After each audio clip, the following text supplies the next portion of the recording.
Hello, hello, hello! Finally, after a long delay, we're finally back playing Ace Attorney.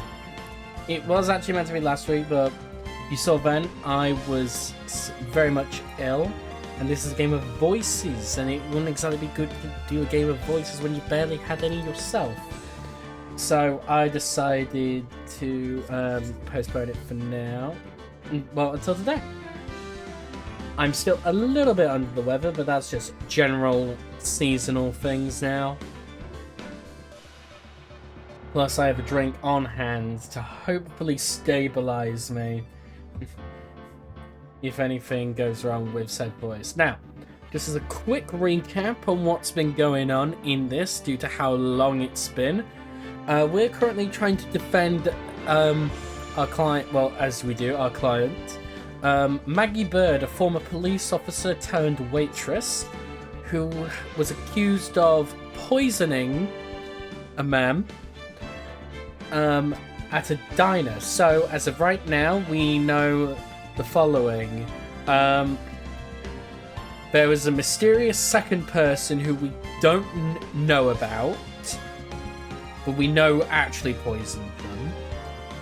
We know that there is a doppelganger of us going around saying that he is Phoenix Wright. Maggie Bird is the crush of Detective Dick Gumshoe, and that there was a witness in the restaurant, but we have proven him to be unreliable due to his eye for the ladies, let's just say. And as of right now, the judge has just said that we need more evidence. So, we're going to continue our investigation. In Recipe for a Turnabout.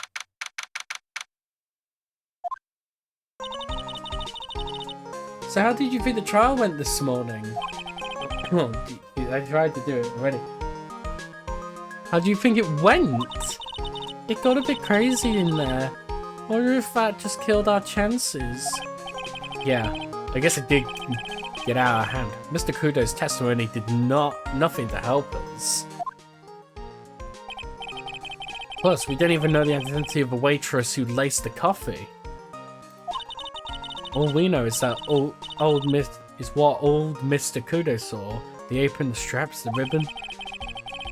Now the victim was wearing an earpiece when his eardrum was ruptured. Talk about a terrifying case of contradictions. Time to play doctor and find ourselves a cure, huh? Yeah, we gotta find one for Maggie, or she's gonna have the terminal case of guilty. Very much true.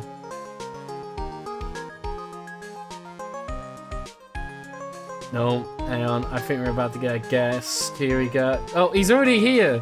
You got thrown in here. Man? Got thrown up. Oh yeah, we did it.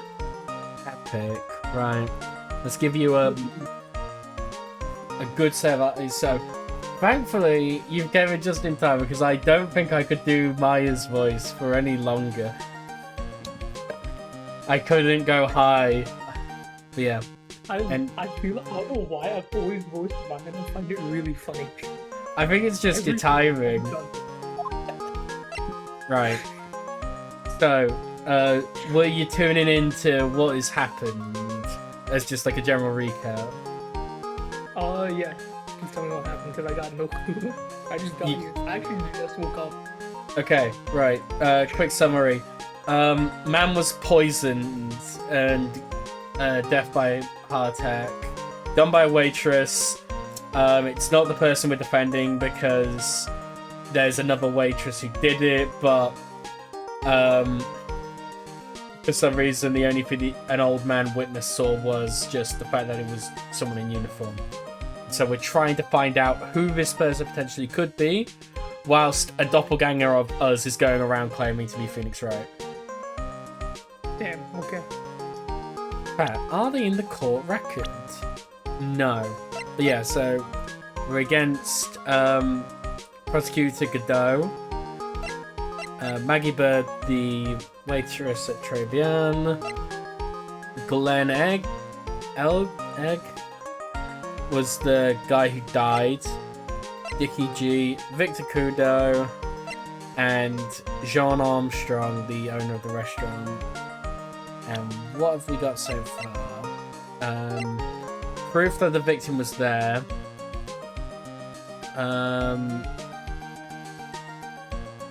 Fake news. Evidence. Scamming. More bills. And everything going wrong, and then just further murder. And of course cyanide, because why not? Of course. Right. Well, I'm officially at a loss as where to start. Yeah, me too. Let's try some brainstorm. You go first. I guess we should try and put Mr. Kudo's testimony to some sort of use. Yeah, that's true. We need to figure out the identity of the waitress and who the victim really was. Somehow I think the key to this case has got to be at Tribia. Oh, then let's get back there and check it out again. Oh, and we should drop in on Maggie and see how she's doing too. Right, okay, we'll pull that as a bigger one. Right, yeah. But I think we might have to do this first. I guess Maggie's still in questioning. Oh, perfect. But we've got questions to ask her too. Maggie! Maggie! Keep it down, Ryan. This isn't a playground, you know. Damn it. Right, can I go to trivia? Yes, okay.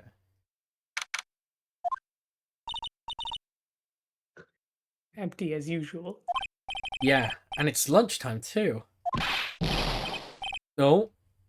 Who's this? Hey. Oh, that's Detective Gumshoe. You think that's You think it's Dickie G? Hey, that sounds like. Oh my god. Now just call an 8, pal. Come on, I know you can. He's getting really worked up about something. No, that's the wrong number. Ugh. Looks like an 8 would only have named me $5 anyway. What a ripoff. What's the problem, Detective Gumshoe? Huh? Oh, it's you. I was just listening to the radio, pal. To the radio? Hey, Detective Gumshoe's having lunch here. Oh, give me a second. He is, and he's having a twin set. What can I say? Oh god.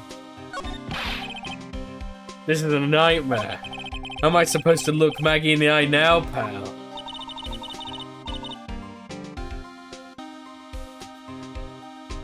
Can you life?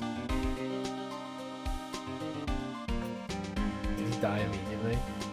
Yeah, he's dead. Right, never mind. Let me have a swig. You really drove her into a corner, you know?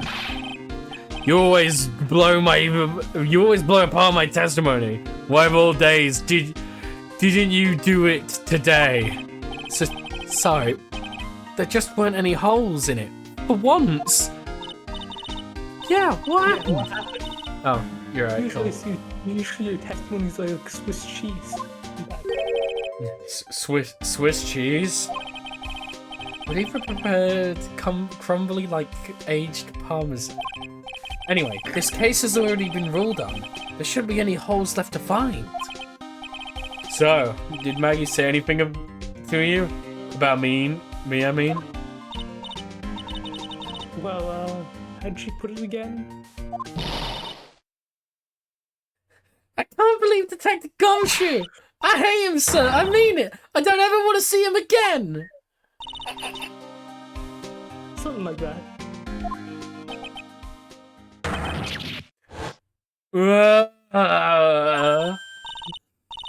Please, Detective Gumshoe, I mean... Why? Why is this happening? He's banging his head against the wall. Nick. Oh man, poor Gumshoe. Damn. So, did you like the twin tea set? I've never paid that much money for lunch before. I'm so nervous, my hands were shaking. So, how did it taste? Well, for 20 bucks, I guess, I don't know how to describe it really. It was delicate. Delicate? You mean you liked it?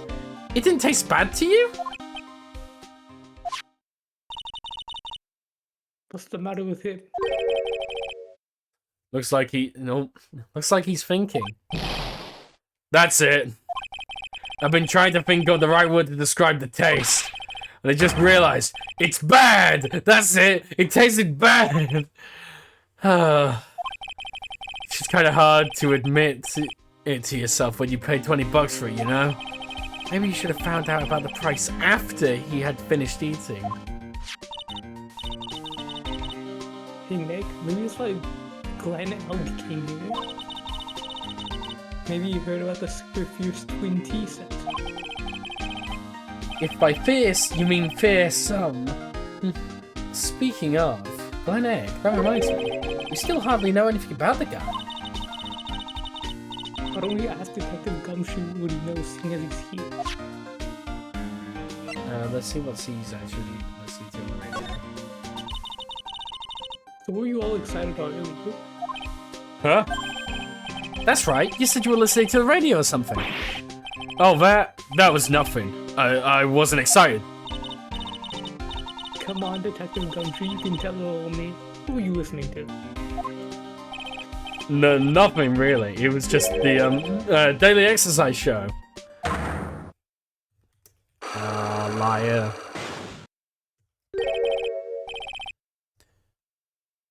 What? What the? A Psylark? For the radio show, actually, yeah. It's lunch specials lobster sure is great. Why are there tears in your eyes? Oh god. Right.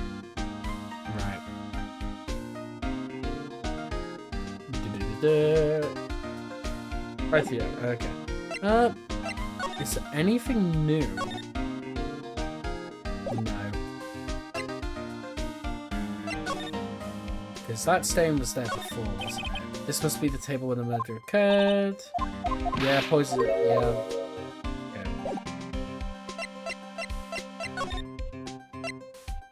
Oh yeah. I wonder if it was in the kitchen. Square?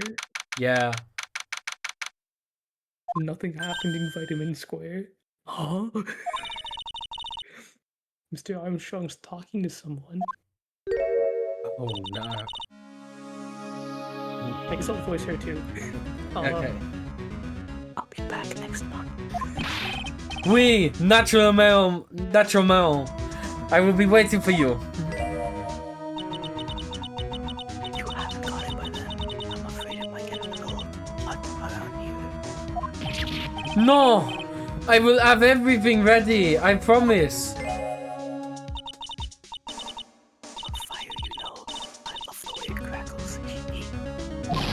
No, stop it, I beg you. Don't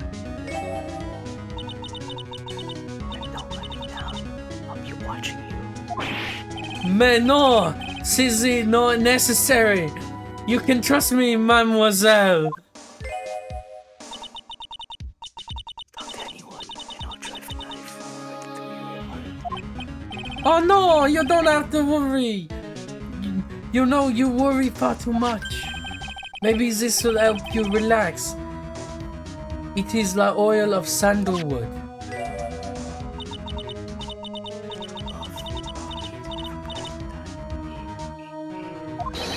Ah! I'll be taking my leave. Goodbye for now. They whispered loudly.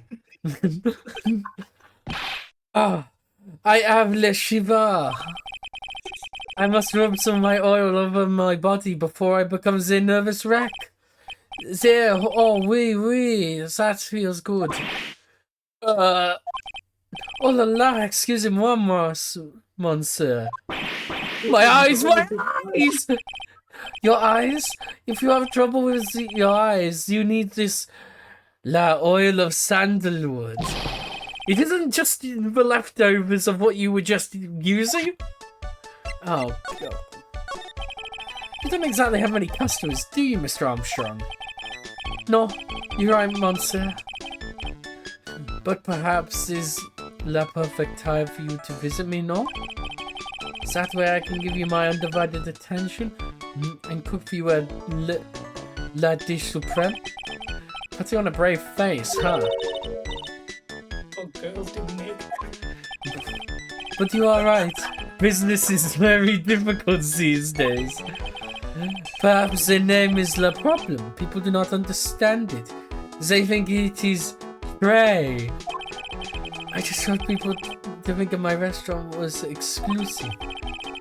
They think you just serve fast food on cheap plastic trays?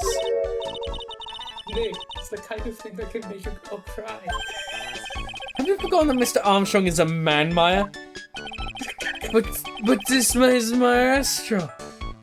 But this restaurant is my life. It is everything to me. I will defend it to la finale. No one will take it from me. Oh, wow. So, who was the woman you were just talking to? Oh la la, you saw that? Well, yes, sorry. So, who was she? She was so polite and graceful. Polite? Graceful? She likes raw meat and fires, right?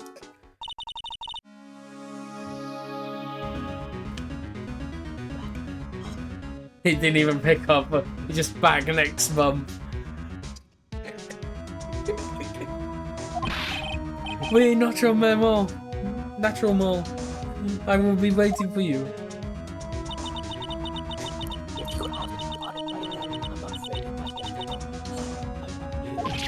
No, I will have everything ready, I promise. Now that I think about it. Hey, Maya. I think it's pretty clear what kind of conversation they were having. You think so? Well, let's show them that piece of evidence and see what happens. What the fuck are we meant to say? Okay,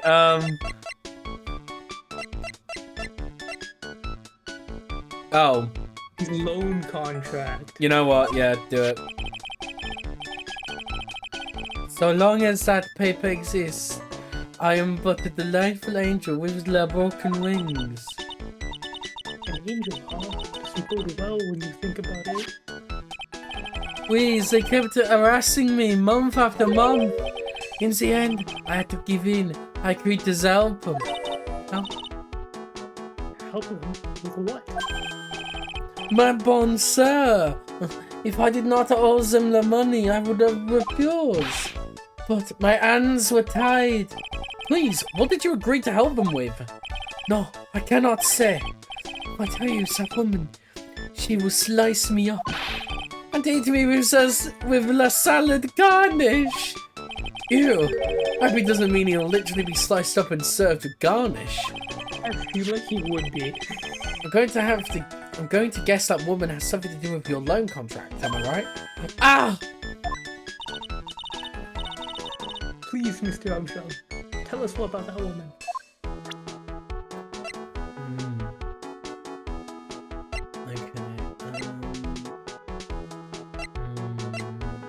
Wait. Oh, can I talk to him? Yeah. The woman who was here earlier, I take it that she's... Why has it come to this? What a tragedy! Suddenly I find myself so deep in la debt. It is the sign of the bad world we live in. No, I'd say it's more of a sign of the bad culinary skills. The woman who was there, the scary woman, she is from la loan office. Loan office? Is that where you borrowed $500,000 from? We, Tenderlander, it is called. What's your name? Just hearing you make me want to borrow some money. Please, you must not borrow from them. If you must, no more than $10. $10? Sounds like your whole monthly stipend, man. Hey, I get a bit more than that. Thank you very much. So, Tenderlender is the loan office you borrowed $500,000 from, huh? I wonder if they've got anything to do with this case. I am a weak woman. When I am upset, I have to buy something nice to cheer me up. Thanks to him loaning me the money, I have to pay back $500,000 now. It's like I am like his slave. I have to do that he tells me. Who's this he? La Tiger. The tiger? Oui, he is the manager of the Tenderlender, a terrifying man. La big city mobster. When he shouts at me, my knees are trembling. His voice is ringing in my ears for 3 days. As soon as I hear the noise of that battered scooter, he rides. I start to cry. Oh no. That's the Phoenix Wright imposter. Yeah. A big sea mobster who rides a battered old does this guy resemble me by any chance? Oh no no no! This man is a presence, a most fierce, a most formidable personality. Although, he does have the spiky hair just like you. There's a resemblance there, I suppose. Sounds like this loan office is worth checking out after all. If you want to visit the Tenderlender, it is just beyond Vitamin Square. Hey Nick, if you need money, I can loan you some, as long as it's less than $30. Thanks for the offer. Just beyond Vitamin Square, huh? Thank you very much. We're moving on. We'll need to know what your Vitamin Square. Oh God. I don't see any sign of Mr. Kudo. Do you? Maybe he went to buy another ton of bird seeds. I was kind of hoping he wouldn't be here anyway. At least not for now. Besides, any more seeds today, and I'm liable to turn into a real phoenix. Do I see something new? Hey, check this out. I wouldn't get too close to that if I were you. Otherwise, you might be in for a shock. My phony must be lurking someplace nearby. Just imagine a tiger losing the city. Meanwhile, the real Phoenix is like an abandoned chick and lost in a vast urban jungle. Huh? Don't worry, someday you'll grow up and become a ferocious tiger too. Don't lose hope. Why is she trying to pep talk me into becoming my phony? Right. The Tenderlender. Win through compromise. Mental statement. This place gives off a really strange vibe, doesn't it? It's really Yakuza office. It so is. We're gonna find like the X for chairman or something in here. Looks like the tiger isn't in his lair. And that is, as they say, a very good thing. Welcome. Yeah. Wow, a creepy voice. Makes your soul want to shrivel up and die. You're here to discuss a loan. No, not exactly. The manager is away at the moment. Wait quietly, please.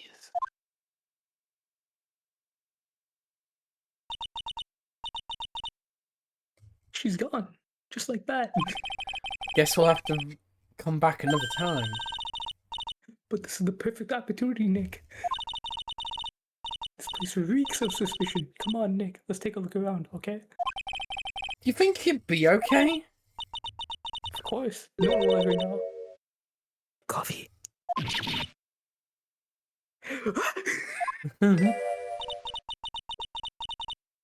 I'll leave it here for you to enjoy quietly. Yes, thank you. Do not touch the desk, please. We touch the desk immediately. Nick, let's get out of here. Now she wants to get out of here. I want to. Will be allowed to examine? Hey, look at this Parisian style. So chic. Looks like more like a pimp coat to me. Guess I haven't got an eye for fashion. Hey, look at this. This suit is the same color as the one you wear, Nick.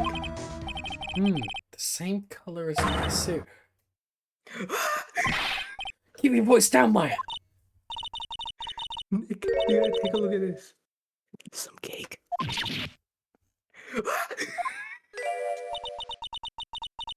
just leave it here for you. Yeah, sure. Thanks. Just wait here quietly, otherwise. Sure. Did you hear that, Nick? Wait quietly, she said. Yeah, sure. I have my eye on you, only so I can take care of you. Understand?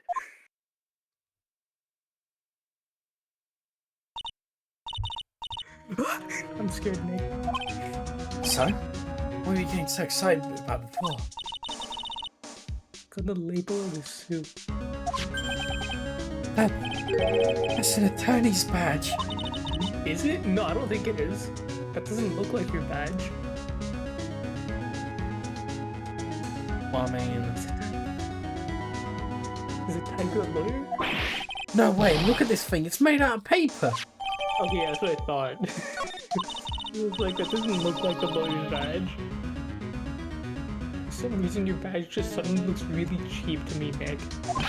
Why didn't anyone recognize an obviously fake badge when they see one?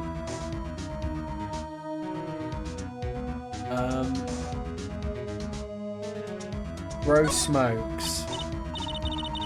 Oh no, someone shot the ashtray on the floor. It's gonna be a nightmare to clean up. Yeah, it's all over the rug and everything. I accidentally knocked over a really big space heater once. Cleaning up was such a pain. It's one of those super antiques where you have to burn a ton of charcoal. How did you manage to knock one of those over? Are they supposed to be super heavy? Oh hey, there's a book of matches here too. Oh, for crying out loud. Matches, huh? Places don't give those out much. Hey, wait a second. What is... Look what's printed on its cover. It says Tribulations. Oh my god. It's all coming together. There's so much evidence in this case. Oh my god. These matches come in handy. We might be able to use them. Yeah, the pilot for the office boy that keeps going out. Swing and a miss, Maya. Swing and a miss. Not touching the desk yet. I want to see win through compromise. Win through compromise. I wonder what that's supposed to mean. It must mean something if they took the trouble of... Oh, it must mean something if they took the trouble to frame it like that. Yeah, well, it still doesn't make any sense to me.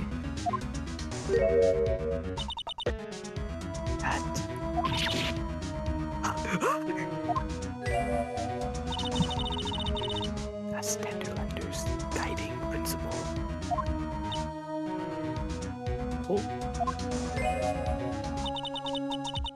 Compromise the customer to win. Oh. I see. How about you, Nick? Yeah, well, as long as we don't have to compromise my hair, I'd say we're okay. It's one slogan no business owner should ever explain to their customers. Ugh.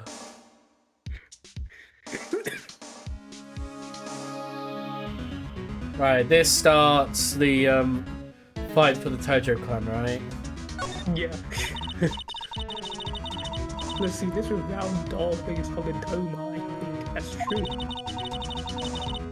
I figured I'd read a book or two and be more cultured. In case you wonder. You mean you aren't making stuff up for a change? I bet you also didn't know that no matter what, he'll always write himself. Go on, Nick, give him a good shove. Only if I feel like dying. Now this is yellow thing, the Japanese chess piece. I think it's called a king. Thank God it wasn't Mahjong. If it was Mahjong, I would know. It's shogi, so I don't know. Not that I'm an expert or anything, I'm more of a reversing person, you know? To me, she knows what she's talking about. These aren't exactly your typical mobster wannabe items. They're not trophies. Are they? Hey. There's a piece of paper sticking out from under here. What is it? A repair bill? Looks like he did some repair work on his car. Does he even have one? 15,000 to replace a bumper and a light? That's insane! The car is registered to Cadavernis? Huh? So it's not even the Tiger's car? How would someone else's repair bill be in the Tiger's office? Yoink! Not touching it. Alright, punching bag. What's this? It's a punching bag. What? No way, you wouldn't catch me walking around with a bag like this. What do you mean, walking around? The design's gross to start with and is way too heavy to be practical. Why is it called a punching bag? Don't people know messenger bags are in? I knew it. I was right before back at Trey ran. Paris fashion is more my thing.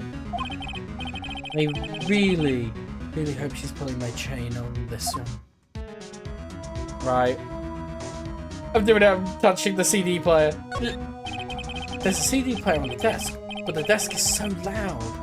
It's a wonder you can hear it. The lid's open. I wonder what kind of music the tiger's into. Have you finished the coffee? Yeah, yes, thanks. It was lovely. So, you drank it all.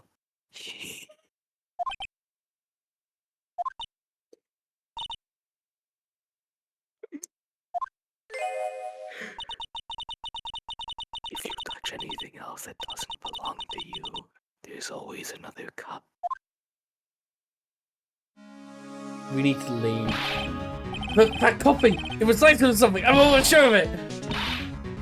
Ache my stomach, it's killing me. Oh, wait, maybe it's just a burger for breakfast. I sure hope so. We better take a look at that CD while we're still alive and have a chance. What the? Boy, it's not the Rocco soundtrack, is it? Claude the Tiger? Claude Tiger. It's a demo CD. CD's not.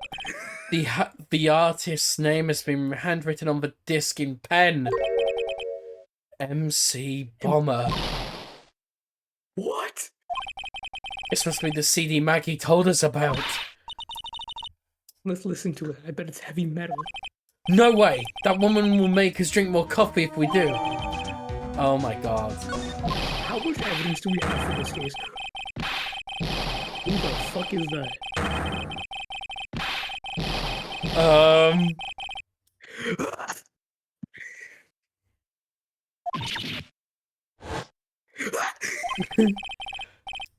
on, we're on the dash wire. Do you want to? You got this? Okay. He was too stupid around my office for it. Nothing. We were just. My precious carpet, you've got ash on my rug. Please don't wish you ugly feet never came to my door. It wasn't us. It was only like. You wanna argue with me? Is that what you're doing? You think you can take me on? I'm gonna find this tooth depending until you do my heroes.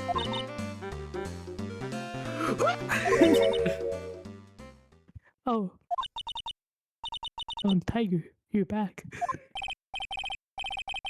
Tiger. Ah, that voice. It's like evil seeping into your ears. Into your head through your ears. I find it really funny because I'm like whispering. It's just like, Yeah. I imagine you're like really quiet for some reason. I'm sorry, Don Tiger. I knocked over the ashtray earlier and He's got some. Has she got some kind of death wish or what? oh right. Huh? Forget about it, Violetta. It's none. What? I ain't gonna get mad at you. You're too cute, you hear? That's so unfair! Here, have some cookies. I just baked them. Need some strong espresso while you're discussing your loan.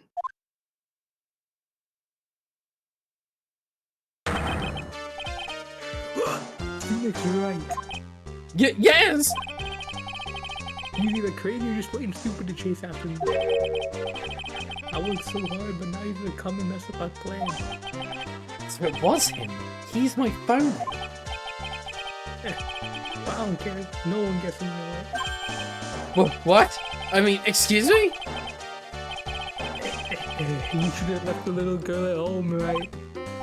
I have a few things to... No question. This is the last time we meet. Ah, wait, please! That's pretty weak, Nick. You waited until he was out of earshot before you shouted after him. Like you're one to talk. I didn't hear you scream, hold it either. Hold it! The espresso.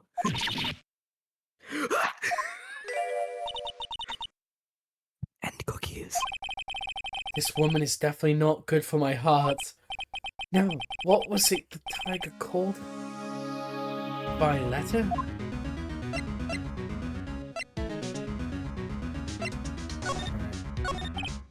So, I'm kind of curious about your company, Tender Lender. Warm and friendly atmosphere different from a family-sized business. Conscientious rate of interest. Attractive policy. Why do I get the feeling this sentence is not going to end well? We will tenderly lend you that little bit extra here and your Nick, are you a bit tight for writing the kill at the moment, okay? I mean, there's that $500 you'll be like hurdling for starters. Why don't you take out a loan? I'd like to take a look out alone from this place. Not so much. Editor is on your side. So, let's say I'm late with my repayment. What happens then? If you want coffee, strong coffee. Right. Okay, I think I'd rather skip town. Hey, just remember I can make strong coffee too, Nick. Strong tea as well. So, do you know about the incident we're investigating? What incident? Well, a man was poisoned at a restaurant near that incident. Let me see. I was here that day with the manager. You absolutely weren't. The manager being the tiger? You're yo tiger. Fury. Tiger? So that's where the tiger thing comes from. Say no, it's got a real name. Nick, hurry up and find out more about him. Right, okay, Show her the fake badge, I'm curious. Also, show her the card loan. So there's that one, and The repair bill. Thank you. what I guess you could about? show MC Bomber as well. Nah. Well, he's dead. MC Bomber is the guy who's dead. Oh. I see the problem. Yeah, okay, profiles. I think it will say... No. Oh, wait. Can I ask you about the tiger? I mean, Mr. Tiger? Cookie. Sure. How do you like my cookies? I baked them myself.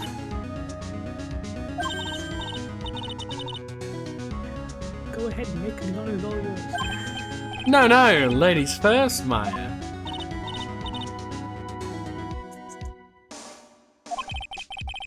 No matter how I look at this, I just don't get it. What are the tiger and this scary girl doing working together?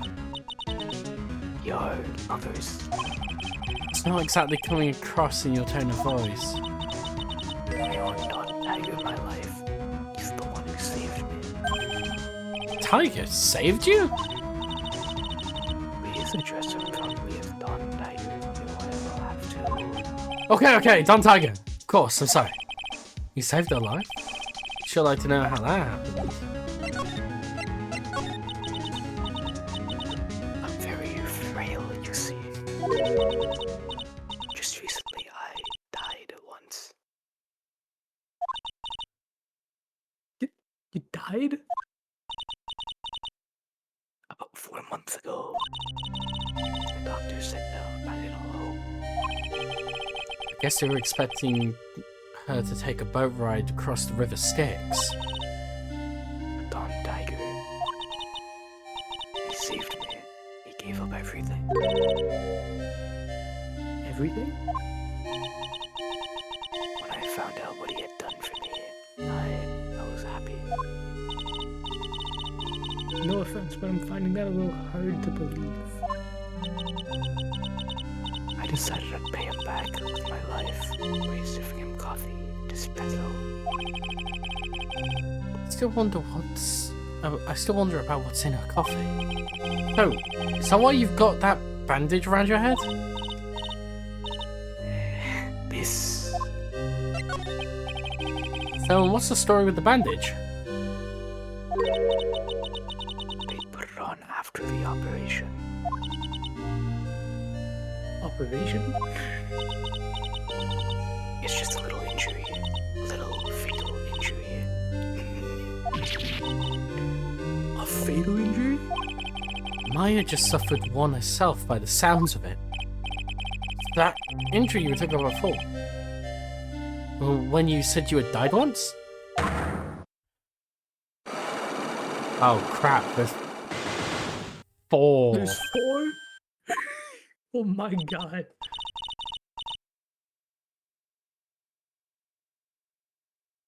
She really creeps me out, Nick. Same here, but we've got to find out the truth. Yeah, she fucking hates you, bro. There's nothing we can do. Apparently there was a bomb in the school. Right. Oh, there's stuff here. There he is, old Seedy's back feeding the pigeons again. Man, take this! And this!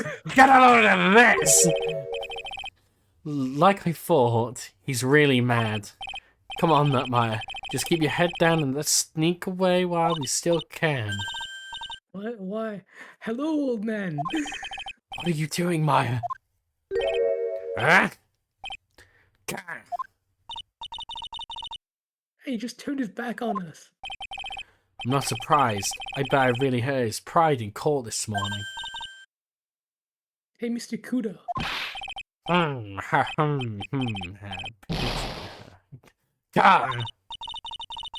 Look, we really need to talk to you, alright? Out of the demons! I'm in with good fortune. Seeds, shell splinters. That's painful. I always knew you were a demon, Maya. Alright. Why does he look like that? What's wrong with his nose? He's just like that. Sorry about what happened in court earlier today. God, everybody will be talking about me behind my back now. Dirty old man was too busy looking at the servant girl's backside that he can't even remember her face. A filthy, depraved animal. No, not at all. Are you listening to me, boy? I don't care what you say. I saw that waitress put it in. She put some white powder into the young lad's Javakino. We hear you. And another thing, the young layabout was wearing an earpiece on the same side as the lens of his broken spectacles. Wait a minute, then. Hold on, I'm gonna jump the gun here. I'm gonna say that the chief poisoned it for some reason. The chief? Yeah, it's not the chief, the fucking owner.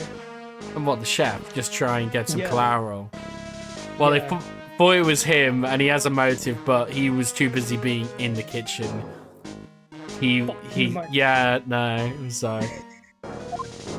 Really sorry. So I made a little mistake about the vase. So what? I know what I saw. I tell you. Okay, take it easy, please, Mr. Cooper. Don't tell me to take it easy, you spiky head brat. Take this. You said you were a craftsman, right? The modern world casts honest craftsmen like me aside in droves. Surely it's not that. I come from a long line of craftsmen, right back to the time of the Shoguns. Do you hear me? I didn't become an embroiderer. I was born one. Actually, kinda in the same situation myself. I wanted to stick my fingers up that dribbling old judge's nose. Scream right down his ear hole. Objection! Oh, so you did want to become a lawyer when you were young? I don't think that's quite it, Maya. But he's just in a bad mood, that's all. I got a tsunami of frustration inside that's ready to burst out. If we let him start rambling now, we might never shut him up. What do we do? Suck it up. Guess I better let him talk. So, there's not much to call craftsmen these days, huh? Of course not, you idiot. All I'm going to do for nowadays is running errands. Errands? Everyone takes advantage of me ugly. Buy some bread, Gramps. Take the dog for a walk, Granddad. Feed the pigeons, old man. What am I, some sort of 2-bit community handyman? Well... Buy some bread. Now that I can understand. What's the point in feeding some seedy pigeons? Why do people say what they mean? Get lost! That's what they're trying to say. Oh, yes. I'm just an inconvenience, you see. At home, at least at that restaurant, I just get in the way, don't I? I'm sure you don't... Wait a minute. What did you just say?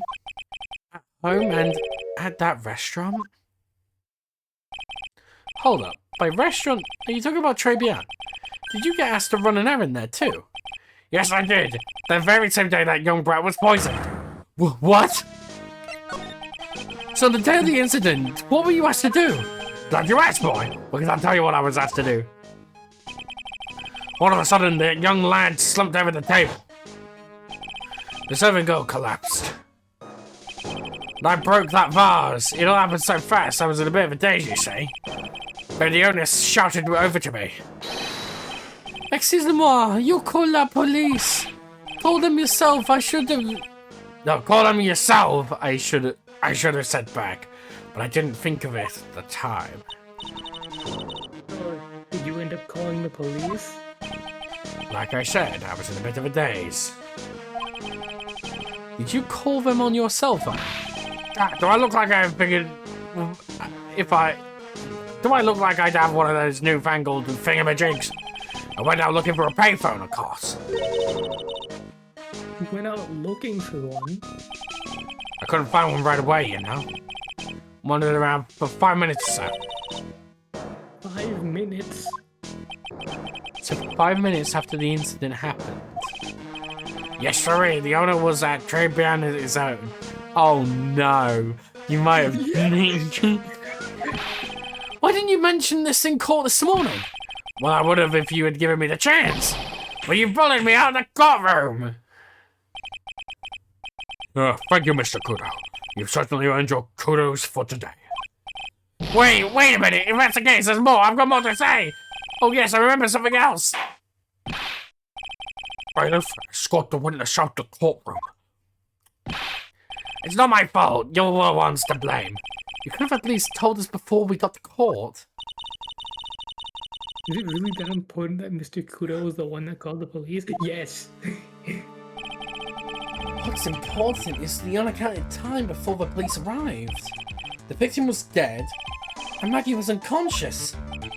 Which leaves that man alone in the restaurant. Mr. Kudo might have been chased out of the place on purpose. What do you mean? Maybe a certain someone didn't want him in the restaurant. Oh.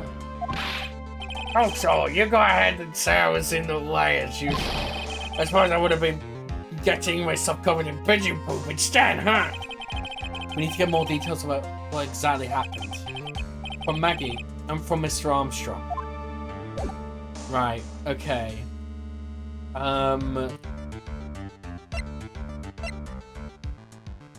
Armstrong's got Psylocke. Everyone's got Psylocke as of right now. Everybody's lying. Even Gumshoe had Psylocke on a fucking radio show. Like, and, okay, so... That's not ready. What's going on at the precinct? it's like Gumshoe's not here. Never mind that. What's going on? It feels different in here somehow. You think? Yeah, everyone seems to be on edge. What are you doing? Calling the officers quick for... calling the officers for the briefing, quick. Can't you shut down the station server? Truth, quit playing on the internet. But my email, pen pal... The fuck is that even supposed to 130 or 1337 AZN princess? He's the princess. Save it for later. I'm turning it off now.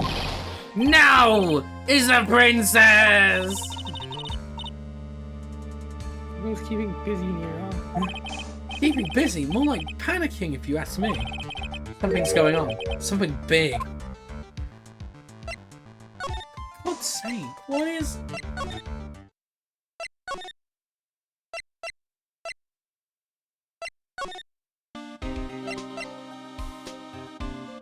What have we got?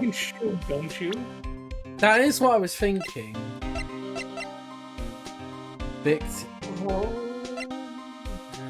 What? What are you... The matches? Nah, never mind, that wouldn't make sense.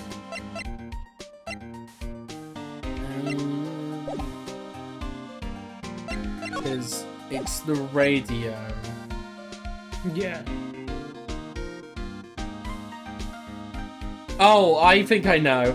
I think he's all lovey-dovey, and the reason why he's listening to the radio is so he can find out how the court case went, to see if she's said anything. That's what I think. Oh, so it's like Maggie? Yeah, that's what I'm thinking.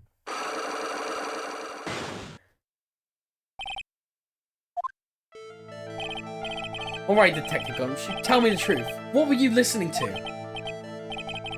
No way, pal. Now that you've made a big thing of it, I'm not gonna tell you. We'll see about that, pal. Considering all the noise you were making while you were listening. Pretty clear what kind of radio program it was. I'd say it was related to... Fuck. Oh, no.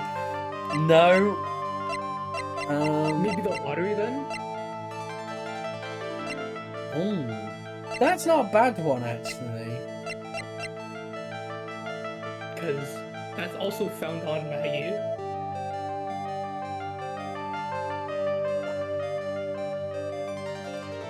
It would so be the lottery though. I want to press it, but I don't think it's right.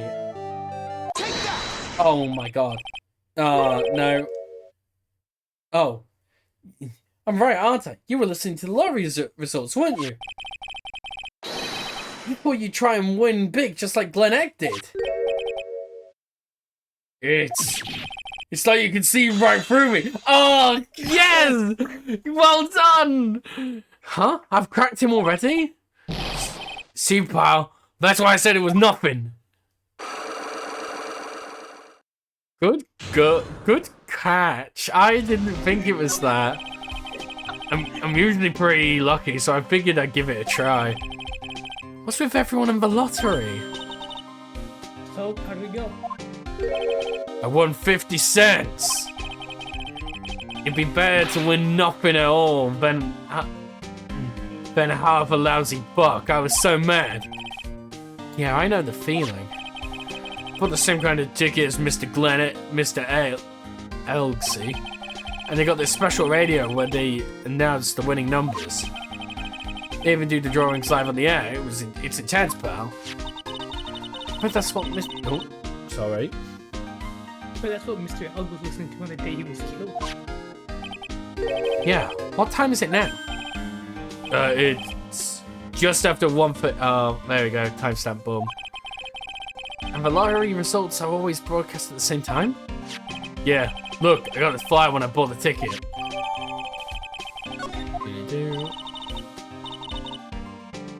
Millionaire radio? That sounds cool.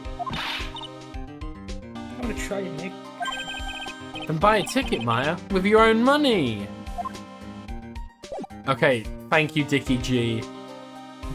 Also, that's absolutely epic. Good call.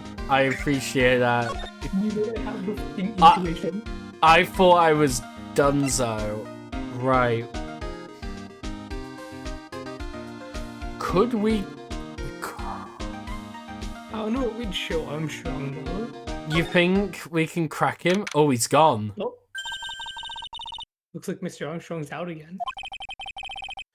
But the place is open for business. You can't have an open restaurant without a chef. Hey, it's not my fault, Nick. Don't take it out on me. Only a couple of minutes after the incident happened. Mr. Kudo left the scene, leaving Mr. Armstrong here alone. Missing when we need to talk to him the most. Maybe he's trying to avoid us on purpose. And there's nothing here, so back here. Is detention center ready? No, right, we need to go back here then. I guess we have to solve the 4 Psylocks on the fucking woman. Yeah. So injury, so she's... So this is the headband. So let's see what we got first of all. I think one is the magazine clipping, right? Oh, why do you think those magazine clippings? Because if you read it, it says I was trounced and my client was found guilty, but we haven't lost. We literally have. So Okay. I think he's doing something there.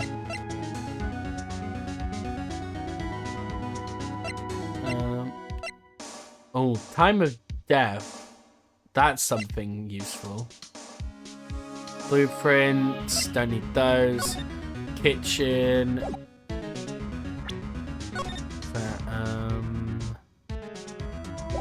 Nothing unusual.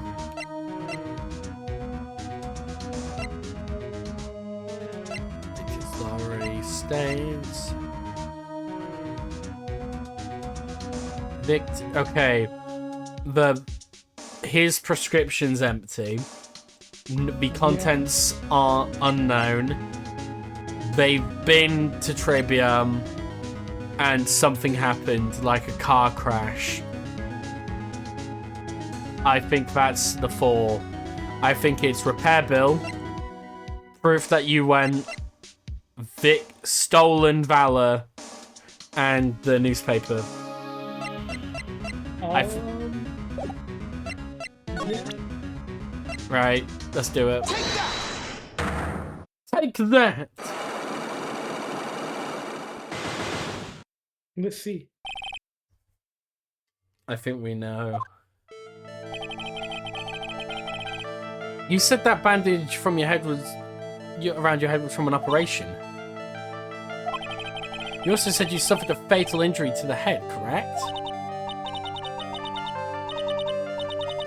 Yes, the operation was very difficult, apparently. Now, by fatal injury, you were hurt very badly somehow, right?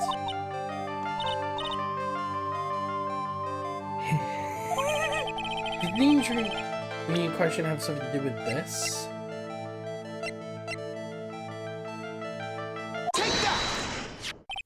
I have here a car repair bill. From this, it seems pretty obvious the car was involved in an accident. Let me see that. This bill is made out to cadaverous. Yes, it is! I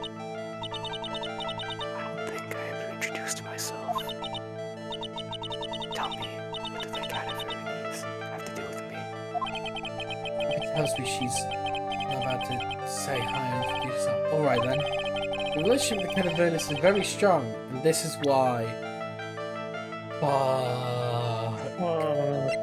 Okay, let's think about this. Let's think about it.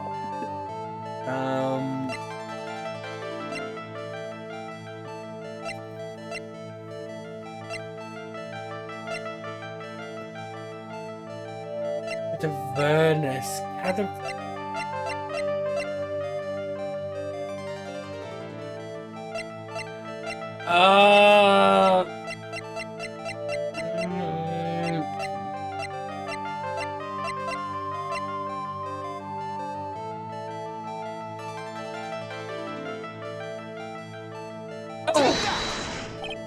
No, pretzels. Don't worry about the little white specks on the surface. I just sprinkle a small quantity of... No, thanks. My evidence must still be half baked. Okay.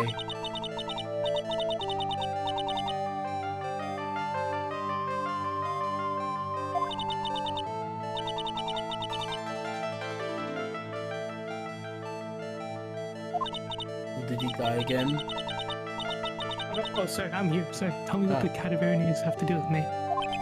Something tells me she's not about to say hi and introduce herself. Alright then. I don't think we know. Okay, well, let's go over the evidence we have. Who do we know? Bird X. So nobody who was called Cadaverous. So he's paid. This was just to prove that the dude that he was the victim was actually there. Yeah. Yeah, his name is MC Bomber. Proof that El Tigre did something. Job listings for the old man. Awful.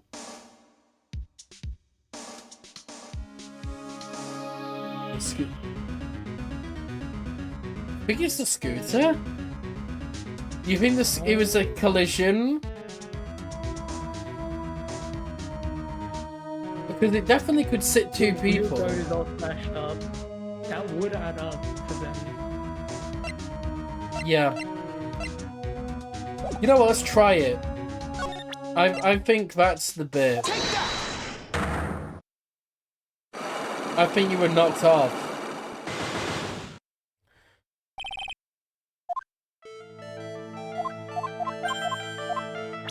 Right.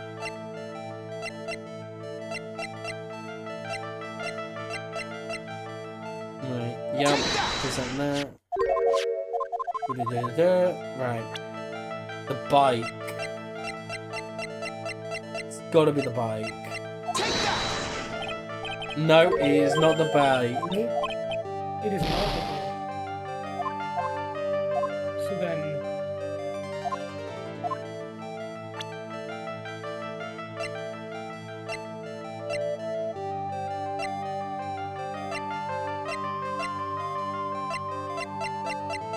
What does this say? Millionaire Radio. I feel like we don't have the evidence for this. I don't think we're strong enough, yeah. Where have we not been?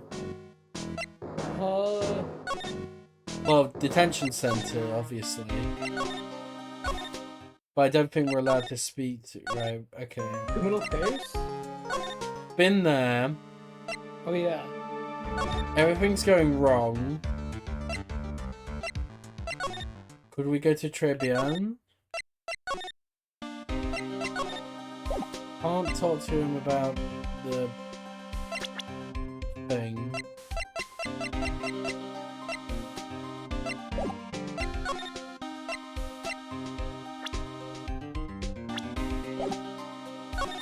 Kitchen.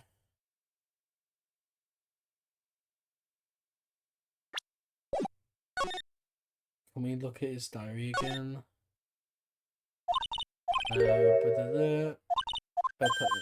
Poems. Okay, I've already read those. Right, okay.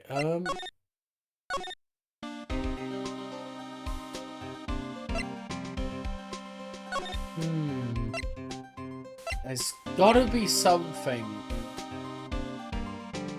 Because who's missing Psylocke? Well, other than, so it's only the lady now, isn't it?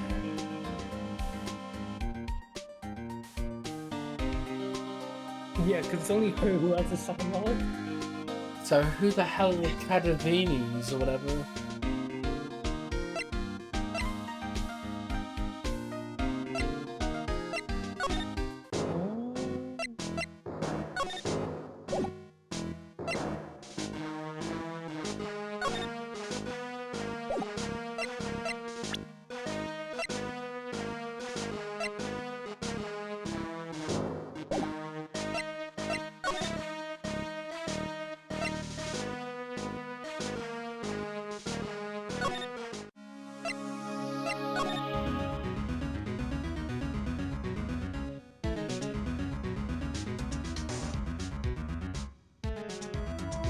Touching the desk.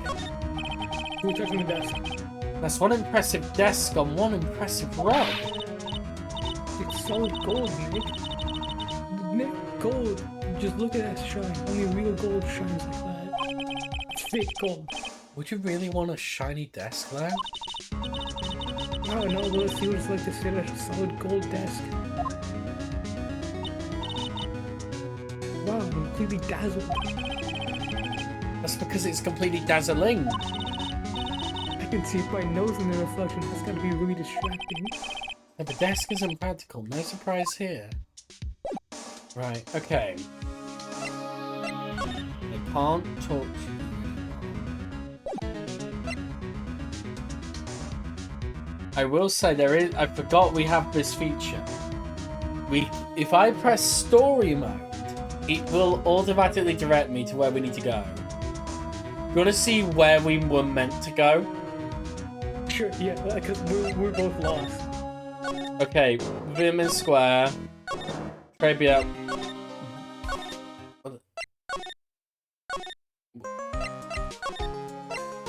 Why? Oh, we. Oh, boo. So, anything on your mind? Actually, there is something. Huh? I was wondering about Zainoff, you know, like what he's like and stuff. Oh, we did this in the wrong order.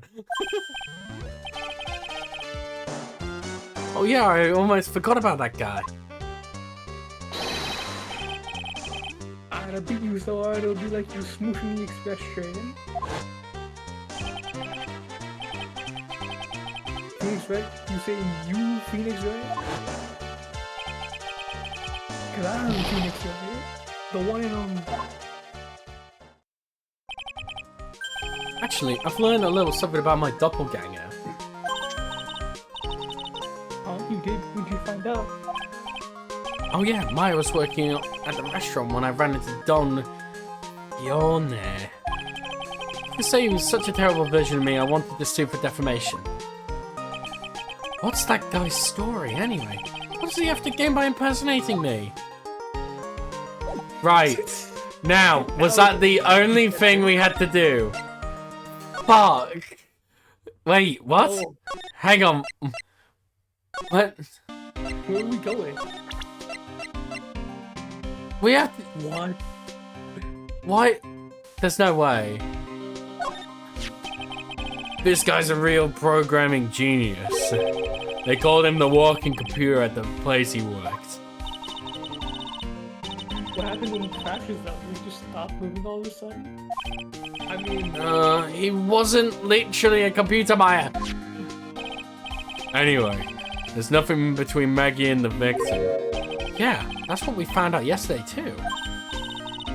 Hey, Gumshoe, do you have any information that's a bit more fun? For fun? Oh, I know. So have you paid a visit to where Mr. Elk worked yet? You might as well. His workplace? Who's that? A computer firm called Blue Screens Inc. or something like that. Sounds like a real stable company. This could be fun, Nick. Let's go. You just aren't really my thing, man. We'll be fine and all about the high-tech stuff. I wonder about that. Just around the corner from this joint. You should take a look. A computer firm called Blue Screens Inc. Huh. Well, I'm gonna head back to the precinct now. We got a big meeting starting in a bit. About Maggie's case, you mean? No, that's pretty much wrapped up now. There's another big case going down at the moment, so she's been pushed aside. Okay, well, see you later then. Bye. Boomji Gumshoe, bye. Oh, he's back. No. You better get going, detective, or you'll be late. Actually, I've got a favor to ask. It's a big one. A favor? Yeah, it's for, Maggie, actually. I was kind of hoping you'd give this to her for me. What is it? It's a lunchbox. I got up early so I could make it. I've been real worried about her. She looks like she's lost a lot of weight. Detective Gumshoe? How many weenies are in here? There's not a person on earth who could down this much meat. You think? I love weenies. I can't get enough of that tender juiciness. So will you give it to her? It took me ages to make, so please say you will, pal. Can't exactly say no, can I? Yay. Does that say plenty of weenies? Maybe I'll eat it myself if I get hungry. Don't forget, okay? I'm counting on you to give that to Maggie.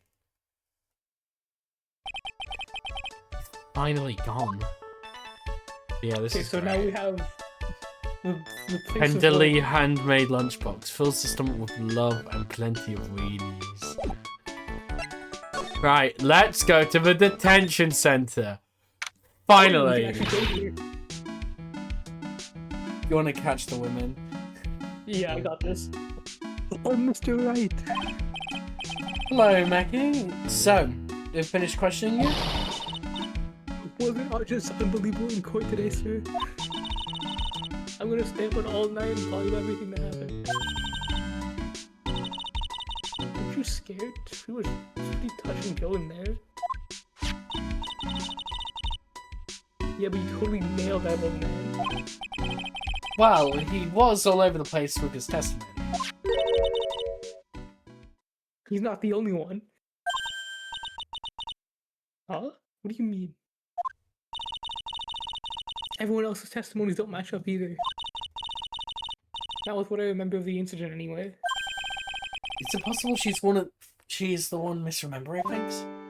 Right, first of all, let's get admin out of the way. Oh, yeah, I've got something you're gonna love. Really? What is it? A lunchbox, just for you. Here. Wow, a lunchbox. Weenies, too. I can't believe it. Thank you, sir. Did you make this just for me, Mr. Wright? You're Detective Gumshoe. Who else would make such a nice lunchbox for you? Detective Gumshoe? She's really worried about you. Looks like you put a lot of effort into making this too. I can't accept it. Detention center rules. Oh no!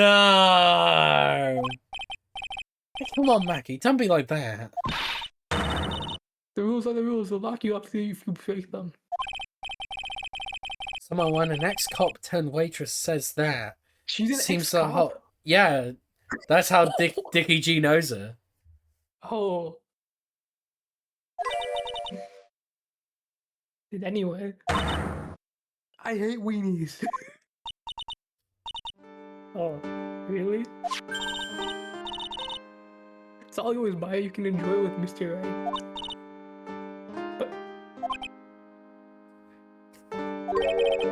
He's right. It's better than letting it go to waste. I guess so. Oh no.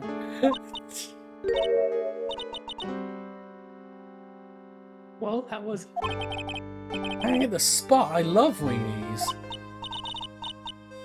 Oh, good. I'm glad I gave it to you then, sir. Damn it. Now, you know how you said that everyone else provided testimony that doesn't match up with what you remember? Yep. There's just so many things that don't seem to add up. The biggest contradiction is the other guy I saw at the victim's table. He was the one who slipped something into the victim's coffee. I'm sure it was him. Didn't Mr. Kudo testify earlier today? That it was the waitress who put some white powder into the coffee cup? So you really think it was this disappearing man that did it? Well, he's not the only thing that disappeared. The CD vanished as well. You know, the CD with the writing on it? Oh yeah, the MC Screwdriver album, right? MC Screwdriver. It was MC Bomber, Maya. Their name was scrawled on the sports paper as well. They never did find that CD at the crime scene, sir. Not the victim's medication. That's gone missing too. Out of my head. This is getting way too complicated for me. Did I?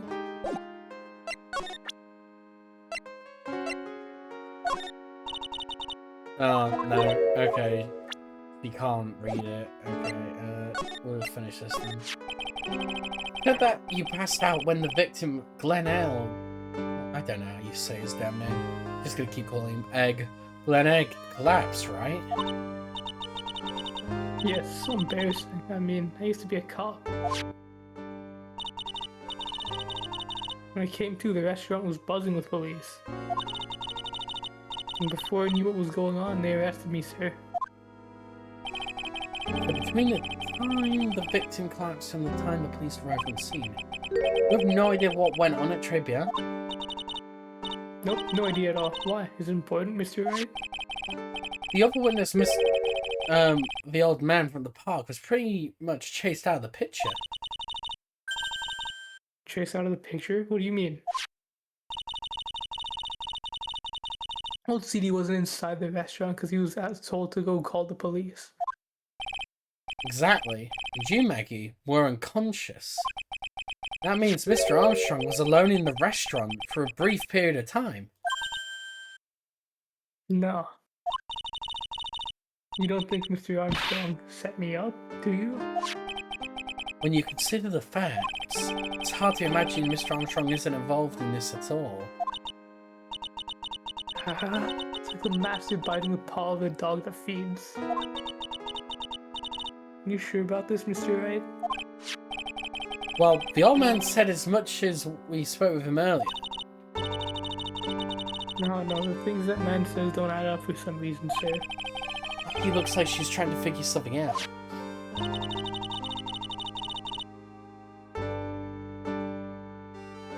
Maybe you should ask Maggie what exactly she knows about old CD. Right then. Present Victor, I guess. Present the guy himself.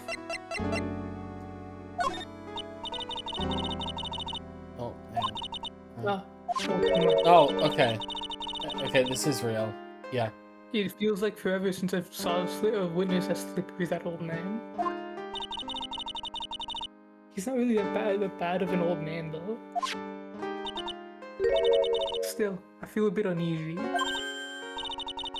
Huh? Thought you just said you felt much better. Maggie, there's something on your mind. You've got to tell us. Especially if it has anything to do with Mr. Kudo or his testimony. Roger, I'll spill it all and see what you make of it. Is there anything about Mr. Kudo's testimony that stood out as odd to you? Actually, yeah. The fact that you're using testifying to begin with doesn't quite what? Well, when I took the coffee over to the victim's table, it's true there was another customer in the restaurant. Yeah, we know that already. It was Victor Kudo. But I can't really say it was an old man. Okay, then how about calling him a really old middle-aged man? No, age isn't the issue. The other customer was a woman. Double jeopardy. A woman? You sure, Maggie? Well, not 100% sure, but I think so. So, what does this woman look like? Scary, whispers, black hair, black evil hair, black... The black evil hair that makes you die? Yeah, black evil hair that makes you die. She's sort of creepy, yep. Ah, for God's sake. He had a kind of cackling laugh. Ah!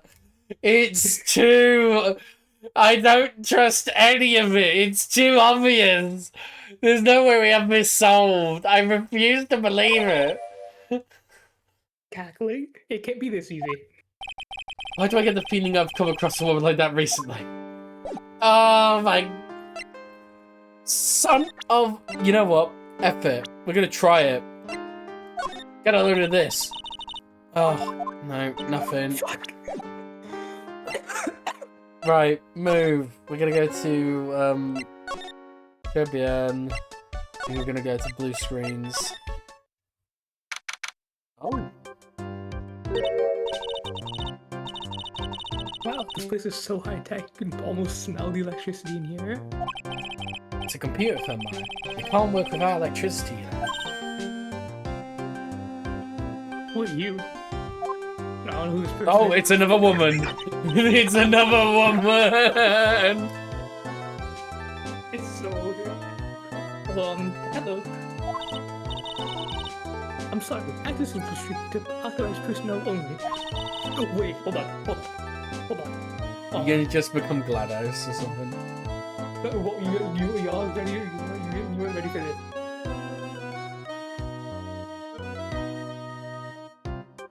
This is a computer programming laboratory. I'm gonna cry.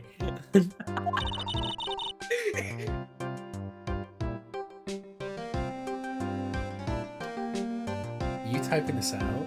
There are far too many trade secrets that could be leaked. I am typing this out. This is like fucking Amazon Siri voice is the voice too well for this. Wow, what secrets? Jesus. Everything you see here is classified.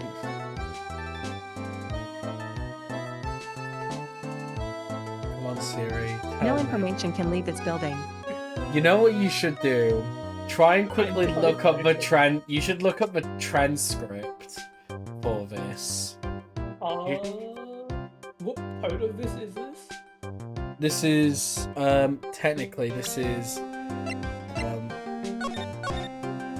This is recipe for a turnabout investigation. Okay.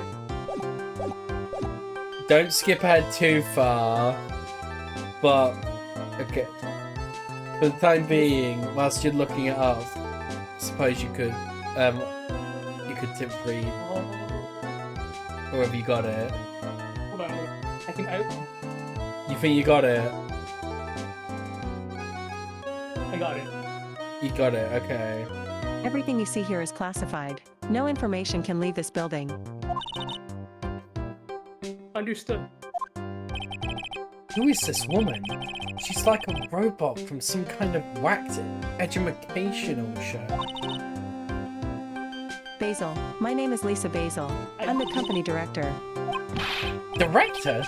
She's human? She seems more like a ghost in a show. I get it. And that thing over her eye. Isn't that the same device as Glen Eggs? What's a DMH, right? Nice try, but the other way around, Maya. It's a HMD. All of my programmers here at Blue Screens Incorporated are supplied with HMDs. Then do we write programs too? No, I just enjoy wearing this. They are pretty cool. I wouldn't mind one. I can't believe we're joined by Siri. Welcome to the podcast today, Siri. Right, I'm gonna ask what happened. Well, I'm gonna ask her about Blue Screens Inc. Okay. So, what exactly is this firm's business?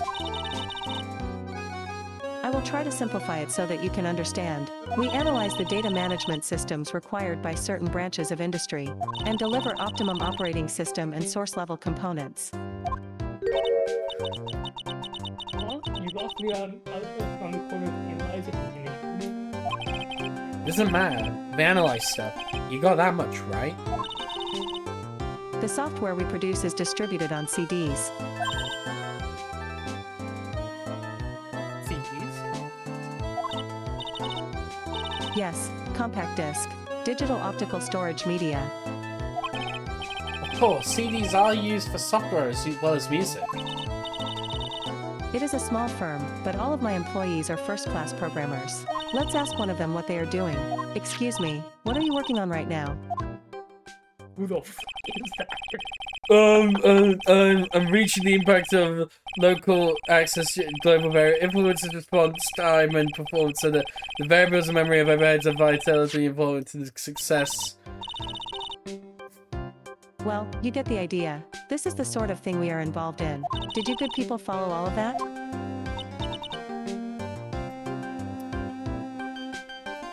Yeah. Your blank smile just said otherwise, Maya. Right. What happened? You know about what happened, right, Miss Basil? You mean about Glenn being poisoned? Yes, I know. It's terrible. Can you tell us anything that might be helpful? I don't think so. A police officer was here earlier, too. But I couldn't tell him anything either, because the waitress who committed the crime has nothing to do with Blue Screens Incorporated. Oh. How about Mr. Egg's desk? Have you cleared it out already? No, not yet. It's the one, right in front of you. If there's anything that might be useful to you, you are welcome to take it. I guess there might be a clue in here somewhere. Right. Let's examine. What is that down there? Oh, nothing. I can't actually do anything about that. What day is it?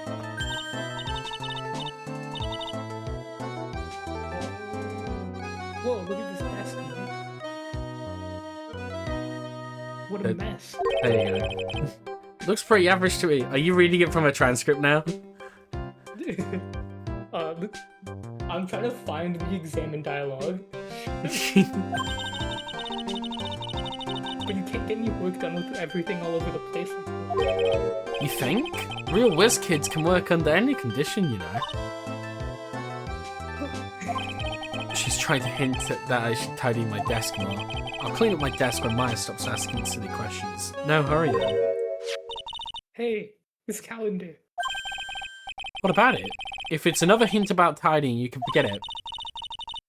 So it's marked December 3rd in red pen. It's bloody Christmas. December 3rd? That's the day Mr. Egg was murdered. Is there anything else? Yeah, it says meet with the tiger. The tiger? Come on, this... there's too much. What is this, money? No clues here. Wow, look at this mess. Looks like they're all betting tickets. What kind of betting tickets? For betting on which horse will win a given race. The horse racing tickets. Like Uma Musume. These drawers are all full of those. Must be a big fan. Each betting on how we're winning. That's what. Oh, they're all losing tickets! Oh my god, he'd be in a lot of debt. Hold on. How many races? I'm curious. Hold on. Like, you tried to find out how much a single horse bet would be? Like, what's the average? I was just trying to figure out how many races, how it was been, but she's only been 130. Oh, okay. Not 500.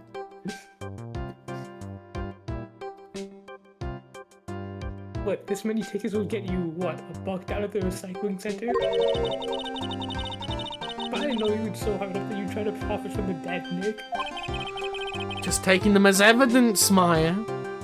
Right, okay, nerding, nerds. I think we got enough. We don't have any reason to talk to you anymore.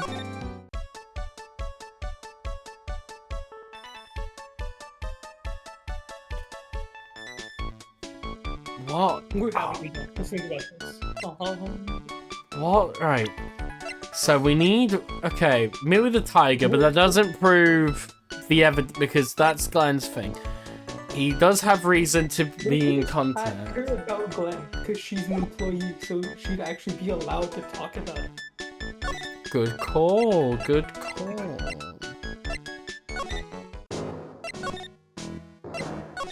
Can we also fight?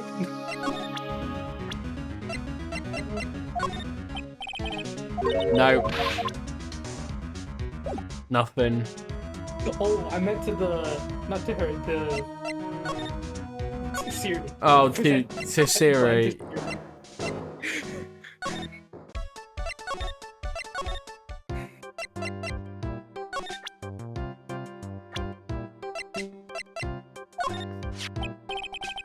No. Oh, hang on. Oh, Yeah. okay, well, I think we...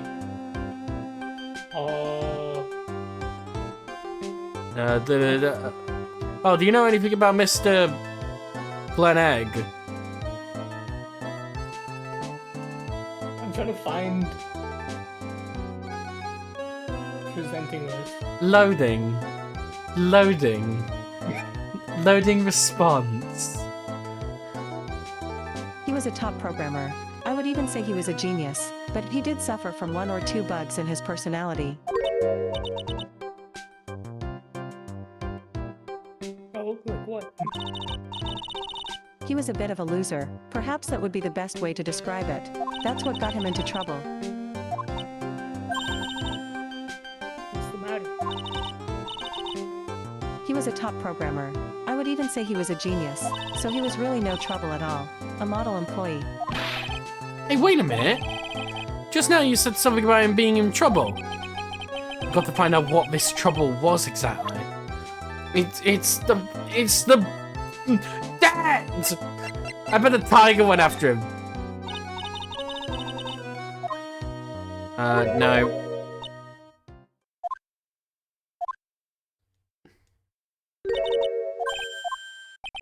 No. Okay, she doesn't want to talk about... So... Do we do it again? Or do we present the new evidence? I think you can just talk to her.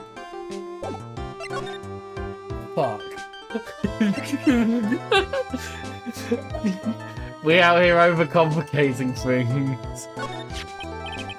About Mr. Egg. Is he in some kind of trouble? I'm sorry, I don't know anything about that.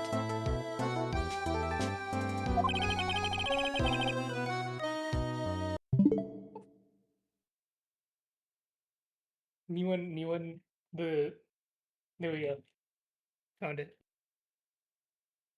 Oh, you're on the home screen?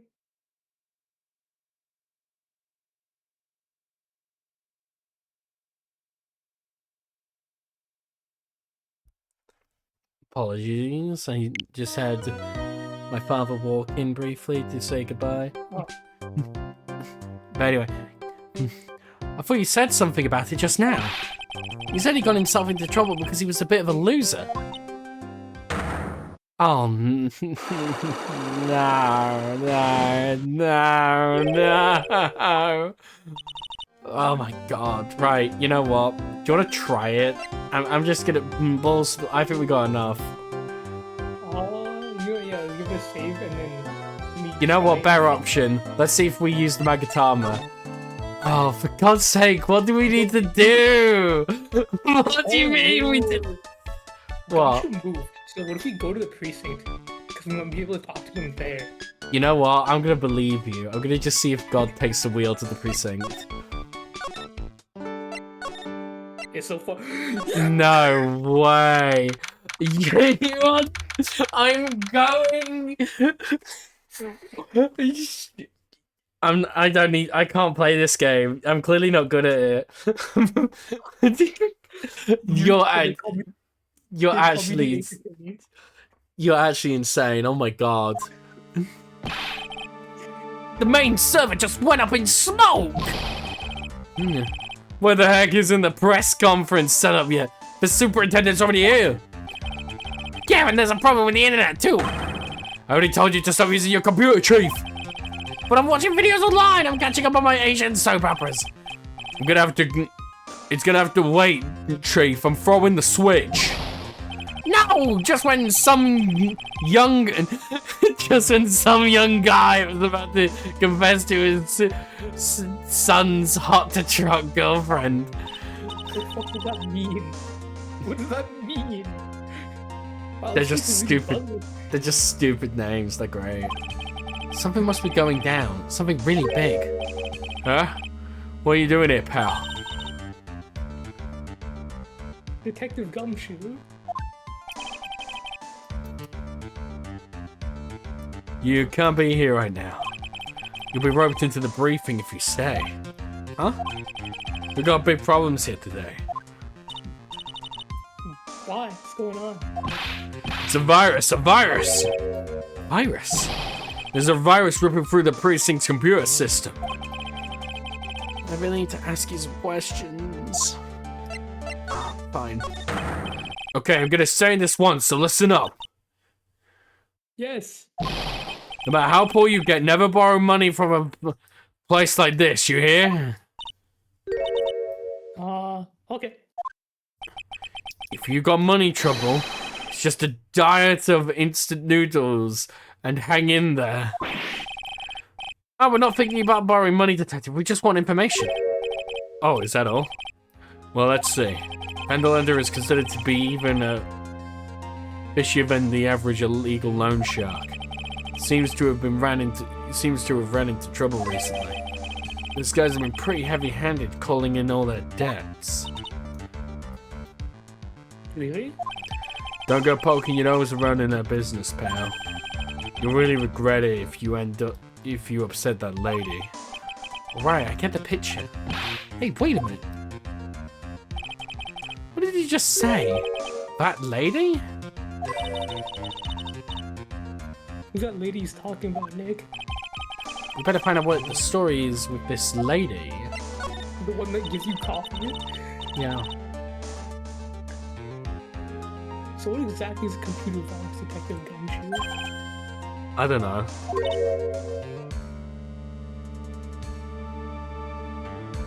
What?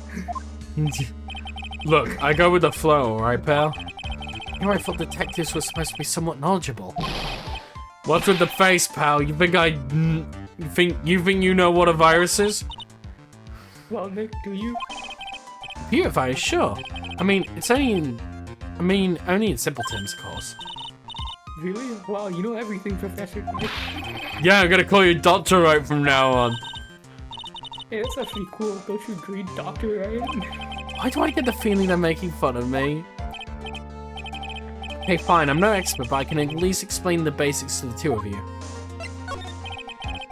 The Epstein files are in there. What do you mean the files are in there? What?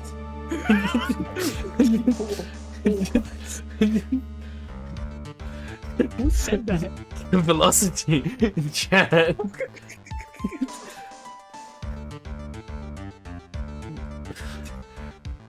A virus in a program.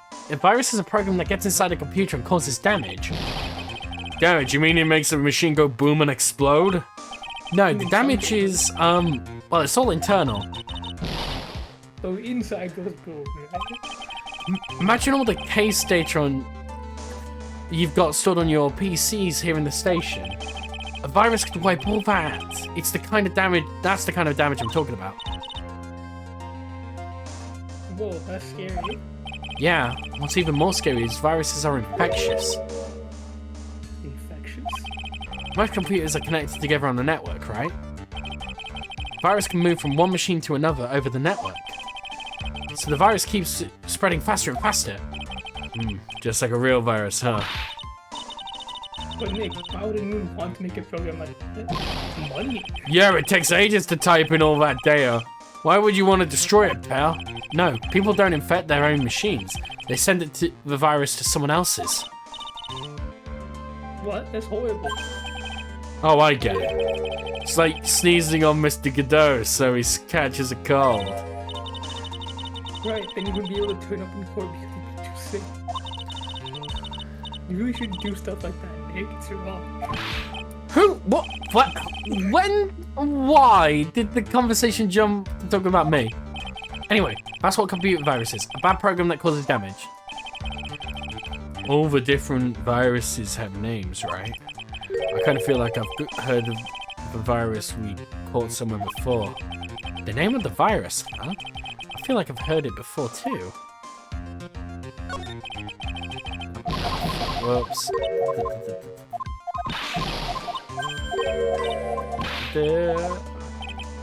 I fat fingered. Right, okay. Could I... The CD? Is the CD Yeah, the CD. Is the CD the virus? No. Oh, frick, it was.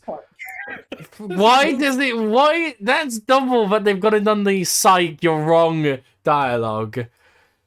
The name scribbled on that sports paper and on that CD. That's the name of the virus. MC Bomber. What? Yeah, the virus that's just infected every computer in the station, pal. It's MC Bomber. Can you give us any more details, please? There we go.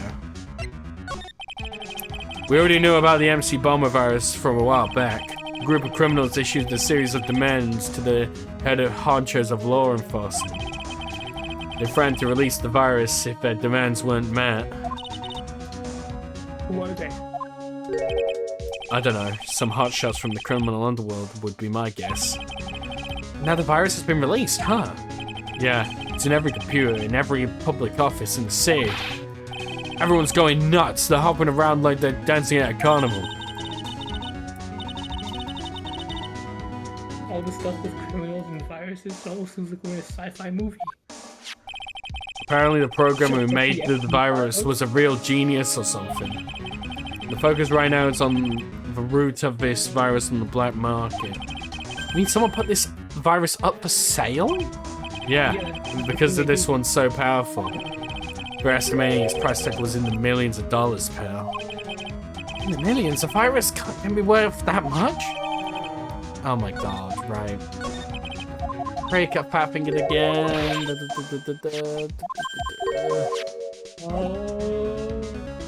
Right. I think we're done here. But if we present, Just like he said there was, the Epstein file. Why is this like I? God, it really all does lead back to Jeffrey Epstein, doesn't it? I remember he mentioned something about he mentioned like the lady at Tenderlander. What if you present the letter to her? Hang on, is that what I accidentally did this? Is that what? Oh my God, you are! I am going to kill you. This is amazing. You have correctly guessed 3 for 3 on where this goes. Where I'd be like, right, we need to move somewhere else to try and break the locks. That's the girl who works over at Tenderlander. You want to stay away from her, okay? I mean it.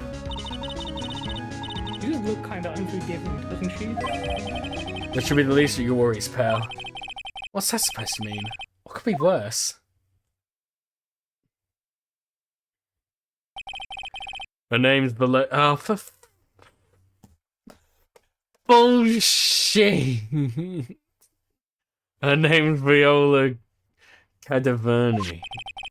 She's the only granddaughter to Bruto Cadaverni. Bruto Cadaverni. Oh, whoops, sorry. Bruto Cadaverni. Do you know who that is, Nick? Never heard of him. Bruto Cadaverni's the boss of the Cadaverni family. The Cadavernis? That's one scary sounding name. Can't touch them. They're way too powerful for the police. But you're thinking of taking them on, aren't you? No, I don't remember ever saying I was going to. Better get some more info out, Gumshoe, about this family. So... Is that the brand new one I've got now? How do I guess just present Viola again? Maybe.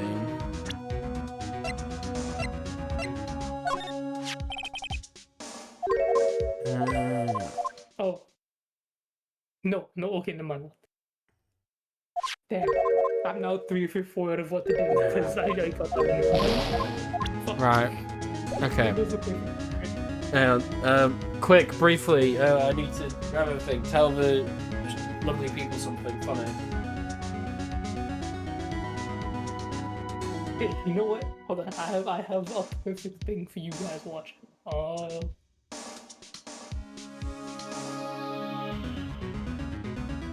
Okay, so this is the ad segment. So this is the ad segment for Final Fantasy XIV. Did you know the critically acclaimed MMORPG Final Fantasy XIV has a free trial and includes the 8-round reborn and the award-winning Heaven Code expansion to level 60 with no restrictions on playtime? Sign up and enjoy yours today. That's your ad segment.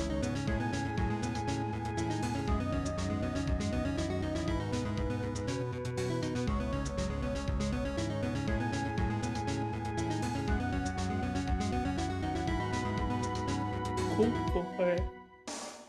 I don't know what else do you guys want another ad segment.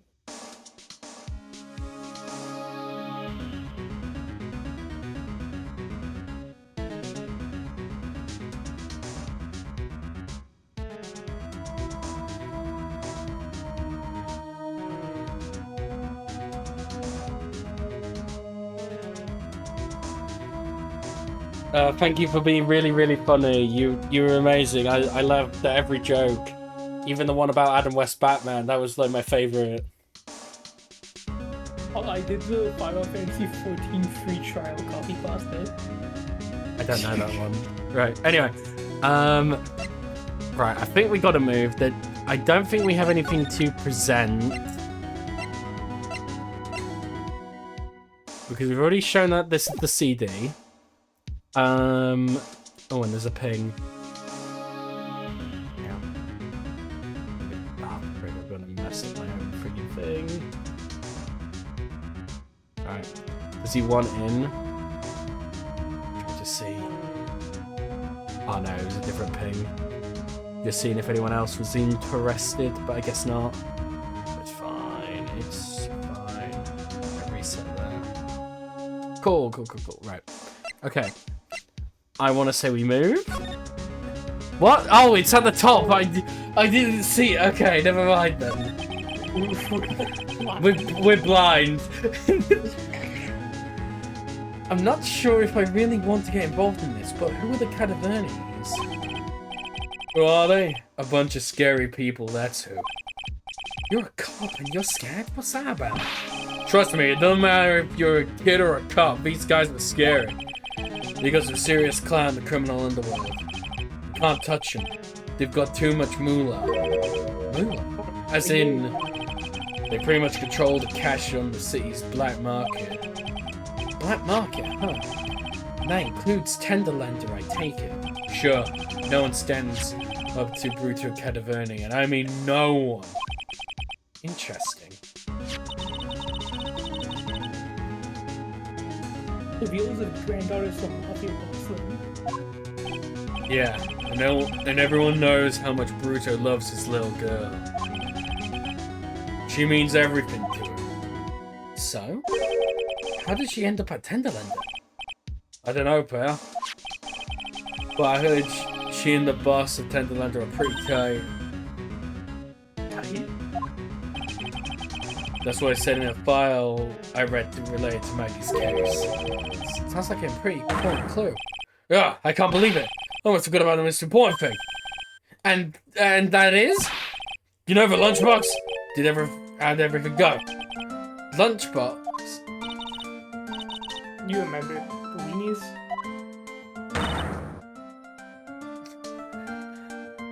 I hate weenies. Oh, yeah, those weenies. So, how'd my weenies taste when they went down the hatch? Well, it was delicious. Yeah? That's what she said? Really? Well, not exactly. Don't worry about it, pal. I figured something would happen, so I came prepared. Prepared? What do you mean? I made a jumbo lunch. Oh, no. Oh, Do me a favor again, pal, and deliver this. There's a heavy burden, in more ways than one. I could just imagine Maggie's little eyes sparkling with joy when you bring her that. weenies again, Nick? Tell me you don't have to eat all these too. I really can't eat anymore. Well, I thought he heard us. I thought he got scared. Right. Fine, we'll go deliver the weenie. No, fuck, I'm John. going to... Right. What do we have? Do we have Bruto's... Okay, we have him now. Okay. Right, we should have enough to... I swear to God, if we have to go somewhere else, I'm just gonna let it go. We have Lisa's Cyclops as well. What? Oh, Get serious. I forgot. I actually forgot about her. Okay, right then.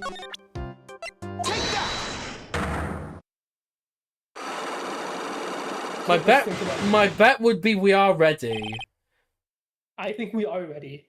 Hold on. Let me. Is that? The fuck? Megatama.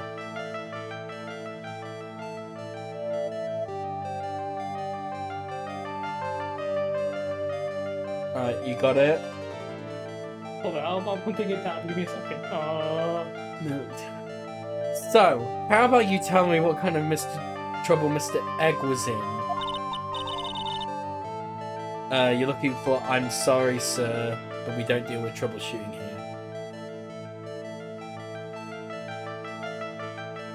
I'm trying to find the Magatama dialogue. You could use Control F and press and type in I'm sorry, sir.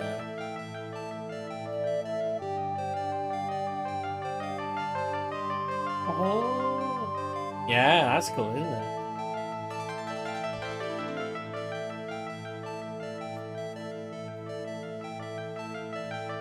Yeah. Proper keyboard wizard. What, you right? No, it's just not. It's just not there. Oh, there it was just really far down. It's not that. Oh, there it is. I had to control F present because underneath the menu. Okay. Oh, okay. Okay, here we go. I'm sorry, sir, but we don't deal with troubleshooting here. Perhaps you'd like to speak to someone in customer service? What's she talking about? I guess I better take a shot and just see where it gets me. Miss Basil, let me ask you something. Did Mr. Egg's trouble have something to do with this? I want to say so badly it's the CD. It has to be the CD, right? I don't think it's a CD yet. I think it is. Because he needed a strong program, and it's like, oh, why would he need to sell a really strong program? Because he's gambling, and he's in debt. So then, could we present the lottery ticket then? Because that's also his. Well, he did that earlier and it didn't work. So I think it's CD.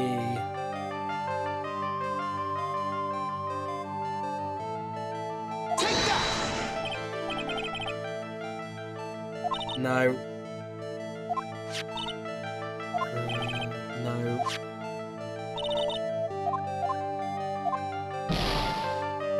Right, what was it?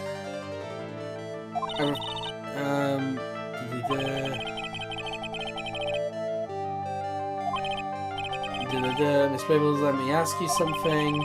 Did Mr. Egg's trouble have something to do with this?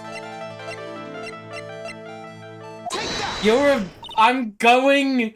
to...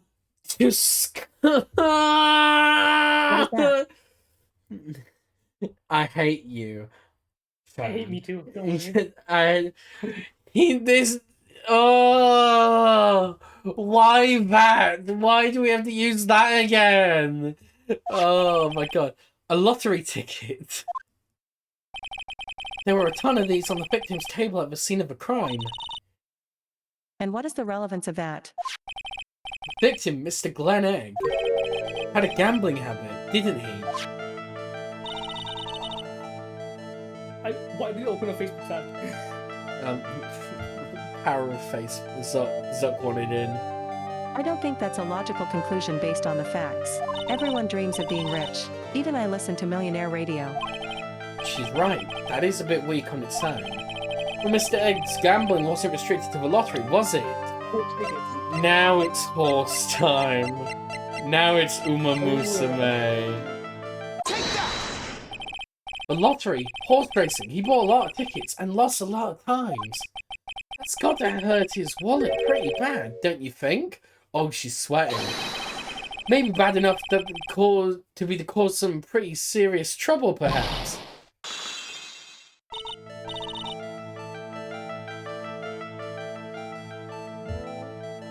Okay, there it is.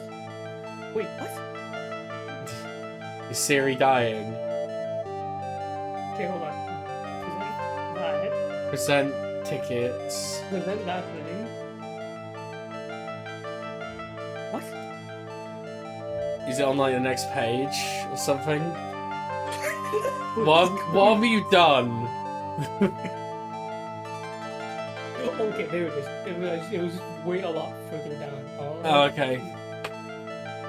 It was the big old no, and then you are right. Yeah. You are right. Glenn did have a gambling habit. You good people must not follow his example. Do you understand? Trust me, even if I wanted to, I don't exactly have the money to buy it.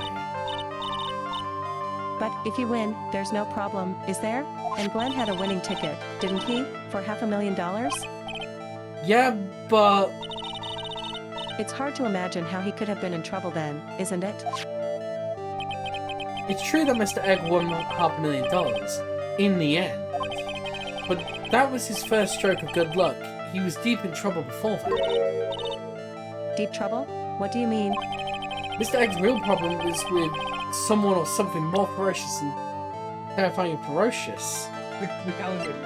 It has to be the calendar. Mr. Egg met out with someone on the day he was killed. He even made a note on his calendar about the meeting meet with the tiger. What is the relevance of that? Are you trying to suggest Glenn was meeting him to discuss his debt?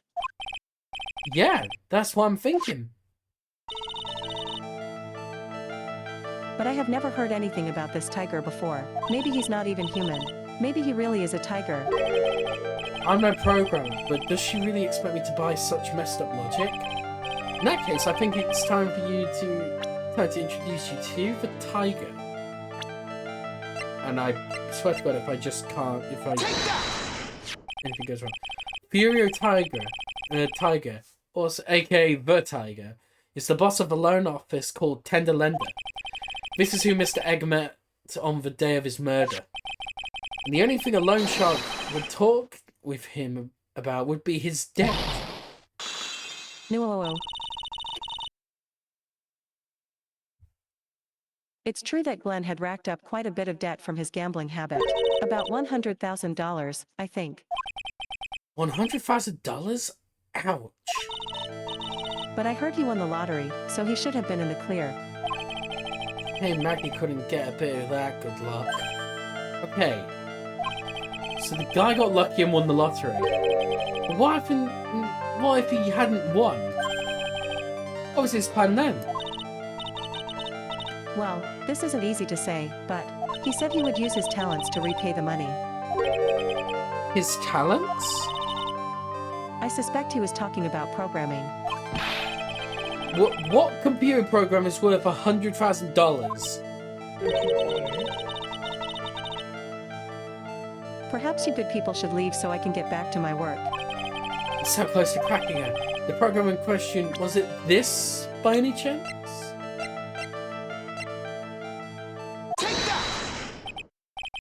Well, this is it, isn't it? This is the virus that's infecting computers worldwide as we speak. MC No. Bomber. Oh, there you go. You know, it's too early. There we go, we've re-healed. Let's go. You gotta scroll. You gotta scroll. What was the dialogue option called? It was called Glenn's Troubles.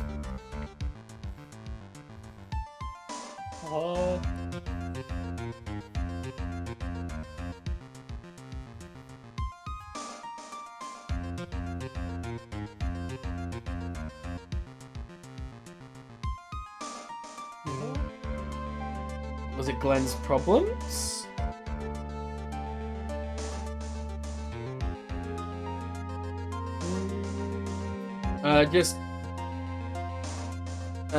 Do control find and said head had more.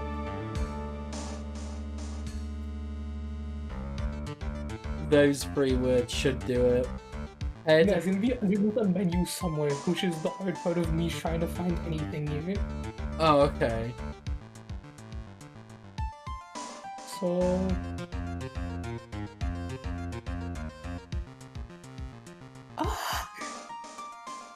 You- Yep.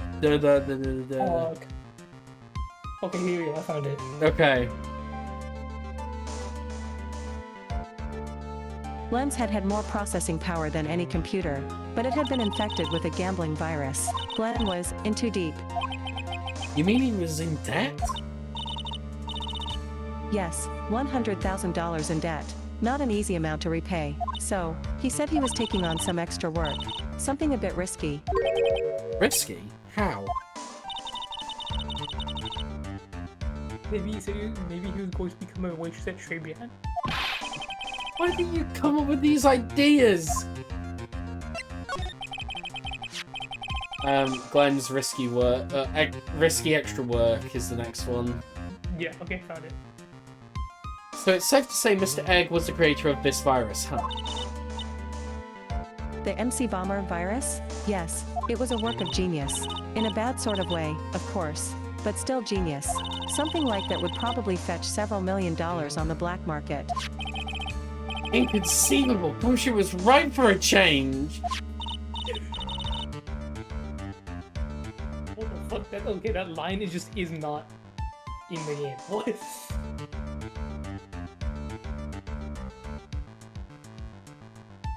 Why is it continuing on? Are you just mashing on your keyboard quickly? Processing. Processing. This date December 3rd that is marked on his calendar. Is that there too? That was his deadline for repaying his debts. Oh, cool. Okay. I guess he won't be needing these horse racing tickets anymore. Oh. Use a trash can, Nick. Right. We should be able to break the girl, right? Oh, for God's sake, no. Kill. Kill on sight. Kill on sight. There we go, got it. Right. This guy. Right, take us to Tenderlender. Hands off the controller. Take us to Tenderlender, please. Please. Thank God, right, it's Megatama time. Let's do it. Do we know we present car accident first? Car accident, proof that she's a thingy. So you just present her. Yeah. Yeah, operation, yeah, right, okay, let's now... Boom. Right. Did that, yeah. I guess we just present her. Yeah, I guess so. I know exactly who you are, Viola Cadvini. You sustained that injury in a traffic accident, didn't you? It happened about 4 months ago. I was driving one of her family's cars when someone pulled in front of me. Who could it be? It was a motorbike or something like that. I don't remember it much. Anyway, I swerved to try and avoid it, but I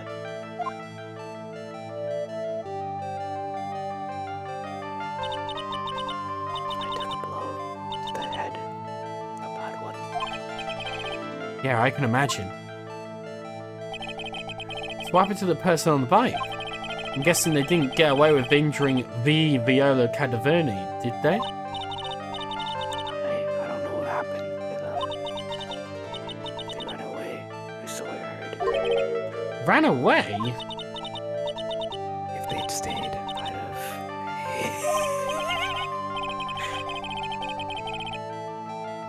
have. Is it possible?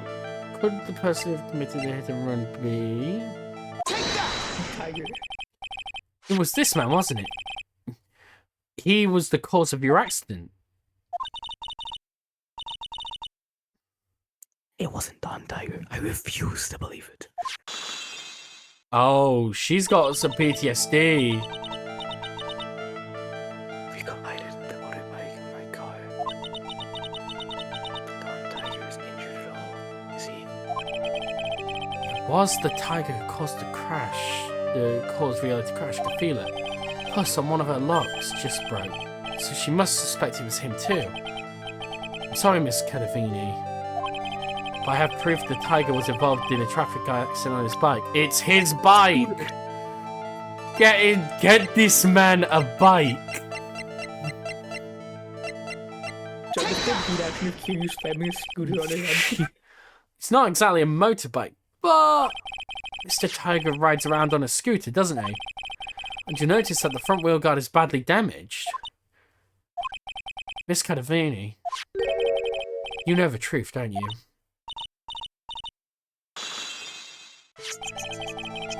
This repair bill was paid by Furio Tiger. The Cadavernes could have known for ages who caused the accident, haven't they? Possible, perhaps. Somewhere inside me, I know that may be true. I knew it. But Don Tiger still saved my life. The operation was really expensive. How much are we talking? Very, very, very expensive. She seems kind of hesitant about giving me an actual figure. I should back off. Well, anyway, it was the Tiger who paid for it, right? After I recovered, Don Tiger told me. He said he paid for the operation because he cared about me. I believe him. Really? Do you honestly believe that to be true?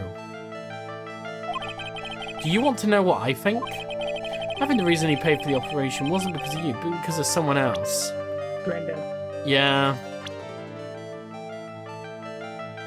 Oh, so I bet you could have actually done that as well.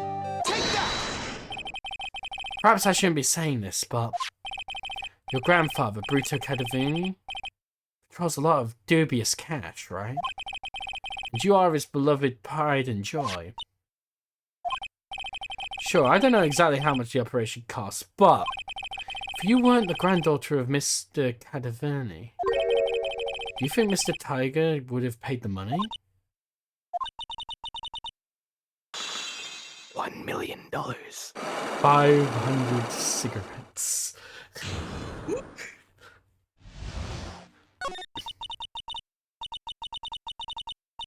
months ago, I was in a traffic accident. That's why I needed the operation. When I woke up, they told me it was nothing serious. A simple procedure. Oh, really? Well, I guess if she recovered in 4 months, it couldn't have been too big. They said the operation cost $1 million. $1 million? My grandfather ordered Don Tiger to pay $1 million in compensation. Compensation, huh? It's the underworld lingo for paying money to settle a score. Basically, pay or you get into some serious trouble. $1 million? This has to be related to our poisoning case somehow. I wanted to believe him. I wanted to trust what Don Tiger said. He said it had nothing to do with my grandfather being brutal cadaver. I wanted to believe he helped me because he cared about me, not about my grandfather. Oh, single tear. But I knew that wasn't really true. Wow, I'm so sorry. What he did to get the money was evil. I hate the ASMR in my ear. Well, I'm sorry, this girl is whispering. You gotta take it.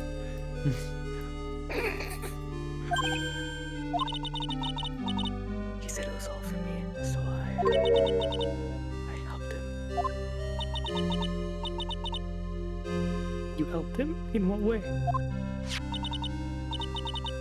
Here, take these. What are these? Medical papers? Brutal Cadaverni's granddaughter. He had to pay compensation. He was made an offer, simply couldn't refuse. Oh, someone gotta die. Payment was due last year. Cranial surgery. Okay, so ahead. Wow, I feel so bad for you. It's inexcusable. Huh? There are 2 things that I consider inexcusable.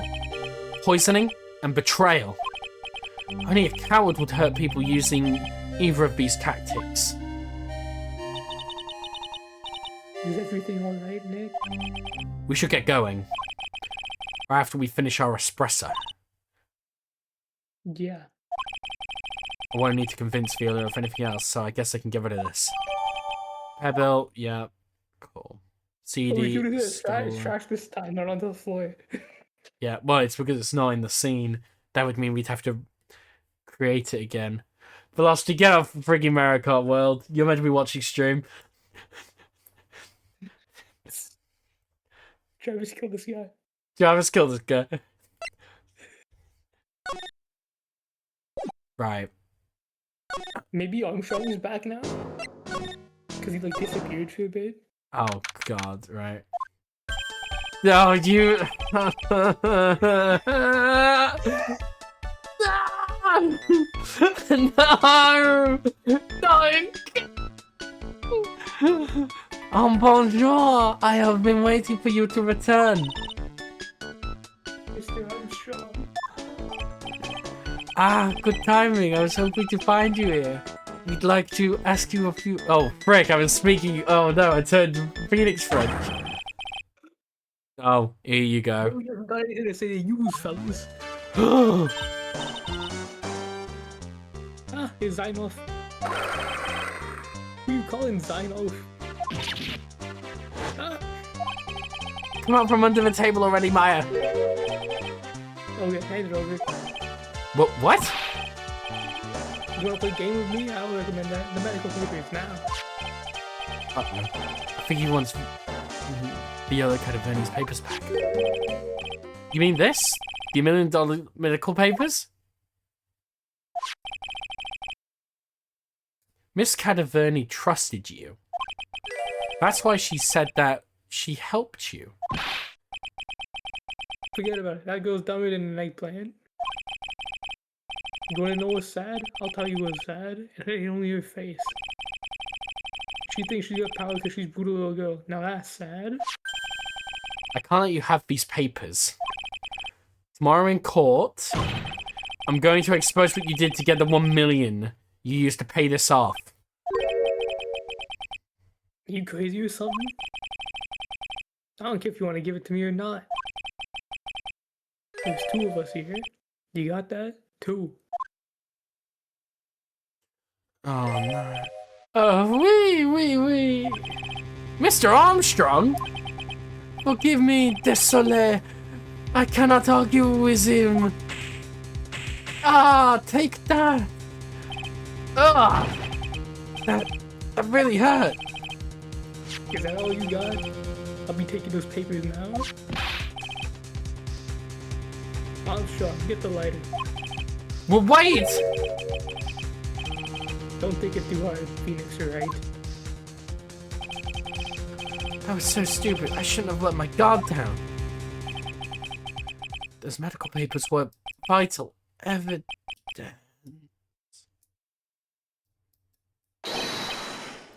Hold it, pal. Dickie G! Detective Gumshoe? Detective?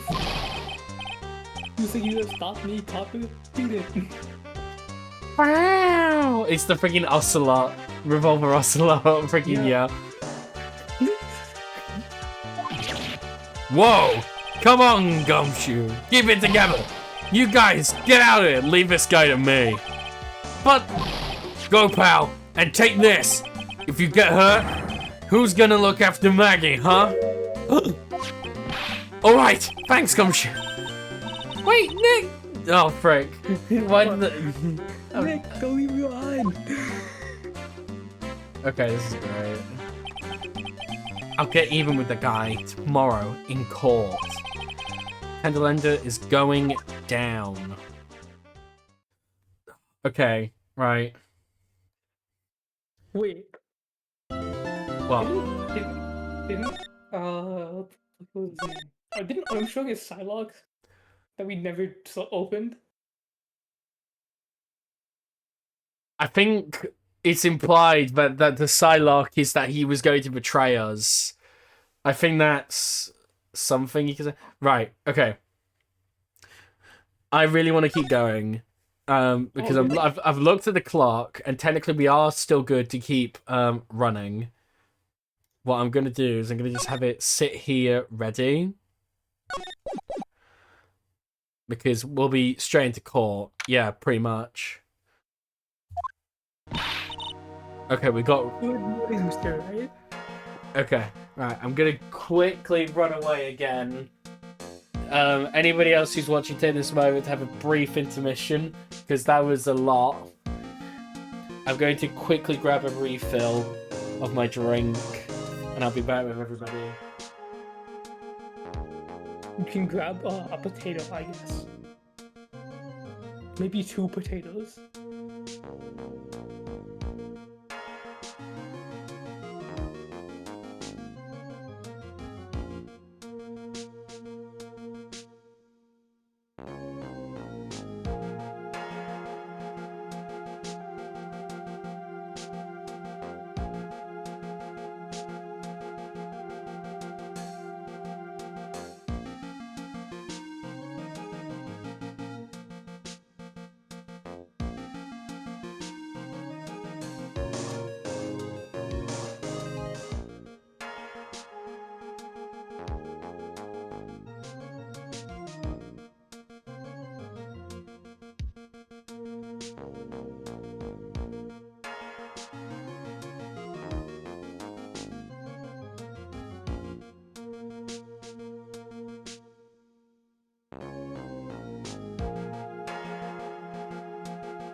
Right, reliquided.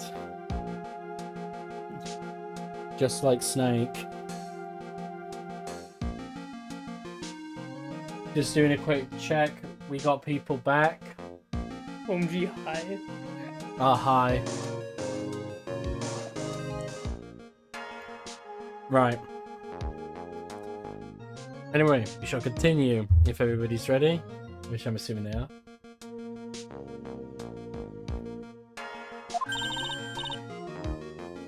Good morning, Maggie. So what do you think is going to happen today, sir? Yesterday's session didn't go so well and ended on a giant mystery. That's true. We still haven't solved a single part of it yet. You okay, Nick? Huh? Oh, yeah, of course. I saw that. I saw a little flash of doubt in your eyes. No, it wasn't doubt. That was, determination. Oh, just Undertale all over again. Alright. Why don't I believe you? It's nearly time, Maggie. You better get going to the defendant and see it.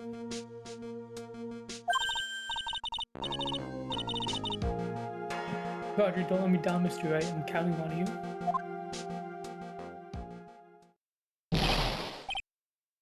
Hey, pal. Hey, Detective Gumshoe. Look, he's alive. Quit stressing Maggie out. She doesn't need that. How did you know she was stressed? I was watching through the doorway. Oh. You look like you lost the case already. Show a bit of confidence, will you, pal? Yeah, maybe this'll help. Huh? Have you taken up aromatherapy too? 9 million years, pal. Don't tell me you don't remember this thing. Huh? Come to think of it.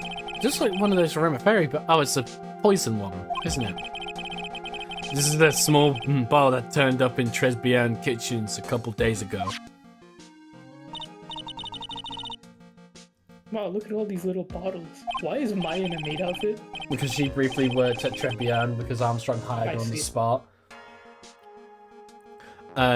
She started on the first day and had a super successful career serving 1 coffee and 1 twin tea set to Phoenix and then retired.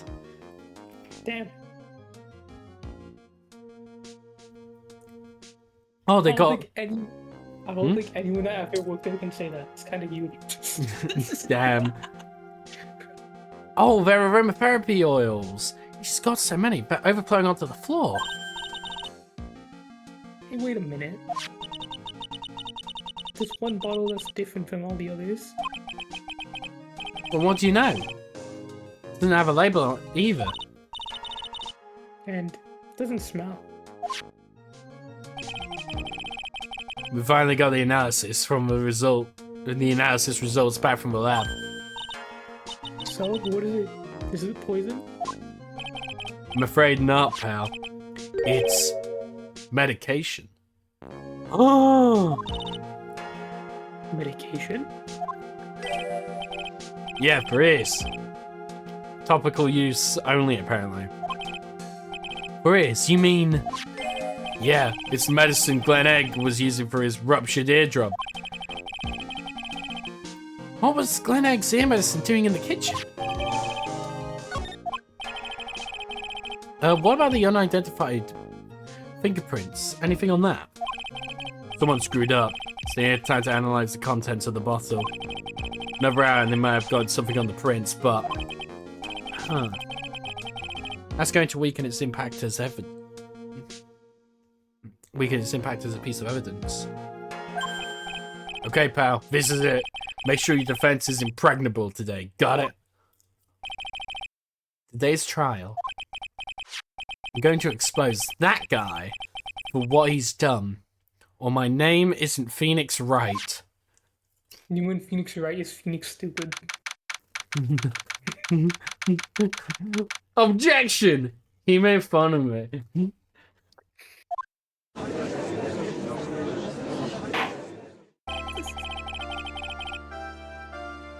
Can I be the judge? Yeah. Court is now in session for the trial of Maggie Bird. The defense is ready, Your Honor. I guess I'll also be a double. Ready and waiting as always, Your Honor. Very good, then we'll get underway at once. Yesterday we heard the testimony of Mr. Victor Kudo. He claims to have witnessed the defendant putting a powder into the victim's coffin. However, the witness's testimony was plagued with a number of problems. The mark given in the cup shows that the victim drank from it with his right hand. But according to the old man's testimony, he picked it up with his left hand. Thank you, Mr. Godot. Furthermore, according to the witness's account, the victim was listening to the radio with an earpiece in his left ear. Yet the victim's left eardrum was ruptured, which made him effectively deaf in that ear. I bet there's a mirror involved. I 100% believe there's a mirror. Maybe, yeah. It's amazing how many contradictions a single case can have, huh, Nick?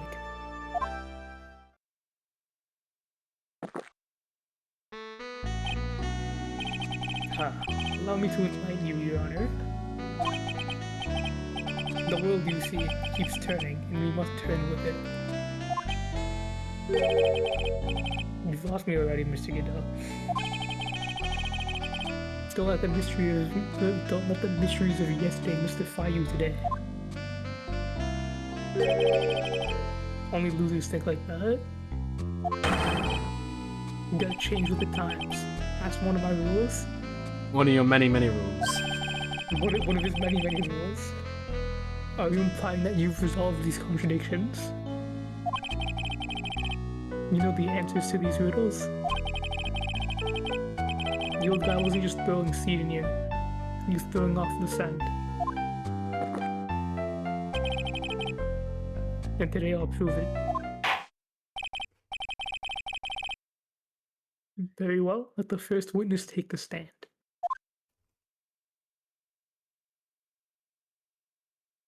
Jesus. And you are? Oh, bonjour, everyone! I'm Jean Armstrong, the owner and head chef of Le Tribulations Restaurant Enchanté. Forgive me for asking, witness, but you a woman? Oh la la, monsieur. As you can see, I am la pert and perky gentleman, no?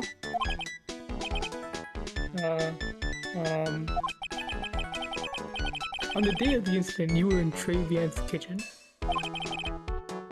Isn't that right? With your monsieur. Huh? Everything feels right.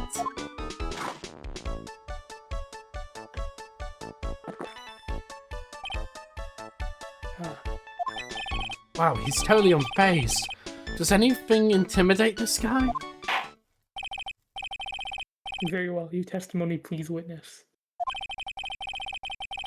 Please tell the court what happened that day at Tribian.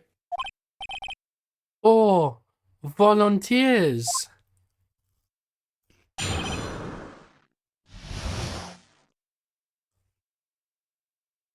I'm gonna find out I said that. Well, I meant to say we, but I think that'll be like volunteers or something. When it all happened, there were just 2 customers in my restaurant. I remember he was experimenting with the new art deco at that day. Oh, I'm going to. Did I or did I not say that there was a big F mirror? I didn't. Okay, big fucking mirror. There's a mirror! He wasn't wrong! Come on! Oh my god. Perhaps that is what the old man was looking at. The cup, the earpiece, and the glasses. He would have seen everything in reverse. Oh no. No, it's too good. A mirror? We on Grand Mirror? The most enormous mirror. Why is this good? Then suddenly the mystery disappears.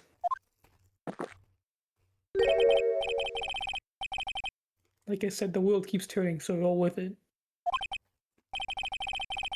That would explain the coffee cup and the earpiece conundrum. The mirror would have made everything appear back to front. What the heck? It's too way early in the morning for this to be happening to me.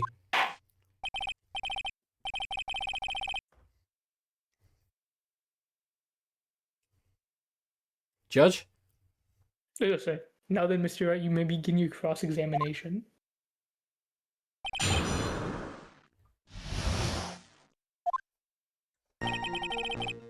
Why? Fucking why? I'm at... Why is there a... Right, you know what? How big of a mirror are we talking here?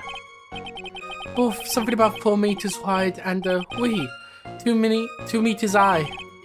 Let's see, 4 meters is about 1 meter. Holy glass in a frame, that's huge! Interrogate the game, man, you got it. I was intending to install it on the ceiling eventually. The ceiling? Was there a mirror on the ceiling? I don't remember. May not, but I decided not to go through with it in the end. What should I do? Should I ask him? Of course! You really had such a large mirror in the restaurant. Someone would have noticed it. But there's nothing about a mirror in Mr. Kudo's or Maggie Bird's testimonies. But... Objection! You must try it. You only have yourself to blame for such sloppy work. What? The mirror was delivered to Tribia the day before the incident. Really? As Mr. Armstrong testified, he was carrying out some design changes. And as it turned out, he didn't actually use the mirror in the end. This just doesn't add up. Even if a mirror was delivered to Tribia, it doesn't prove it was in the restaurant the day of the crime. Oh, if you want to doubt someone, try it. Look in the mirror. I'm sure the person looking back at you will be dubious enough. So the witness yesterday had seen the victim reflected in a mirror. But that can't be true.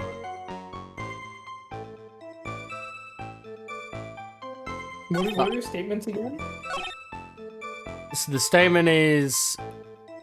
The idea is this mirror was in the restaurant, but it can't have been. Yeah, no, it's just like, what are you saying again? I'm just like... Yeah, hang on. I just want to... Okay, 2 things. It's not viewable in this photo.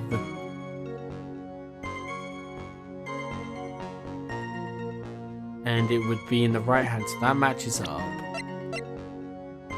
The floor plan...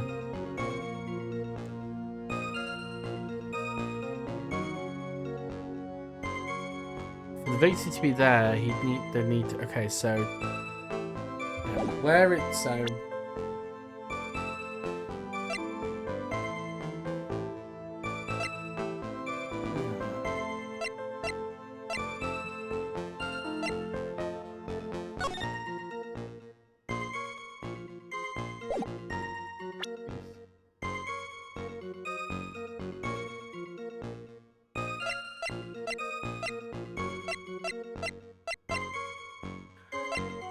This sucks. Yeah, so I'm just trying to like see what he was saying. Normally I'd expect people to know the difference between a reflection and a real object. Objection! Normally? How does normality come into this? That's lame, Troy, even for you. Huh? Are you trying to say that if something isn't normal, it isn't possible? Is that it? Where does that leave the porky-headed... Oh, whoops. What? Would that leave the porky-headed lawyer in the top-notch shit of... Top-notch? And the godly cool guy with the mask over there? I'll try it. Not the hair! I do not have that is mine. I do not have a top knot. Mr. Godot is correct. A lack of normality is no basis for discounting an argument. We have logic as one letter. Wait, What? a couple of earpiece in the classes. Oh.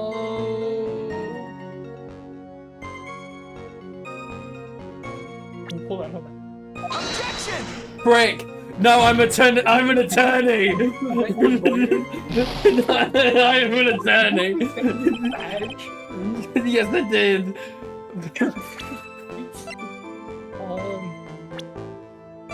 Show me the profile of Left. that fella. Just present Glenn Elg anyway. You know, fuck it. Why not? No, he...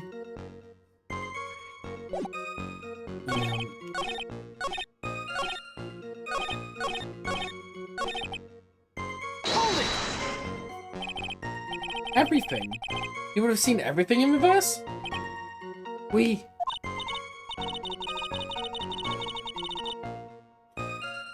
Hey Nick, you should take a second to think about what old CD said in his testimony. How did he phrase it again? The boy wearing the earpiece. The boy was wearing the earpiece on the same side as his... Same side as the green lens of his specs. No question, you glove me up in wrong. It was his left ear, without a doubt. And then he used the same hand to pick up the cup, his left hand. He just... If he saw everything he described reflected in a mirror, and everything he said he saw on the left was actually on the right, huh?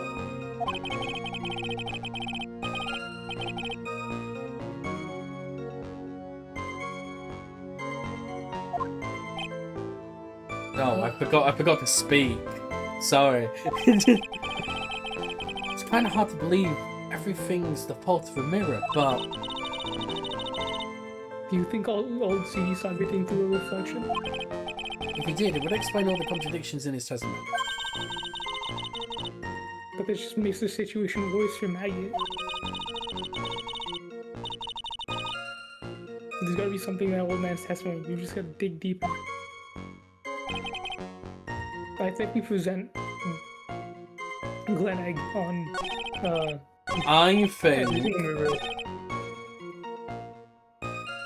I think that can't have been a mirror because of this piece of evidence. Because if it was everything, he would have seen double. When the incident occurred, I broke the vase at my seat. I'm sorry. I think he would have seen his own vase explode.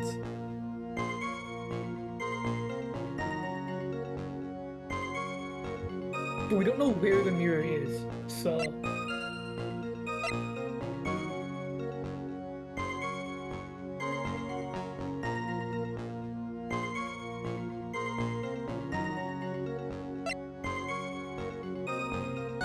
I think...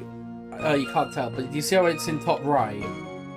Yeah. I think, if I remember correctly, he was directly across from him. So he would have seen himself too.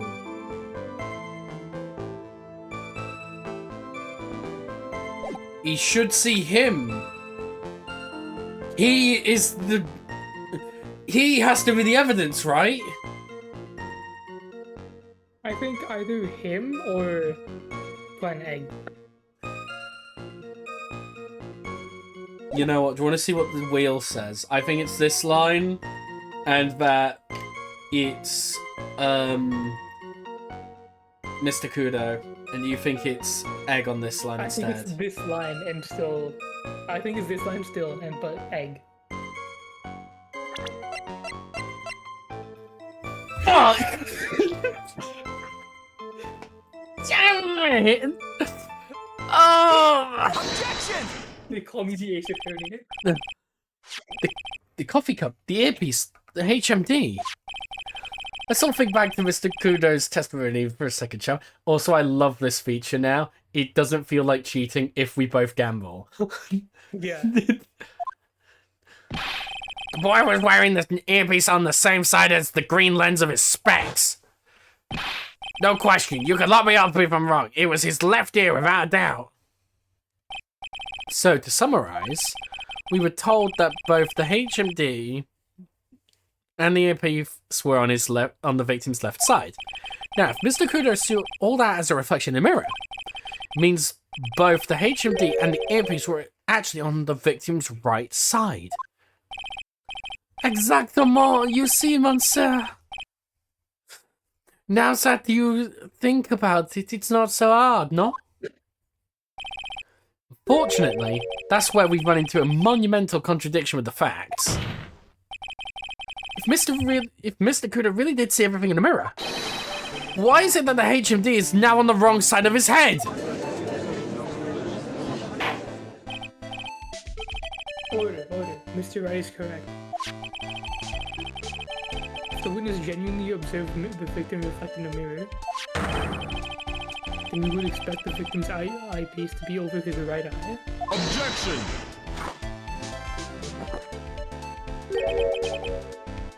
How bitter. Try, you should have tasted his bitterness. It'll calm you down in no time. Are we talking about your coffee or something completely different? You don't understand the way the witness thinks. How he thinks? Do you remember this, I presume? The I broke the vase, sorry. Apology, Mr. Kudo's sworn testimony.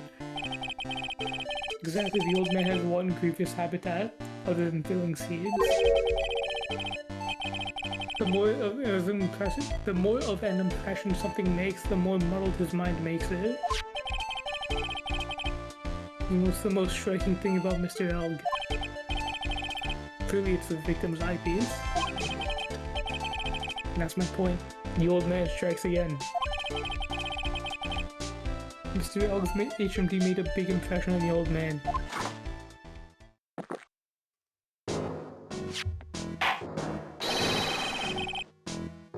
I saw the earpiece, the earpiece and those newfangled spectacles he was wearing. Oh yes, it was both on his left ear. Do you hear? His left ear. Ah. Well, Trey? Yeah. That's the worst, but the best impression of Kudo ever. Wow, I really thought it was old CD for a minute there. It was good. Enough. I must agree that yesterday's witness was irresponsibly rash in much of his testimony. Bad luck, Nick. Looks like the boil of a contradiction you just found is a rash. A mirror can't be beaten by a handful of seeds, nor can it lie. So, what exactly was the old man looking at? Fill us in, Mr. Armstrong. Go on, tell the court, we're all ears. I can explain, please. If you look at the plans of the restaurant, this is where it all goes wrong.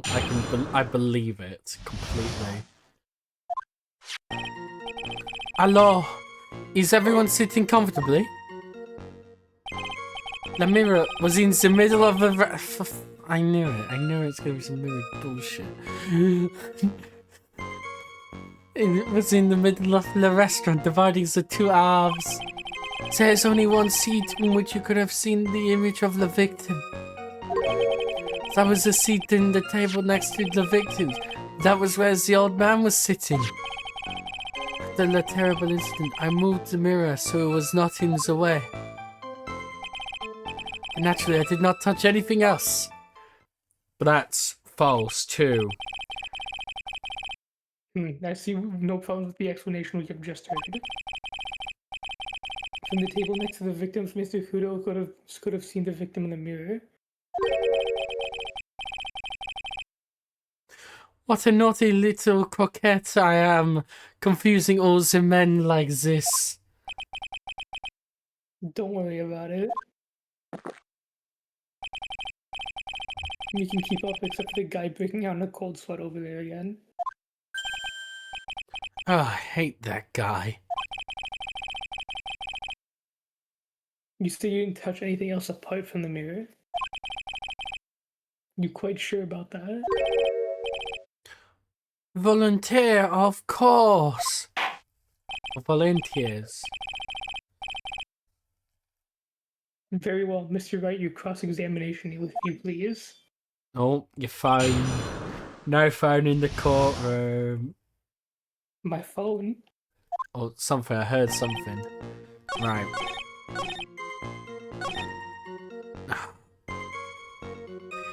I think we just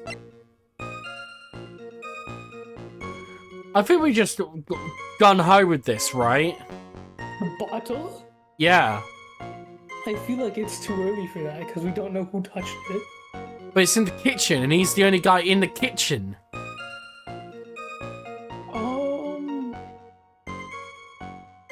And even if you wanted to say Maggie swiped it, she's fainted. That's true. I'm sending it. Objection! Okay, yeah, let's send it. You make a good argument. Never Fine. mind. Fine. You jump the gun.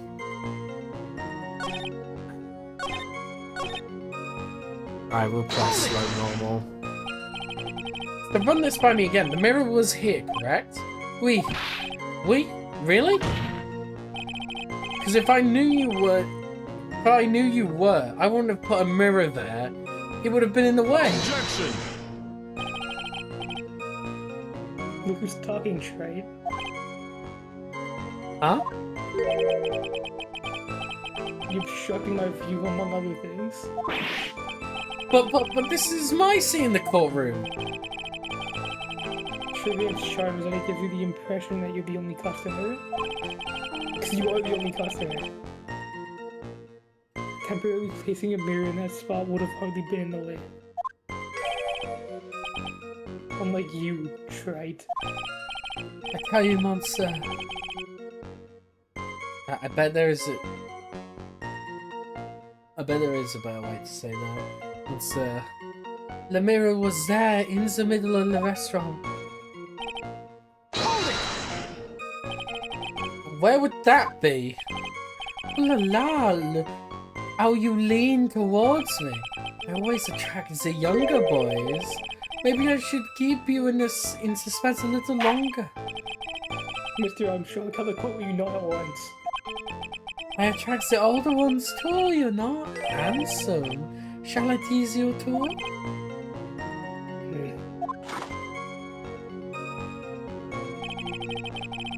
I'm already seeing you very hot, so I'm afraid you'll be waiting for a long time. I bet she has mocha cream skip and cappuccino perfume.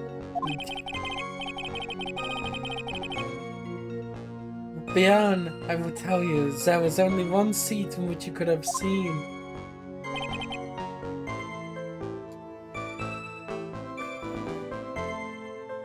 Wait. There's one seat. There's Wait. If Victor broke the face, show me this photo of the crime again. Oh my god, you're right. Oh my god, you're right. Because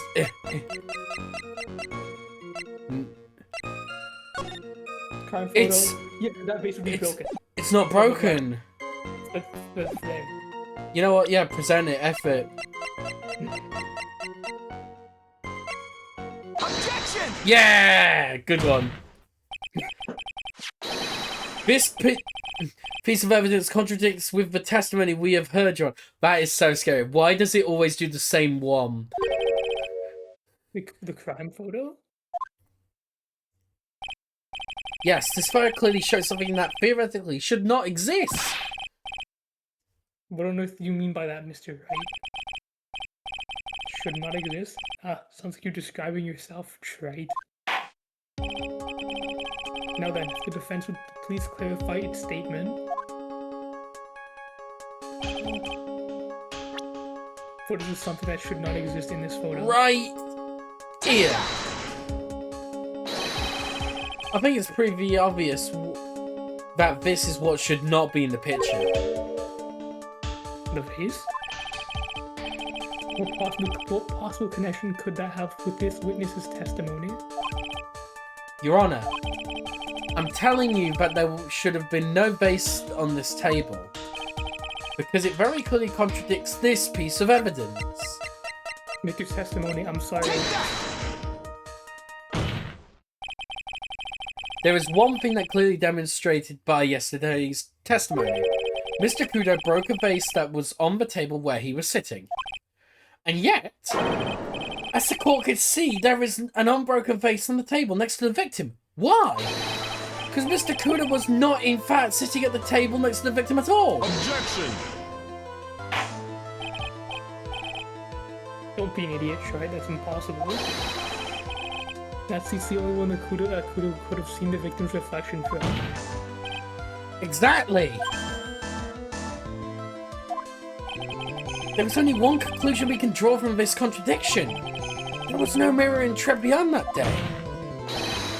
Your testimony, Mr. Armstrong, is an elaborate lie. Mon Dieu! Mon Dieu! Uh-oh. He's clapping back. Don't try to confuse the court, Mr. Trite. Obviously, the witness cleaned up the vase. While the police were taking their time getting to the crime scene. Objection! Unfortunately, Mr. Godot, that doesn't quite work for me. Mr. Armstrong already testified to the contrary in his own words. I did not touch anything else except the mirror.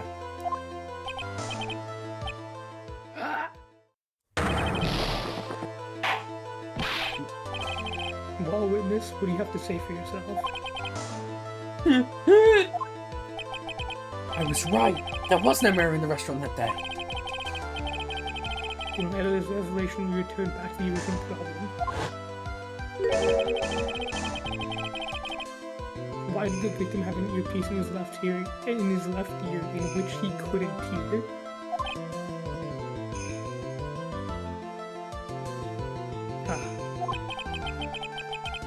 When we get one shot in life, there's no turning back. I'll be once again.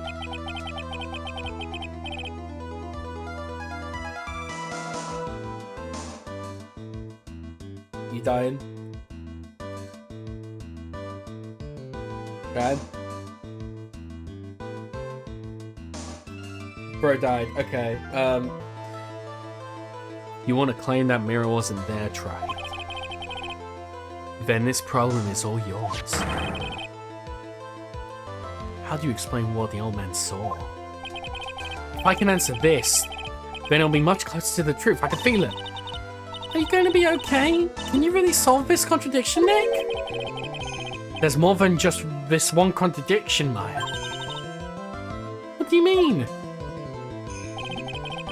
Remember what Maggie told us? There was another man at the victim's table. And there was a sample CD on the victim's table. It all flies in the face of Mr. Kudo's testimony. And I think I know the reason. Why nothing in this case is adding up. Alright, you gotta tell us. I'm back. Well, Mr. Wright, let's hear your answer. Right, so we're about to try and prove that the mirror wasn't there, but we also need to try and prove that there was another person and a CD. Yes, Your Honor. The reason behind all the contradictions in Mr. Kudo's testimony is simple.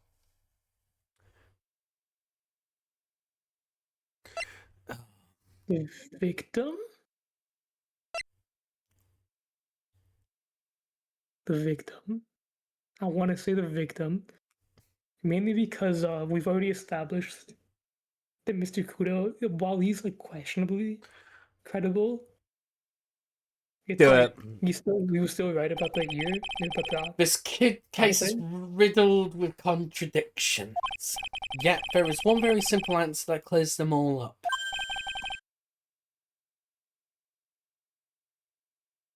And what is that?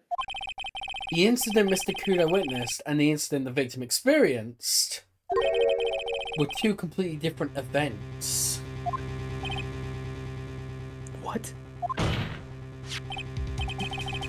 Yes, the victim that Mr. Kudo saw wasn't Mr. Glenegg at all. He was an imposter, a phony pretending to be Mr. Egg. Obviously, unlike the victim, there was nothing wrong with the imposter's left eardrum. That's why he ended up wearing the earpiece in his left ear by mistake.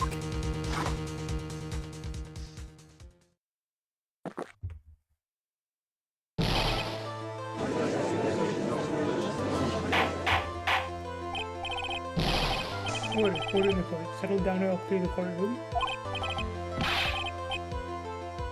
Quiet, grandfather, you clear out of here, huh? Oh my What did you god. say? Trey, are you saying that what Mr. Kudo saw was a setup? Yes. Someone pretended to be Glenegg and acted out the whole coffee poisoning. All for the express purpose of creating a witness out of one Mr. Victor Kudo. Objection! Get real, Trey. Why would anyone want to do that? Isn't it obvious? The thing Mr. Kudo most insisted about in his testimony was... The serving girl brought him a Javakino, but she put something in it. The serving girl, that's right, in the defendant's chair, I remember her well.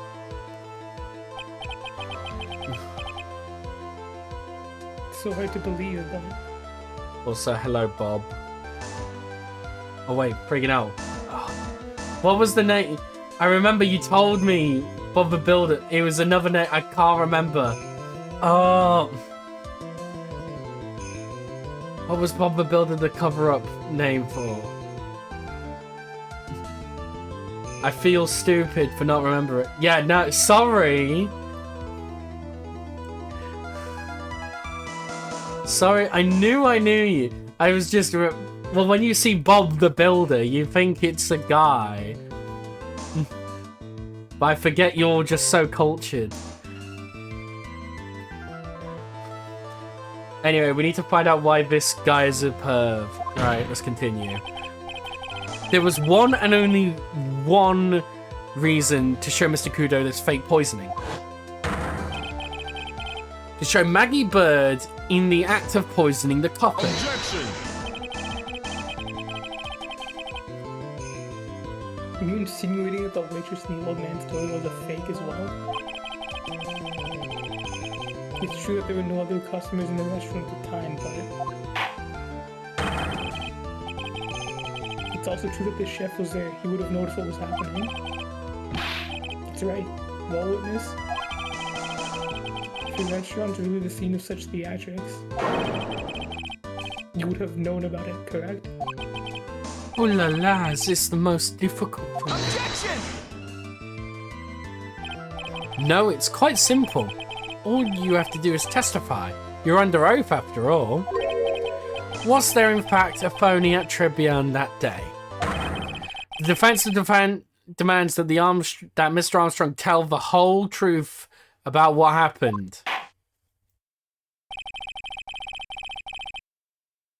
The defense's request for additional testimony is accepted. You will accurately explain in detail the events in the restaurant that day. Oui.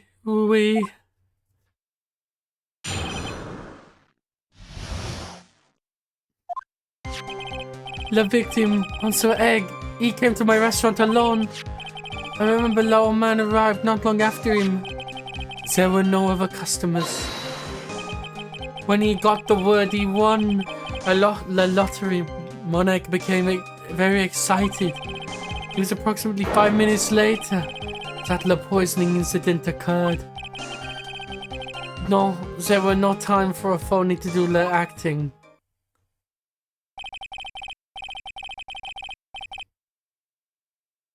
And just so we're clear, there was no mirror in the restaurant after all. Je vous demande pardon. Forgive me, Your Honor.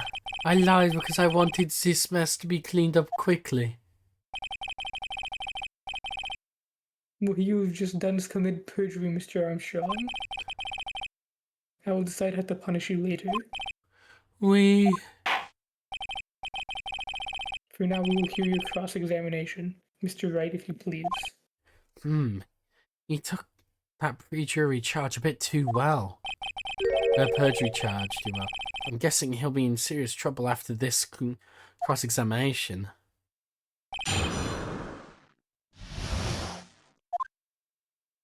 Right. Yep. Well, that's the first one. That's a lie. Because he's... Or if I might not be. I don't trust the French buff femboy. Yeah, no. Good call. Good call. Good call. Good call. Good answer. Good answer.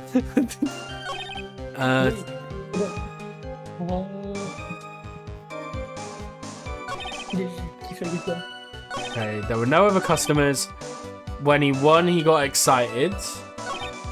And then 5 minutes later, I think this is where it is. How to different that with the lottery show? Because we know that the show takes 10 minutes because of Detective Gumshoe. Yeah, okay. The Millionaire Radio Flyer. Yeah, he can't have found out he won. He can't have found out he won in time. Because when did he... He would have died. He'd still be alive. He couldn't have died within 5 minutes. Yeah. So that's why I think we'll present the show, the Radio Flyer as evidence. Objection! No. What?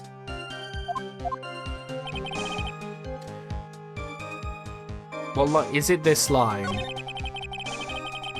Okay, it's this line. I think, is it? No. Okay. Okay. We actually have to just play the game. Oh no! I thought we could just, guess correctly. Damn it, fine. By old man, do you mean Victor Kudo, correct? Comes often for my special coffee. I drank your coffee once, Mr. Armstrong. It's special, I'll give you that. It's worth a sip just for the experience. Oh, you make me so happy, Monster. You are most welcome anytime. I said it was worth one sip, and nothing more. So old Mr. Kudo arrived at the restaurant around the same time as the victim. Maybe we should ask about his arrival in more detail. Oh yeah, what time was it? What time was it? Out of curiosity, what time was it when Mr. Kudo arrived? Oh no, I cannot remember, Monsieur. I believe we were told by a witness yesterday. The crime was reported. Oh, it's Tom Yeah, I hesitated too, so. The crime was reported at 2:25 p.m. by a kind of scary old man, sir.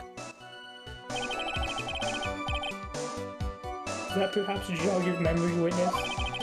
The incident happened about 20 minutes after he arrived. So the victim must have arrived between 2 p.m. and... No? No, because now we can contradict when he got word he won the lottery. Yeah. Okay. Just after 2, huh? Thank you for your help in jogging my memory, Monsieur. You are wonderful.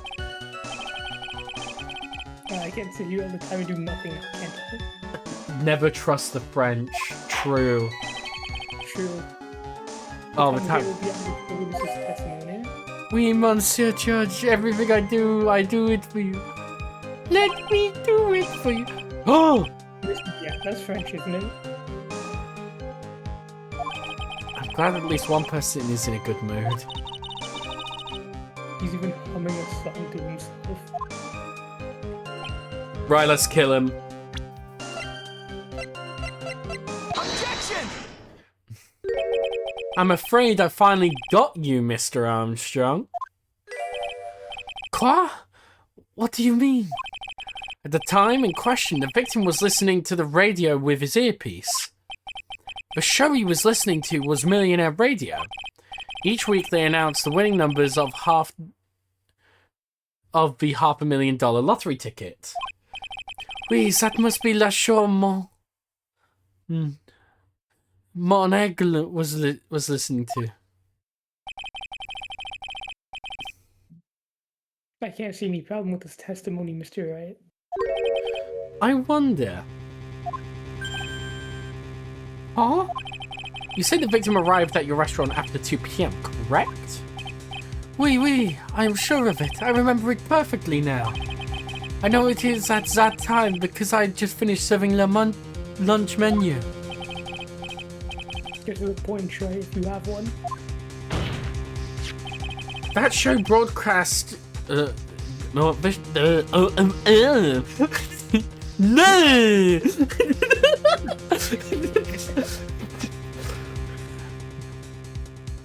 That show is broadcast live at 1:30 p.m. and it claims to be the most thrilling 10 minutes of your life. On the air at 1:30? Now, supposedly, the victim made some noise when it announced he had won. And yeah, I don't believe his cry of joy could have occurred after 2 p.m.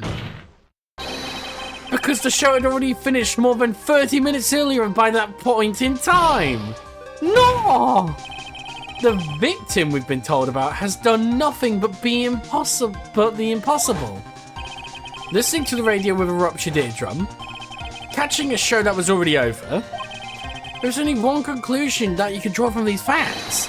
This victim was an imposter acting out the poisoning 30 minutes after the real murder.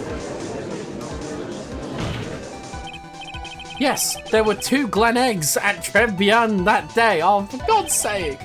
The real Glen Egg, now dead, having been poisoned by the real killer. The phony Glen Egg acting out the events for Mr. Kudo to witness. It certainly seems that way. I mean, if that wasn't the case, how could you explain the time discrepancies? Objection! Quite a performance, Trent. We were almost there. Damn it, come on. But sadly, you lack the rock-hard foundation of the rhythm to build your song. What is this? Music Theory 101? To recap, according to your imaginative theory, it's now just after 2 p.m. The phony ally is performing a play for the benefit of Mr. Kudo. How do you explain where the real Glen Egg is? I don't believe I have to spell this out to the court. However, at that time the real Glen Egg was already dead. That's certainly the obvious conclusion. Objection! Thank you, Trent. That's exactly what I was hoping you would say. What? Now I presume you can prove this theory of yours. Can you explain where the missing corpse went to? Well, obviously the kitchen. The missing corpse? According to the old man's testimony, there was only one other customer there. That customer was the phony Glen Egg. Then where did the killer hide the body of the real victim? Ugh.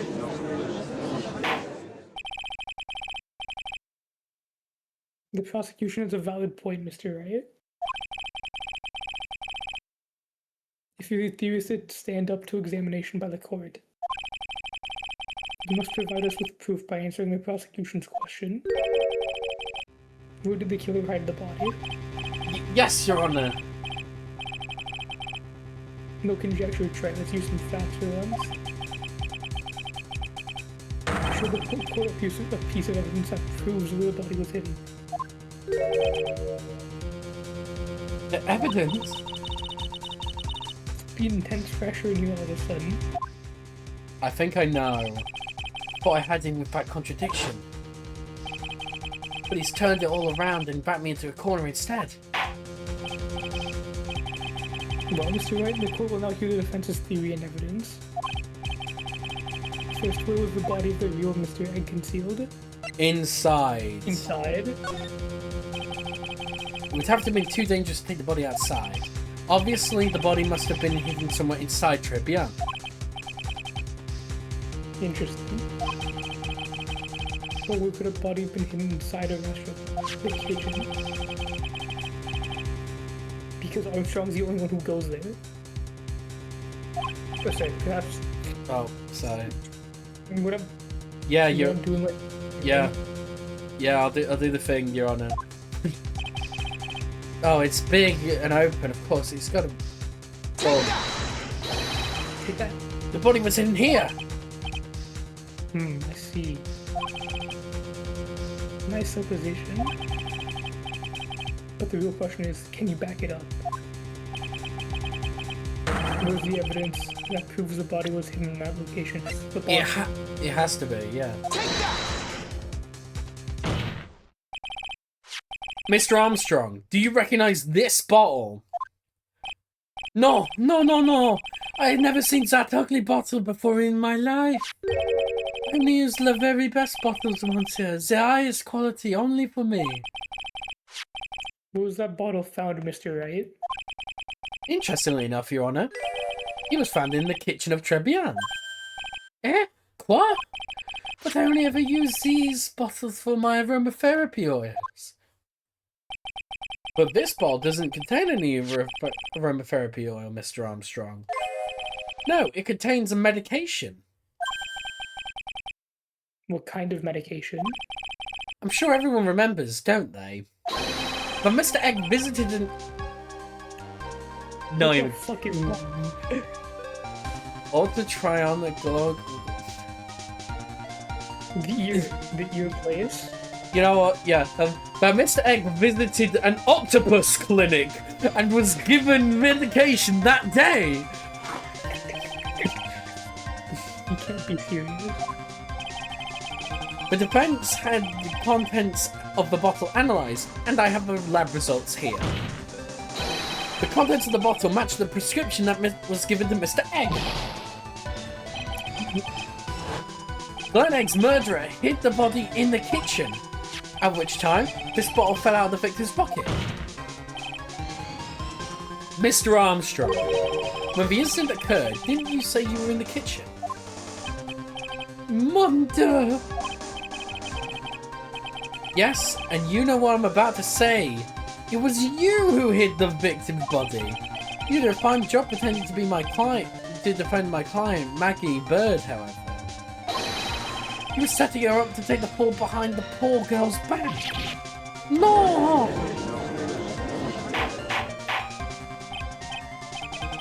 Order, this is an extraordinary development. Witness, did you murder Mr. Flanagan? Never! I could not do such an horrible thing. What? No! What is going on? Oh my...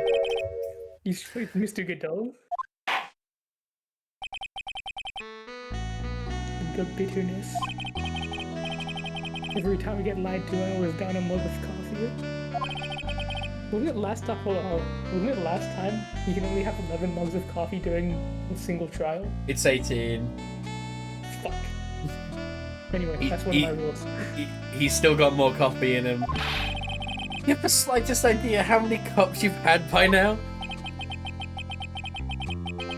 Then all I like to do is just say with the person who lied to me. I like to take them down with my empty cup. Listen up, chef. How about a brand new flavor in my ear, my H-deficient friend? Je vous demande pardon. Please, you must hear me out. It is a trap. Listen to me. Por favor. Spanish. Yo hablo español, Mr. Armstrong, and por favor is Spanish.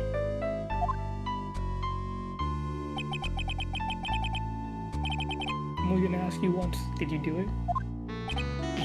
No, absolutely not. Let's hear it. We got one shot, right, Gramps? Witness, the court will permit you the chance to make one final statement. If you bite under oath again, Mr. Godot's coffee mug awaits you. As does my gavel.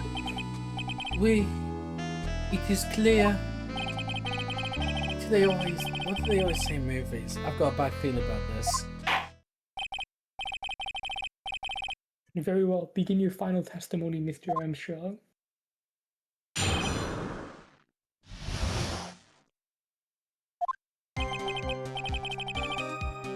It is true, I ate the body in the kitchen. The man forced me to do it. I had no choice. I had to go along with him, because there was a reason I could not refuse. But I did not kill him. I swear, you must believe me. Okay, so he's selling him out. I think we present the loan on third. On the reason. Yeah. Yeah. You were forced by who? I cannot say, or it will be erased. Let's try a different question then. When Mr. Egg died, was he really the only person at his table? There was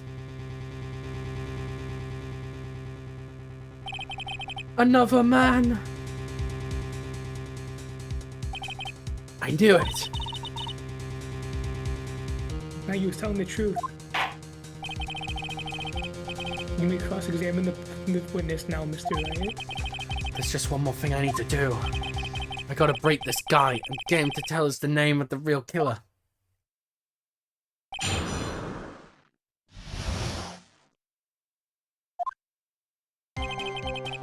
Yep, that's true. Press first. What was the reason? What reason would that be, Mr. Armstrong? Your nom, monsieur. Yes? Surely you cannot expect a young maiden to talk about such an embarrassment. Maiden? You're a bit old to get away with that. You're a bit too male. Can't finish the common examination without establishing his reason. So I'll just have to prove it with evidence. Oh, for God's sake. Yeah, cool. I have to just show that he's in debt. Objection! You have $500,000 debt, don't you? $500,000? Is that true, Mr. Armstrong? Oui, je suis désolé. I was weak. I borrowed the money. This is Mr. Armstrong's Achilles heel. That's why you couldn't refuse anything asked of you by this man. Tiger? Tiger uppercut. $500,000 loan from a black market loan shark. And you had no way of paying it back, did you? That's why you were forced to do anything. This man told you. Oui, 'tis as you say. Mr. Armstrong? The tiger. He told me he was going to use my restaurant for a business rendezvous. On the day in question, he was meeting the victim who demands that he repay his loan. Don't know why it happened like that. I just did what he told me to. I had no choice. I carried the body and the innocent Maggie out of the dining area and into the kitchen. After that, I tried to forget what I had seen. I think we can now safely say that the man who forced your hand was Mr. Furio Tiger.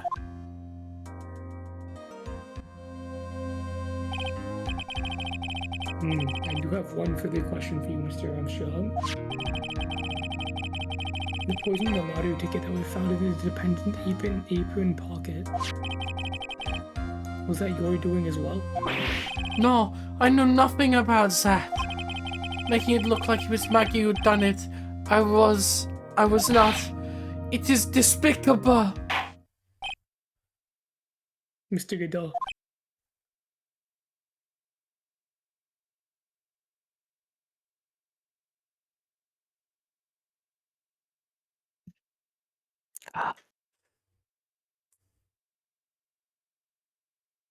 Sorry, I just wanted to see how long we could keep the awkward pause. You will summon this Furio Tiger as a witness. I doubt that can be arranged today, so we will adjourn for now. Proceedings will continue tomorrow. Oh, hang on. 30 minutes. Oh. What? The trial will go on. I'll see to it myself. I need half an hour to get the guy on stand. Not a minute more. Alva! He'll sit back and relax yet, right? No one knows if that chef is telling the truth or not. This trial could still go either way. Very well. Your request is granted, Mr. Goodell. We will resume once Mr. Tiger is ready to take the stand. Until then, court is adjourned for a 30-minute recess. Damn, okay. To be continued. Okay, I have to keep... On the one day I say, oh, just... I've done everything, leave me alone, I'm going to have to quickly run and do... It's because there's, like, keys and doors involved, so I gotta make sure people, you know, don't get trapped. It's just me locking stuff around the house, that sort of thing. I'll be right back. Again, quick. Whatever you do, don't quote the Final Fantasy 14 copy pasta. I'm going to quote the Final Fantasy 14 copy pasta while he's gone. You would never know. No, don't do it. Trying to think what's a good one. You know what? I want you to tell the class why do people love Miles Edgeworth kissing Mr. Phoenix Wright? Go. Bye. What? You heard me.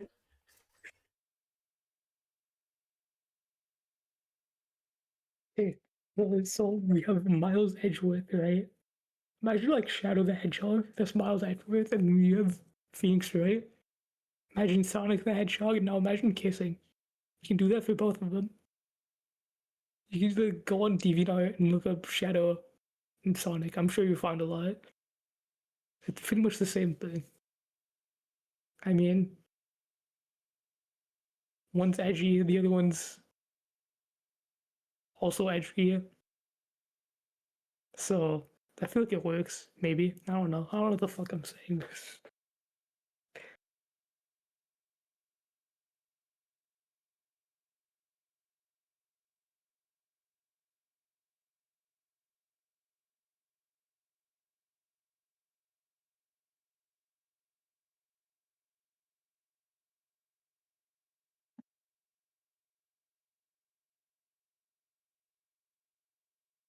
No, if you're in the stream, you also owe us $2.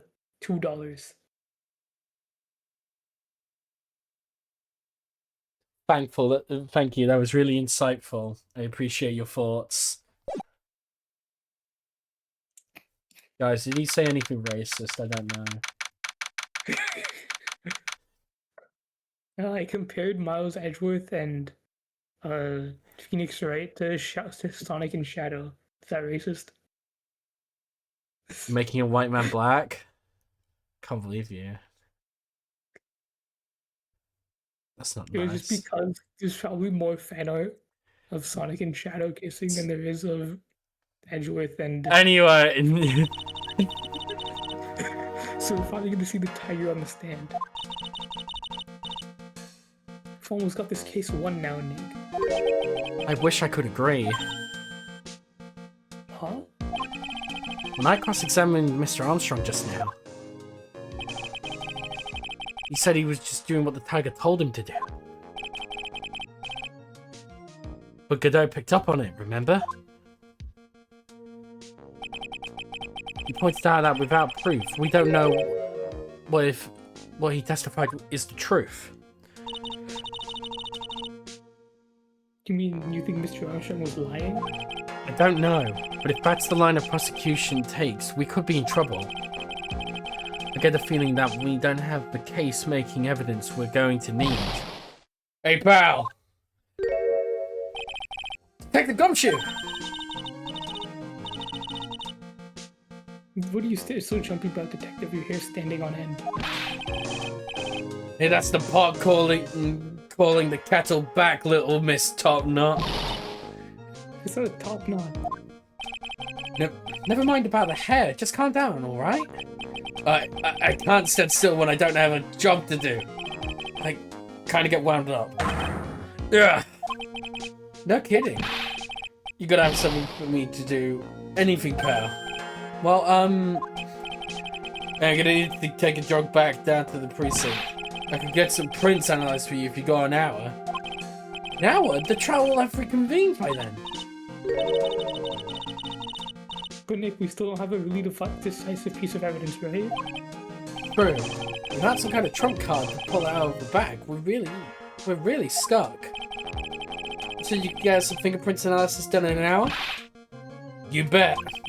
In that case, would you mind checking the prints on this for me?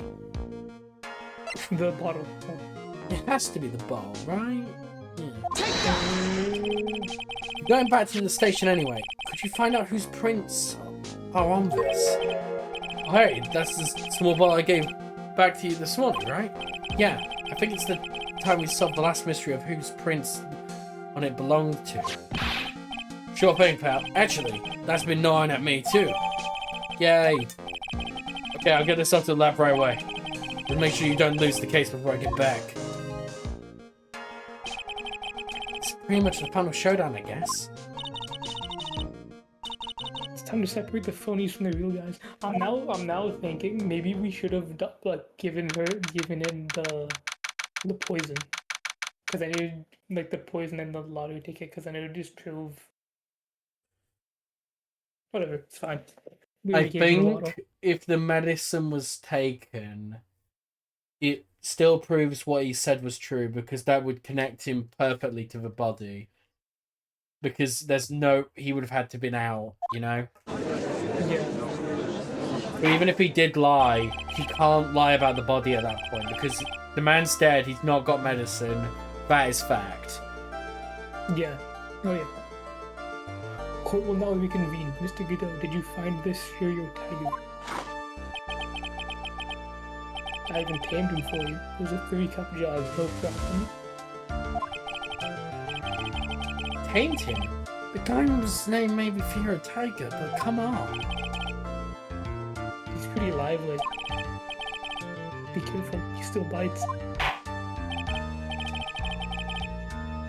Very well, please show Mr. Tiger to the stand. No. Witness, please state your name and occupation for this.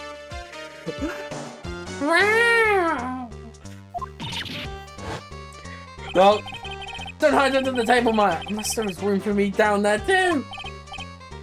Would you mind? What do you say to me? Nothing. I didn't say nothing, honestly. Who would have guessed he would do such a bad Brooklyn accent, but in the judge? I got business to take care of, you hear me? So who the hell called me to the soul? Was it you, Spikey?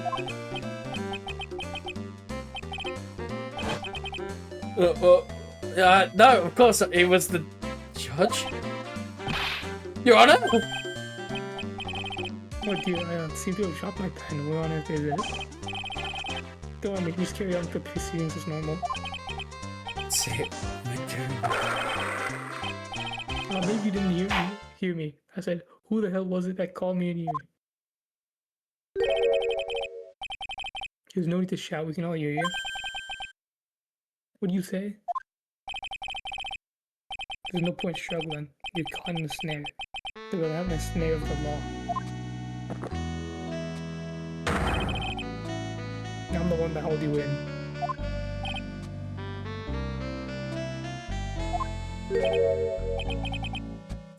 Too cool. Don't let him get the better of you, Nick. Let's start with the basics. You knew about the incident in question, correct? The incident? I don't know about those things in Mask Boy. I mean, you didn't attend the previous trial of Maggie Bird? Maggie who? Got more important things to do than watch courtroom drama. Of course. And maybe you can give your testimony? Please tell us about what you did on the day of the crime. Phoenix, you're right. Good touch, I like that. He's the one who set this up, didn't you? He's gonna regret that you ruffled those tiger shirt.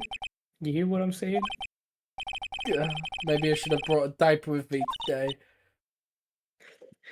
Get a grip, Nick. Where's Also, everybody I want you to hiding? know. I want you to know, through the judge and Maya talking, I'm putting my head under my table. Hell yeah. I don't know if it affects the sound any. Anyway, I don't know nothing about no murder. I was tied up with business in December last year. Spent all my time in my office. I got whales lined up to borrow cash from tender lender every day. You want to check my alibi? Just ask for Yoletta.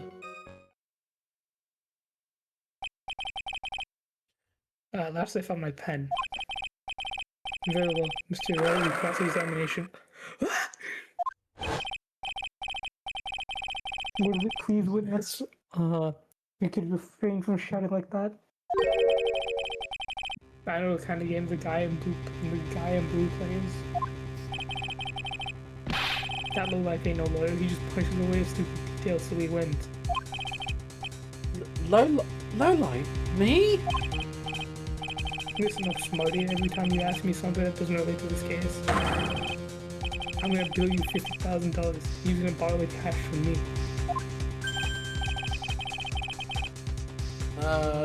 That's one loan contract that I refused to sign. Don't think it ain't gonna hurt when you tangle with the when you tangle with the tiger.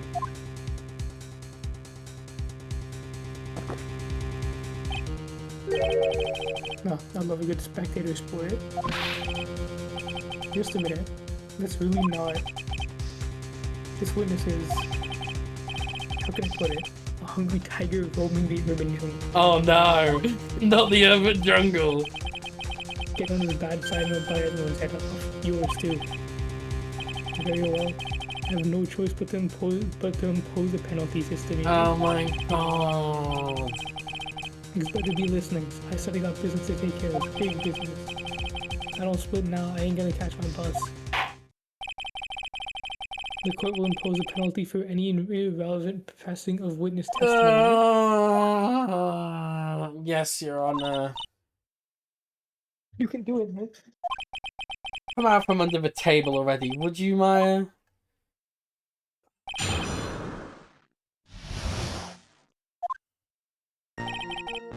Okay.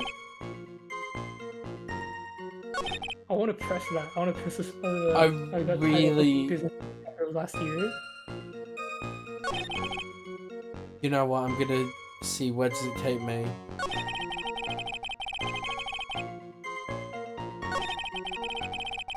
It goes here. It feels right because we've got a date for December 3rd. Yeah. So I want to press it. I Yeah. don't know about preventing anything. Are you sure about that?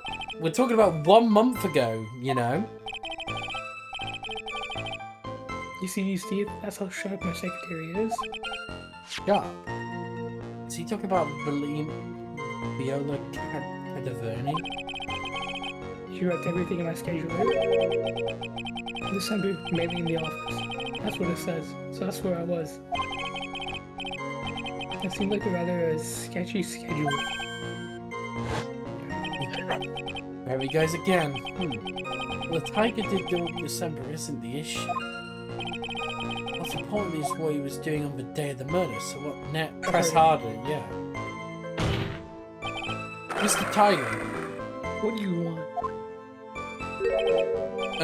If you wouldn't mind going into a bit more detail. Objection! This is a dead end try and you know it. Remember the rules. Objection! No, it's essential that we establish the witness's alibi accurately. I agree. The victim was killed on December 3rd. Were you in the office that day too? Maybe you saying this, of course I was. I never set foot outside. That means all day with a bunch of cats wanting to do business with me. I ain't never seen that young kid before. I do believe the witness's last statement was important. Mr. Goodell, if you could please Mr. Tiger, the court asks you to add that last statement to your testimony. Don't let an animal beat you. Be a man, Your Honor, and ask of your. Be a man, Your Honor, and ask of yourself.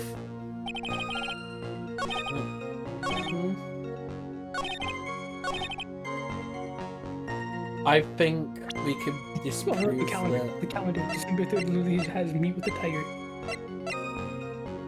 Objection! Yep. Mr. Tiger, you claim you didn't know Glen Egg, but it appears that Glen Egg knew you. What? Mr. Egg left a little note on his calendar. Meet with the tiger. And the date? December 3rd. December 3rd? That's the day of the murder. So, Mr. Tiger, I submit you did indeed know one Mr. Glen Egg. Jesus Christ. Because on that very day of the incident, you met with him.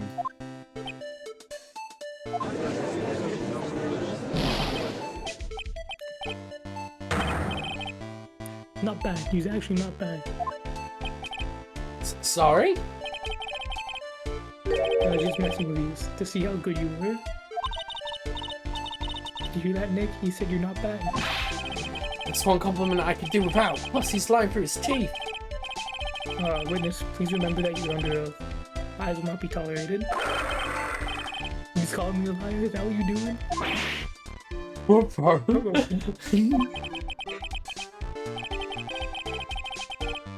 So you're saying that you're claimed to have never seen the kid before? Is that this is the truth? I said I'm dead serious. You gotta believe that's the truth.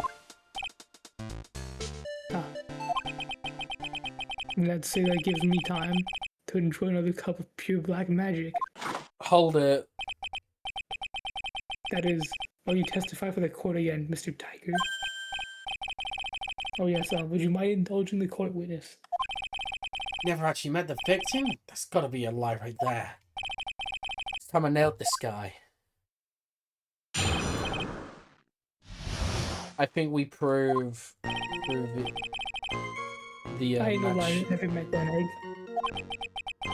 There was some lame guy with that name, though. Wanted to borrow cash from me. Set up a meeting with the guy at my office, tender lender. I waited around for him, but he ain't never showed.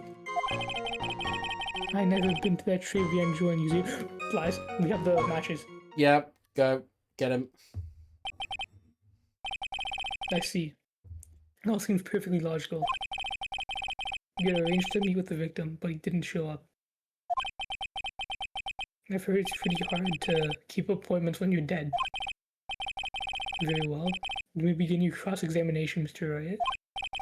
Yes, Your Honor. Didn't I tell you I had a big deal going down today? I ain't gonna make my bus now. I'm gonna have to take the next express train. That bill's going straight to you, right? Yeah. I'm growling like a... Right, okay.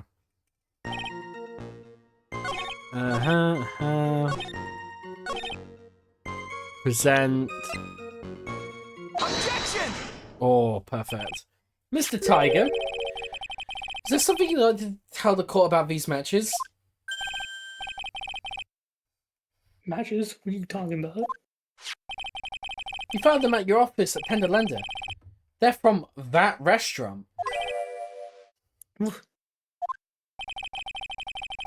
If you've never really been to Tribulations before, what was a book of the restaurant's matches doing on your desk? You've been super around my stuff too now, wise guy? What do you want, ball and chain? Ain't no blood controlling me.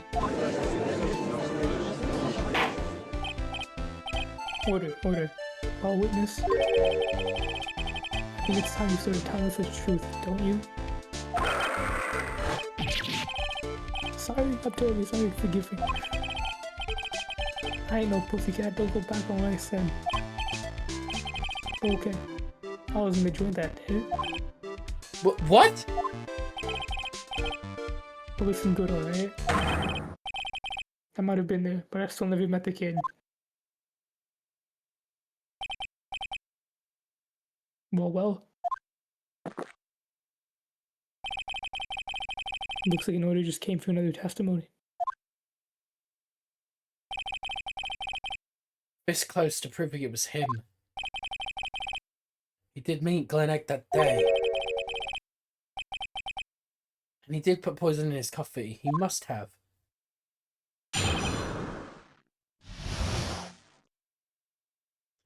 It should have been Prince and the cyanide. I was supposed to mute the kid out of the restaurant that afternoon. And I opened the door to the joint and I saw one ugly scene. The guy was laid out over the table, stiff as concrete. I figured if the place wasn't hot already, it was gonna be, so I split. I heard the cops siren on my way out and I went straight back to my office.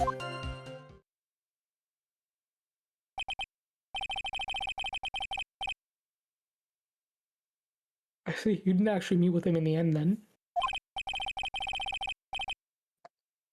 Well, Mr. Wright, your cross-examination, please. Yes, Your Honor. Hold it, if I wait around here any longer, I ain't gonna make the normal express. No more stupid questions. No problem. Anytime Tri presses you on something relevant, I'll see that he pays a penalty. Oh, for God's sake. It's good though, that's my job. Your job is to slam that little hamburger of yours and call it guilty verdict. So do it. Yes, sir. What? What? The special express isn't cheap, right? Just so you know, since you's paying. Oh man. Doesn't the rule of law mean anything around here? Right. What the hell are we gonna do here? Yeah. I don't know if it's presenting anything yet, but I guess just press the third one. Yeah, the guy was laid out as stiff as concrete. Just press that one. You mean you saw Glen Egg's dead body? I guess I did, but I only saw him from behind. He was wearing some raggy bit of cloth called a hat. What time was this? No, what time was this? No. Huh? You know what reminds me of more than anything else? No one ever watches. You're not going to watch it. I ain't gotta put it in my closet, so I'm taking the pen back. Out of interest, Mr. Tiger, what winds you up the second? What do you think? Square watches. What? Is this guy for real? Look, all I need to know is that something bad is going down in that place.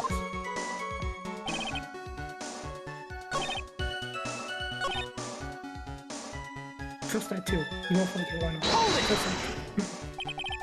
So you didn't actually set him foot inside the restaurant then?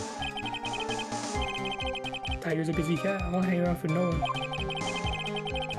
Now I got time to be caught up in no murder investigation. So when exactly did you pick up the matches? Their match is just inside the front door. Their detective friend wound up in trouble with the chef after taking $5 home. Oh, gumshoe. It's almost enough to make a man cry. So that's not it. So the cop siren. So this... When was he dead? I think, hold on, let's back up a bit.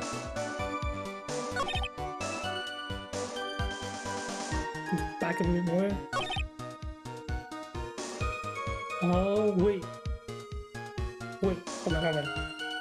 If you... Show me the layout, show me the floor plan again, because I'm confused on how we would have seen him from the entrance. Because if he never came in... Oh my god, you're right. Where's the door? You're so right. I think you're right. No. Floor plan. Yeah, no way. Yeah, so we have to come in further. No. Yeah, you can't. No, I think we just present that. But let's see. What? Oh. What? Objection! Oh, it was the right thing on the wrong line. Oh, boo! You're something of a loan collecting pro. I'll give you. You know what? I think that one was a dumb one. I will give you full credit for that. I think you solved it. You're something of a loan collecting pro, aren't you, Mr. Tiger? No one escapes the tiger's clutches. Well, I'm something of a lie detecting pro. And no one escapes the Phoenix's clutches. I think it's time we got something straight. Let's just try a new line of irrelevant questioning. These are the floor plans of a crime scene. You say you were just standing at the entrance, Mr. Tiger. From there, your field of vision would have covered an area something like this. Indeed, the witness would have had a clear view of the victim's seat. Isn't that what I just said? I saw the back of the kid's head. Unfortunately for you, that is not possible. If the court would like to think back, you'll all remember in between each of the tables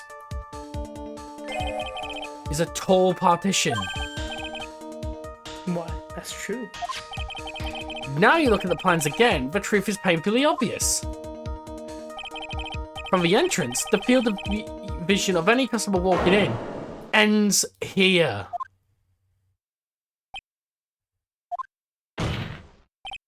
So from the entrance of Trivia, you couldn't have even seen the victim's seat. But you did see the victim that day because you met with him. Objection! Wrong. Have you forgotten the old man's testimony yesterday? The victim was alone at his table. Objection! But the defense just proved the point to be moot. The victim witnessed by Mr. Kudo was not Glenegg, but a fake. What? In order to have Mr. Kudo falsely testify, the real killer poses the victim he had just killed and acted out a charade. That will do. This trial has gone on long enough without the obvious question being answered. What exactly is this real killer who impersonated the victim? You say the killer murdered Glenegg. And he impersonated the victim of picking up performance for Victor Kudo. Wait, whoa. I think Viola. Because he's wearing a hat so you can see the bandages either.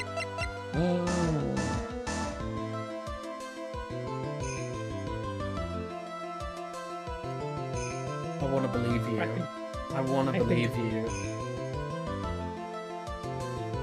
Because then you can like tuck your remaining hair underneath your shirt, so then you wouldn't see that either. Take that! No. See? Obviously, it's the person you'd least expect. What's the matter, Your Honor? Oh, nothing. I just dropped my pen again. Don't mind me. Carry on.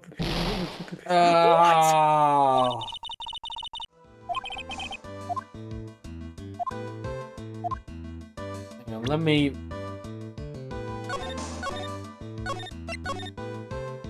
I ain't dying to this. You got too lost in the sauce. Is it obvious? Yeah, you got lost in the sauce. Obviously, the killer was Furio Tiger. No one else could have done it. What? What witness? Nah, it's cute. You think you can pin the tiger? Maybe you don't understand. The tiger is king of the jungle. So I dare you to say, come on, you got the guts? You can't threaten me, Mr. Tiger. It's the defense. Go ahead and tell the witness, Mr. Wright. Mr. Wright! Sounds to me like you're also taking more, man. You've got guts, I'll give you that. Mr. Wright, do not leave me getting into this alone. Perhaps I can end this in person. Mr. Godot. Let's just go back over Mr. Kudo's testimony one more time. Your man didn't receive the victim. Oh, no. The different one brought in the Gianvicino, but she put something in it. There's no question about it. She very conspicuously put some white powder in there. I got to lost in the sauce, yeah. It was a victim we saw, or the real victim or not, doesn't matter. The fact remains, he saw the accused put the poison into the coffee. Objection! Oh, great, whoops. I missed it. Very impressive, Mr. Goodell. Very missed it. I'm stupid. Don't worry, I fat fingered it, it's alright. Huh. Found your pen at last, Trey? It was in my pocket. It was in my pocket. I can't read. But anyway, Mr. Kudo witnessed two people that day.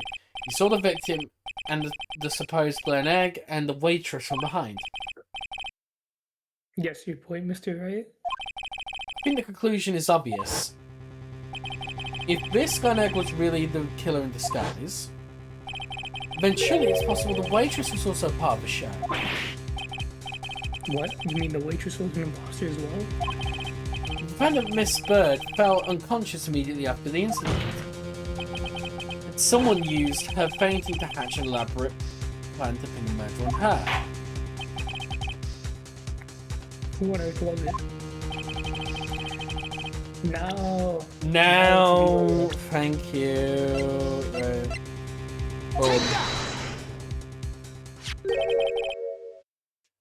Who is this woman? Her name is Viola Cadaverni. She's an employee of Tender Lender. He's making a big mistake. You know who Violeta's grandfather is? You better be going home in an armored truck tonight if you know what I mean. Stop shaking, Nick. Where was I? Yes, the defendant, Miss Bird, had stated the following. But when I took a coffee with the victim's table, it's true there was another customer at the restaurant. Now, she was sort of creepy. She had a kind of cackling laugh.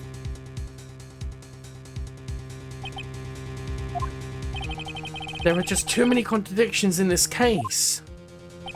The second man at the victim's table whom nobody but Miss Bird seems to have seen.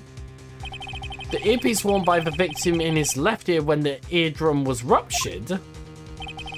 And the radio station he was supposedly listening to half an hour after it was over. There's only one logical explanation that clears up all these contradictions. The whole incident took place twice. Once for real and once for show. And Mr. Furio Tiger, the only person who could have committed the crime, is you! Witness, what have you got to say? That's cute. Sorry? He's alright. I can do with a guy like you around. What do you mean? Okay, I'm in on this game. I mean, I'm gonna charter a jet just to get me to my meeting now, but I'm gonna give you one more thing to think about before I go. Something to think about? He's got it all wrapped up nice, huh, right? But you've missed out on one real important thing. But that can't be. I was in the joint that day and I met the kid too. But I couldn't have poisoned him, you see? What, you really expect us to believe you now, Mr. Tiger? Huh. What a troublemaker. Troublemaker? Looks like we're gonna need another one for the road.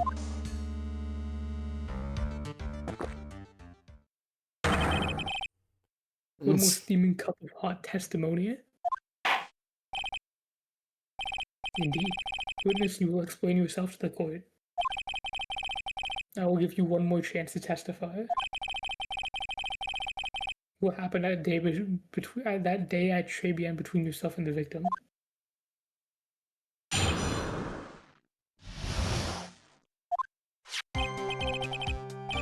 Yeah, I'll take some cash, about $100,000.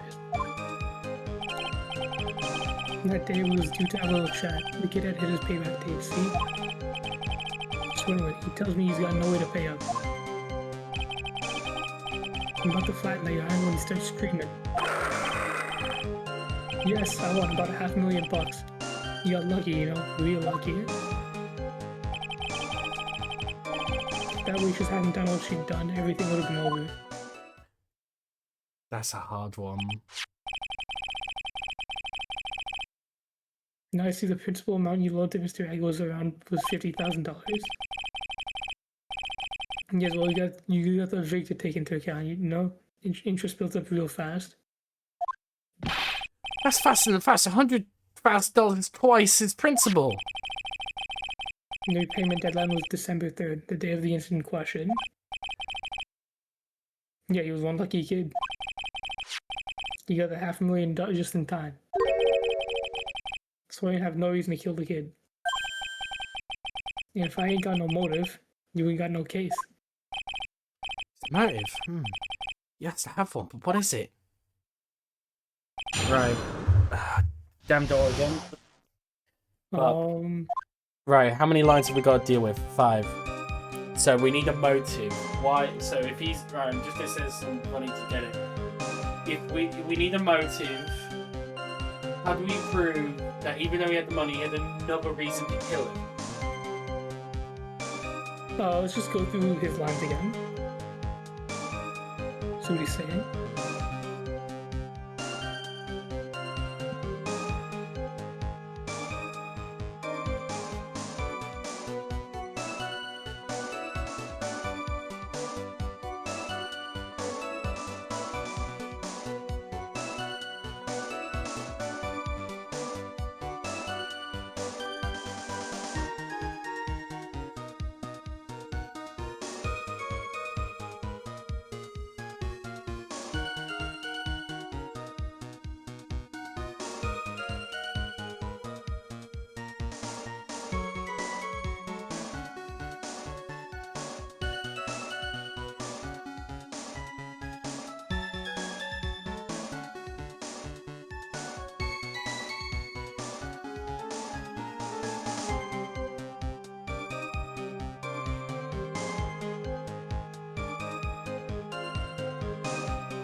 Right, ideas.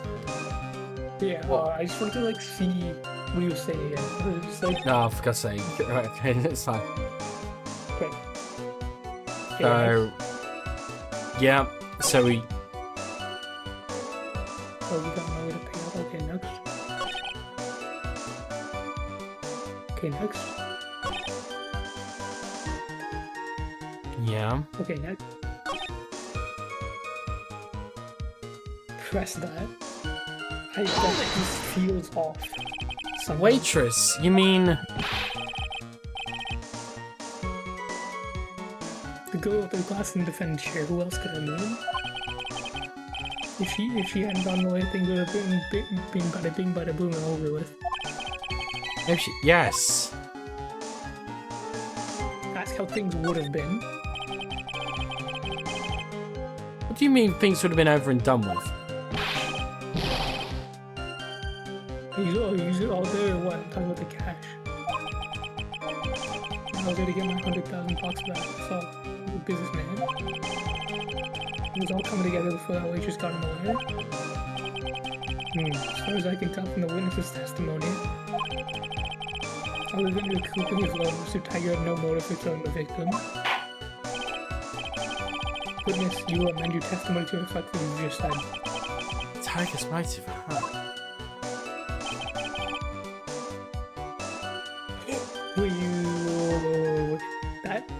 We have Pepsi Bomber. either the disc. Okay, if it's not MC Bomber, then it's the medical bills. Oh my god, yes, you're so right. Here's the medical bills. Objection! So you just intended to get the $100,000 Mr. Egg owed you, correct? I'm the only guy with the cash, so that's my right. Unfortunately for Mr. Egg, $100,000 wasn't enough to cover it, was it? Uh-huh. About 6 months ago, you were involved in a traffic accident, weren't you? An accident involving a car and a scooter in which a young woman was injured. She was taken to the hospital where she underwent surgery.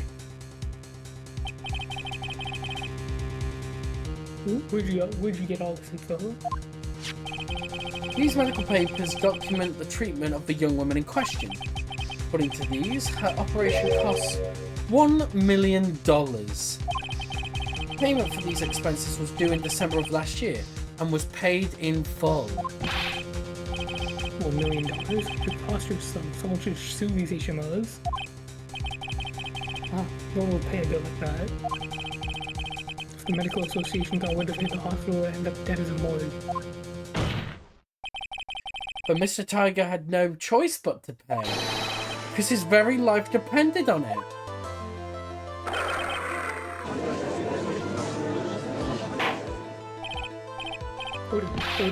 Order.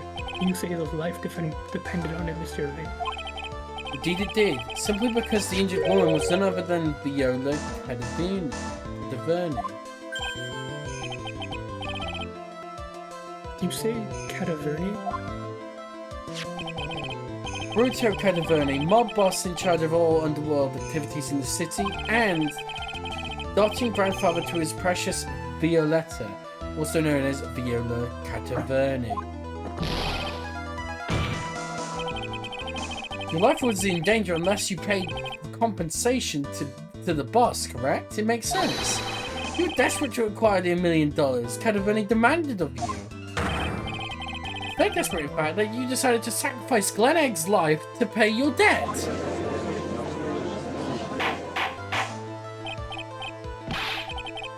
Order. What do you say to that, witness? Objection! It's a nice little fairy tale trite. But even if the witness did need $1 million, it doesn't tie him to Mr. Egg's murder. If Mr. Egg only owed him $100,000 and had no hope of repaying it anyway. Yeah, that guy wasn't worth my spit. That ain't true. I don't think so. In fact, the opposite is true. The opposite? Lending money with no hope of ever seeing repayment would normally be bad for business. But in this case, the very fact that Glen Egg had no other way to repay the money is crucial. What? Do you know where you're going with this, Nick? You got to think outside the box, man. Outside the box? Very straightforward. Mr. Tiger wasn't after the $100,000 at all. Seems you have a logical conclusion for this theory, Mr. Wright. Would you care to share it with us? MC Bomber.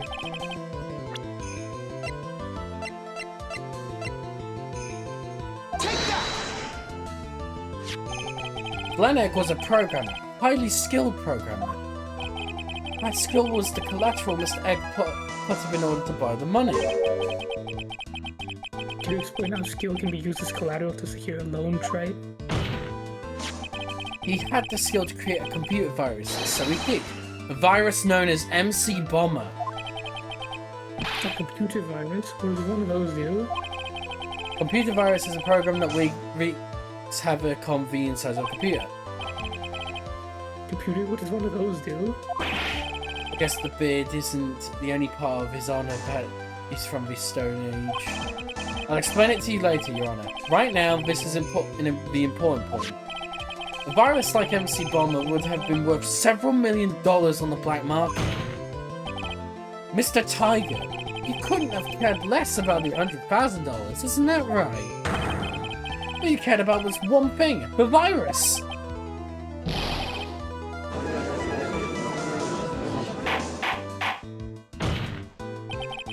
On the day of the murder, Mr. Tiger's sole intention was to get his hands on this CD. Glenn Egg had no way of repaying the $100,000, and Mr. Tiger knew it. But a miracle happened. The kind that Mr. Tiger would have preferred to never say happened. But he can't, and neither can I. A lottery win? Exactly. At the 11th hour, Mr. Egg won $500,000 on the lottery, which left Tiger with no other way of getting his hands on the all-important CD. At least, no legitimate way.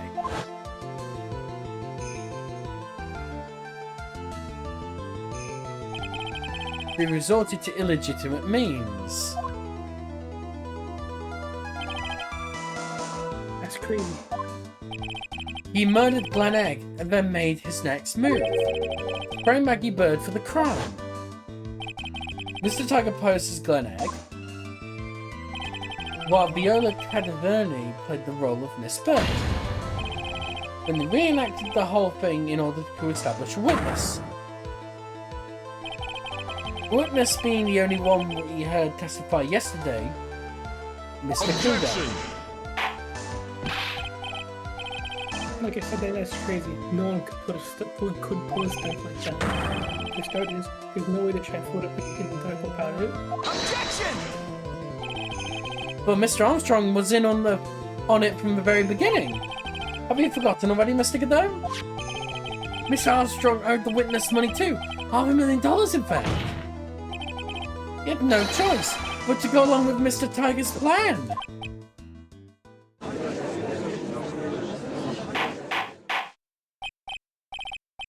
Order. Silence or I will clear the courtroom. He's put on a good show, Spiky. Oh. You want to stay alive in a lone shark business, you gotta be careful. You think I dressed up like that kid, create a witness and frame someone? If I did something crazy like that, I'd leave a trail as bright as my shirt. I don't have to do something sloppy like that. I agree. You do? Despite your appearance, you are very careful. That's why you took one more precaution. One more trick to make sure Miss Bird had no way out.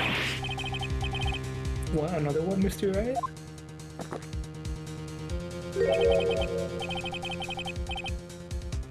Interesting. How do you fill us all in, trite? What was this trick you say, Mr. Tiger? Paper badge. Take that! What? What did you do? Hang on. What did you present? Wait a minute, hang on. And what's the relevant of that trait? Oh, for God's sake. It's just a little intro. Intro into what? It seems all this has been an elaborate trick on the part of the defense. Fuck!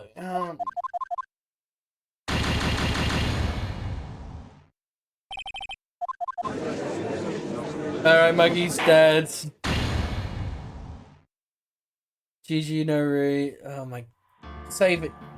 Fuck! Didn't we have the fake? Oh man. Oh my God. We're so far back. Oh, that would be Tiger. Yeah. Oh my God. Right. Yeah. Take that! I think we just autopilot the game with the story mode so then.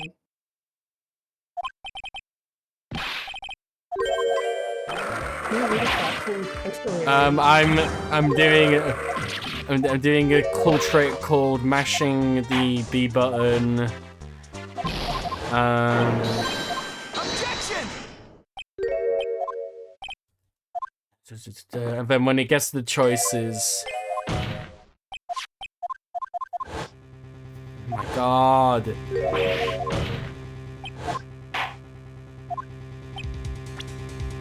Who was the waitress in Mr. Kudo? Violetta. Yeah, Vila. Take that!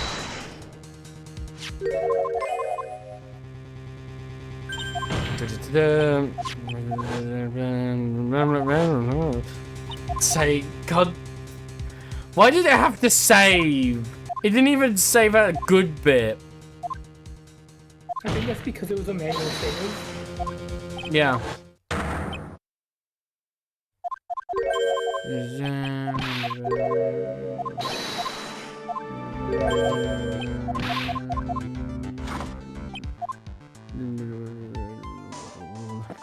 Stop sipping coffee.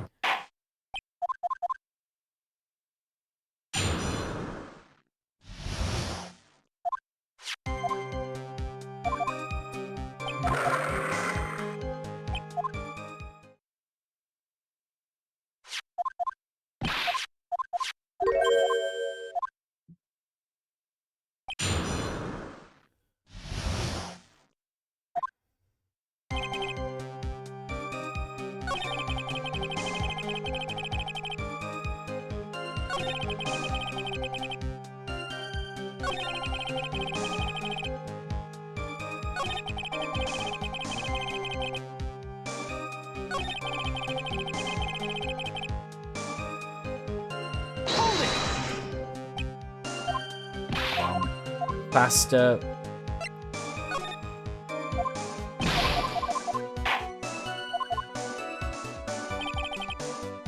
Yeah, I think just save here just in case, so that we don't have to like, do everything. Yeah, good Again. idea actually. Because then Objection!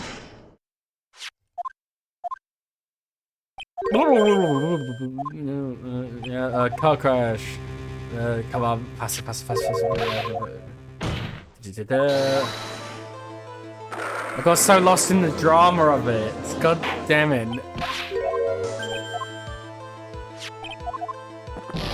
Also, we get lost in the song. Objection! Objection! Come on.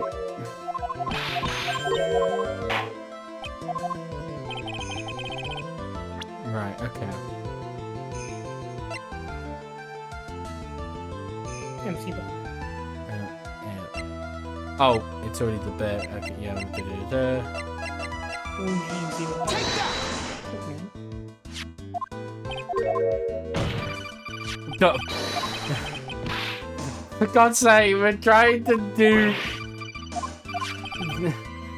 Boris, leave me alone. Go away. No!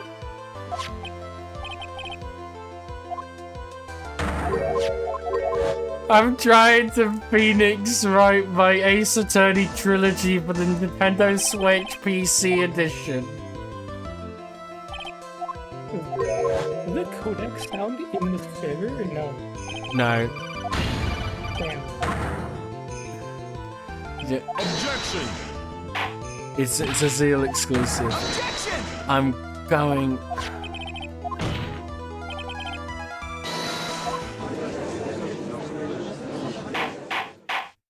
Yeah, so just us getting lost in the Right, sauce. okay, right, let's save right here. Right, I agree.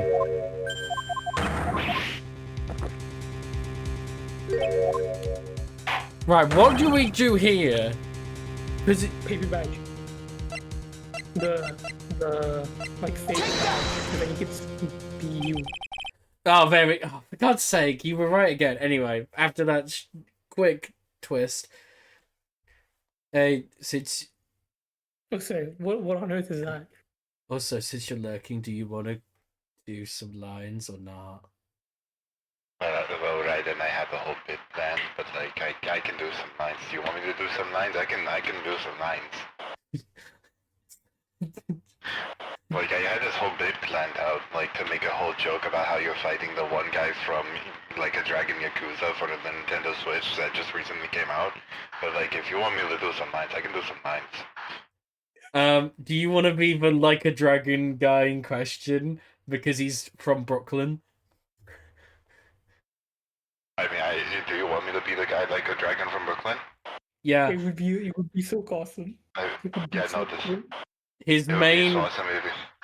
his main character trait is that he is a tiger. But wait, not like a dragon. Fuck, my whole bit was good. Fuck. Son of a bitch! I'm hanging up. Yeah, you want in? Like a tiger? Hey guys, what's up? What did I miss? Anyway. Sorry, I had to let the phone go. Anyway, we're currently trying to prove why you killed a man. Anyway. Okay, cool. What an insult to think anyone could be fooled by such a childish imitation. Consider yourself insulted, Your Honor. Mr. Tiger, you didn't pose as the victim on the day in question. A month ago, in this very court, you posed as me! What? That's... The truth. But... The witness looks nothing like you, Mr. Right?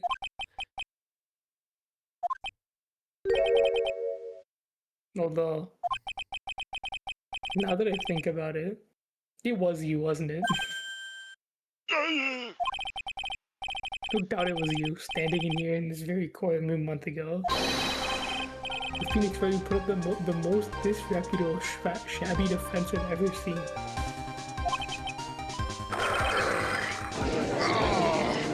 Objection! Can you prove that, Gramps? Who the attorney who represents the accused here was this man?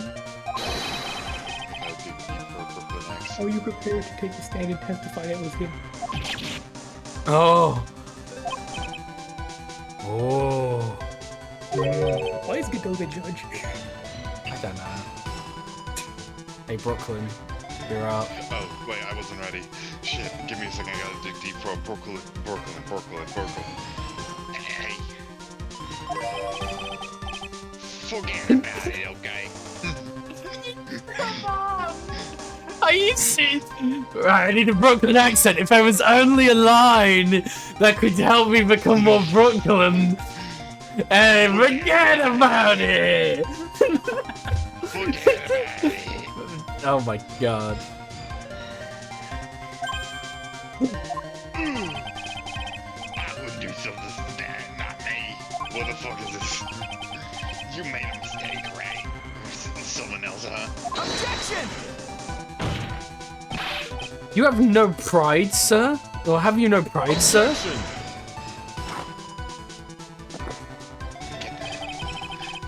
This is the matter of pride. In case you didn't know, Troy, here in court we deal people lives. Yeah. You could do it, Your Honor? Speaking for myself, I am absolutely convinced. The attorney in question was the witness standing before me now. However, I preside over this court as a judge, with the vested power in me to hand down a verdict.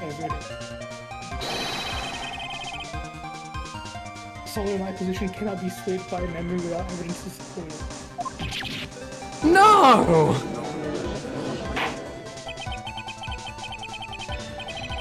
If the defense has no further evidence, the court will now excuse the witness.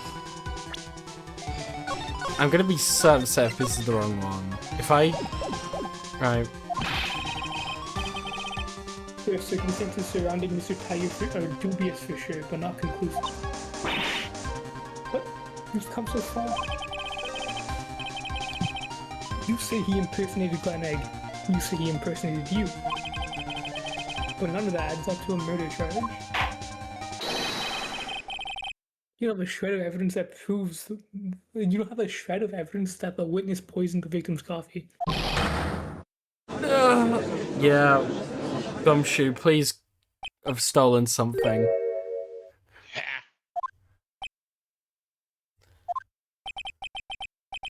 sucks to be you, right? Don't mess with the tiger. We're gonna get mauled. You just got that? I'm like the gangster from Brooklyn. All we managed to do here was chase him around a bit. So close to getting him to admit his own guilt. Ah. Looks like I won't be needing a refill. Gumshoe, come clutch! Dickie G, please! If I had one more piece of evidence. One more piece of evidence. Maybe I could get Maggie off the hook. The witness's cross-examination is over. You are free to go, Mr. Tiger. You heard what? Oh, thank God. Thank God he's here.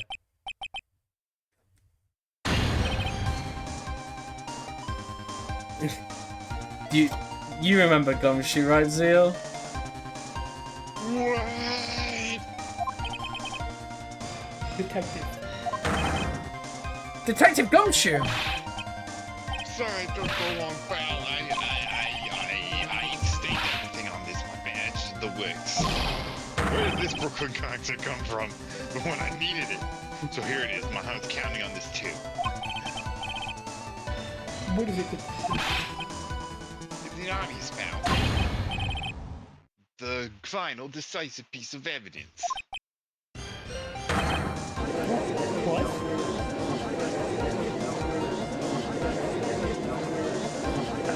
Please don't be wrong because I chose the bottle. Sorry it took so long, pal. We got the results from the lab. The results? About the prints, pal. From the medicine bottle. Oh, so you know who the prince belongs to now? You think I'm some kind of backpack detective? Of course I know. So tell us who the tigers, right? They're not. You bet. Where's Crystal all over the bottle?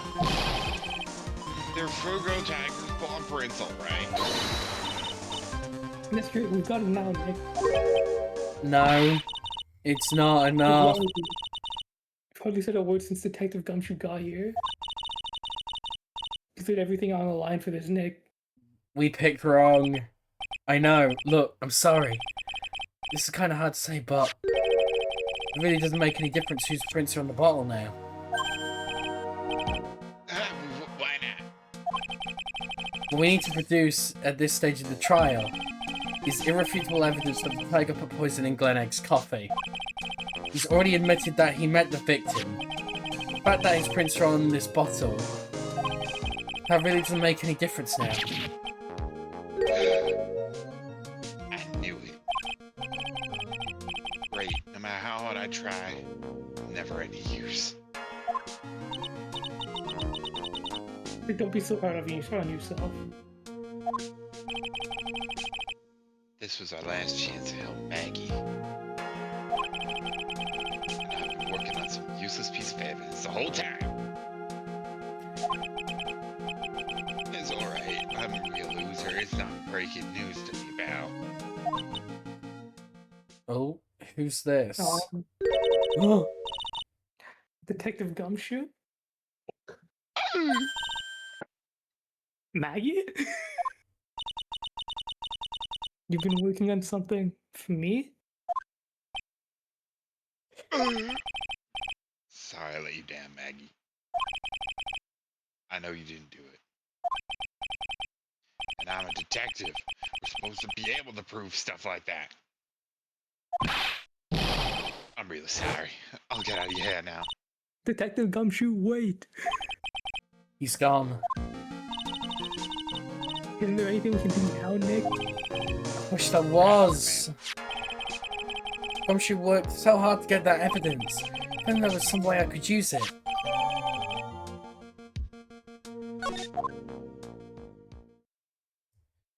Is it poisonous to ingest? Is it poisonous to ingest? That's the spin. And is there traces of it on the copy? Yes, Your Honor. I granted you a recess so you could prepare this decisive evidence you've encountered. Yes? Where did those keep coming from? The sky. It came from the right. Don't keep us in suspense, right? Show us. You don't know where the sky flows. It came from the right.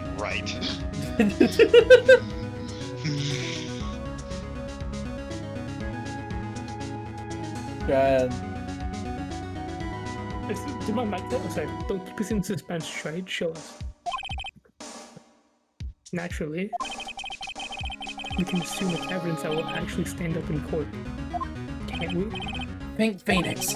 Don't let Gumshoe's hard work go to waste. How much more time gonna wait? How dare you? I wanted to be fake Phoenix, like a tiger in Brooklyn. How much more of my time gonna waste? I ain't been in no court before. Like you slaves should know how to blow things out of proportion. No doubt even the nature of the evidence will speak for itself. Nevertheless, you will talk us through Mr. Ray. I know I can't prove anything new with this evidence. Really backed in the corner here, but maybe if he thinks he's got me beat, he'll let his guard down a bit. I got him beat. I'm gonna let my guard down a bit. Don't keep us waiting any longer, Mr. Ray. I guess we just present the bottle. We have to. What else can we do? This is the defense's final piece of evidence. Oh, it skipped. Your Honor, naturally the court is already aware of the contents of this bottle. However, interesting new information has come to light. We have clearly identified some fingerprints on it. Fingerprints belonging to you, Mr. Tiger.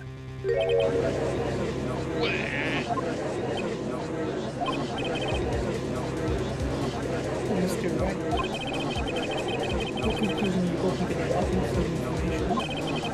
Everyone here knows what this bottle contains, except one man. One person in this corner should theoretically be in the dark. Oh my god. We're gonna gaslight him.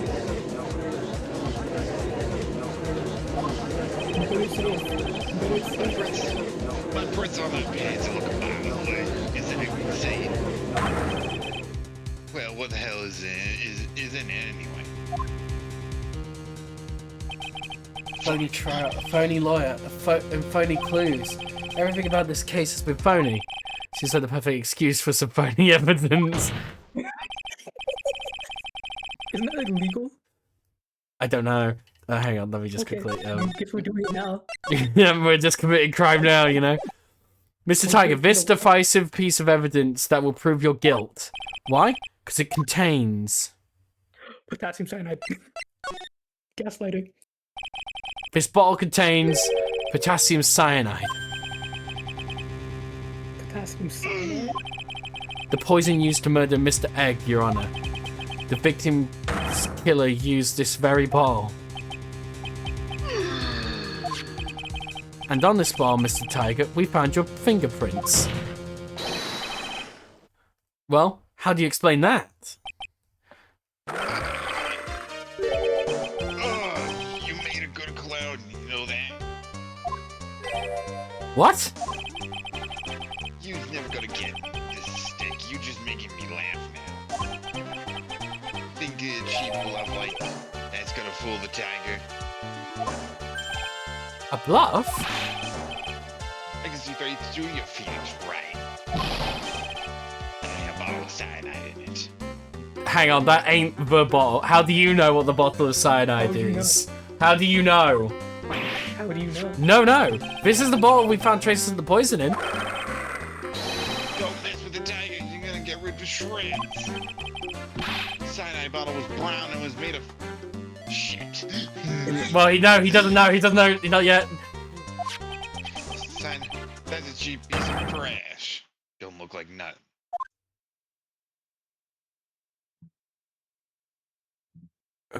Oh. Why does everyone look at me like that?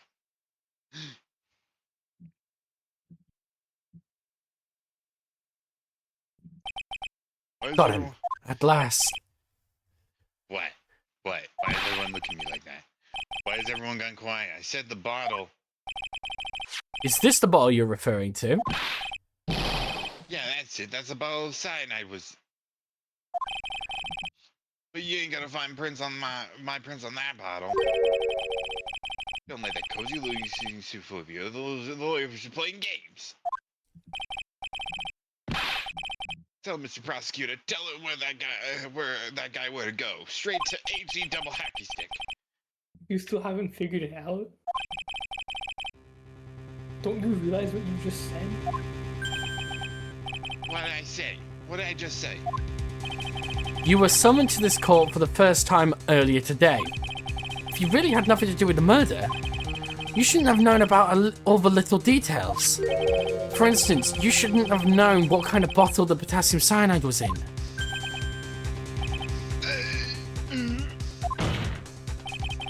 But just now, you slipped up in front of every single person in this courtroom. You described the exact bottle used by the killer to hold the poison.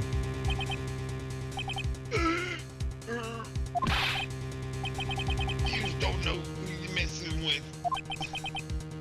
I'm the tiger. I control the millions of dollars in the black market. Like a dragon? You think you're just gonna shoot up? I'm just gonna let some suit up lawyer get the best of me? Sure, the last piece of evidence was a phony. But that's just what you deserve. A phony trial with a phony lawyer. All played out by you, the biggest phony of all.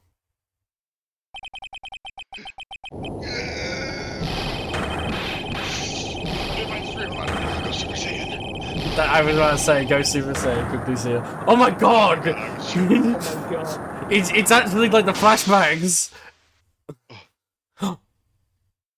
No, I'm really mad. I'm really mad. Oh my. Huh? Did I just scream Oh, no. hard enough that I literally didn't go Super Saiyan, but I caused a blackout? It looks like a blackout. Oh. Oh, that's cool. Well done, Trite. Oh, he's gone. I saved my 17th cup of coffee just for you. He did that in the dark. Savor it. Oh, he's still here. While you watch the police restrain your prey.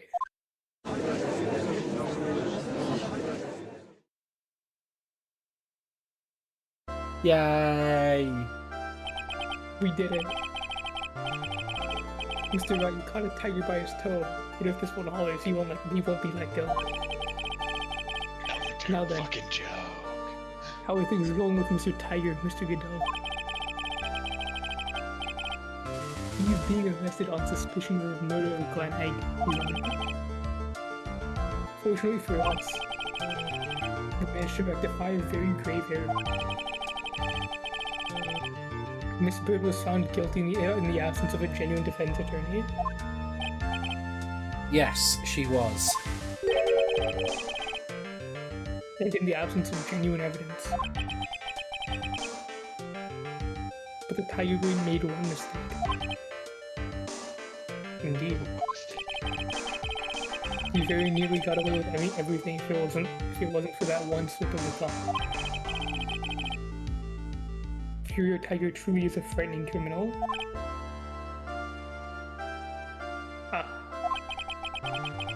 The truly frightening one is that defense attorney over there. Godot? Well, I am now in a position to deliver my verdict. This court finds the defendant Maggie Bird No. not Guilty.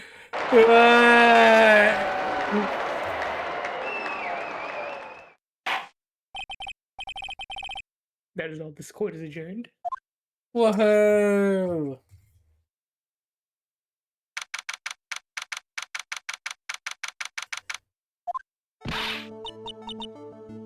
Mr. Wright, I'm at a loss for words. Thank you, sir. Congratulations, Maggie. I was so mad when Mr. Right like gave me all that trouble a month ago. But now I feel like I can forgive him. Hey, that wasn't me, Maggie. That was the tiger. Look, Nick, in the doorway. Detective Gumshoe. Oh. Oh, I guess I'll be heading off then. I'll see you, pal. Wait. Detective Gumshoe. Oh yeah. Congratulations, Maggie. Thanks.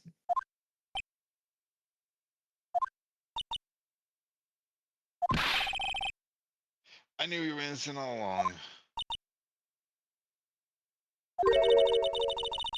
Why didn't you say that in your testimony then? Huh? Oh, well. I guess I'll be heading out then. See you around.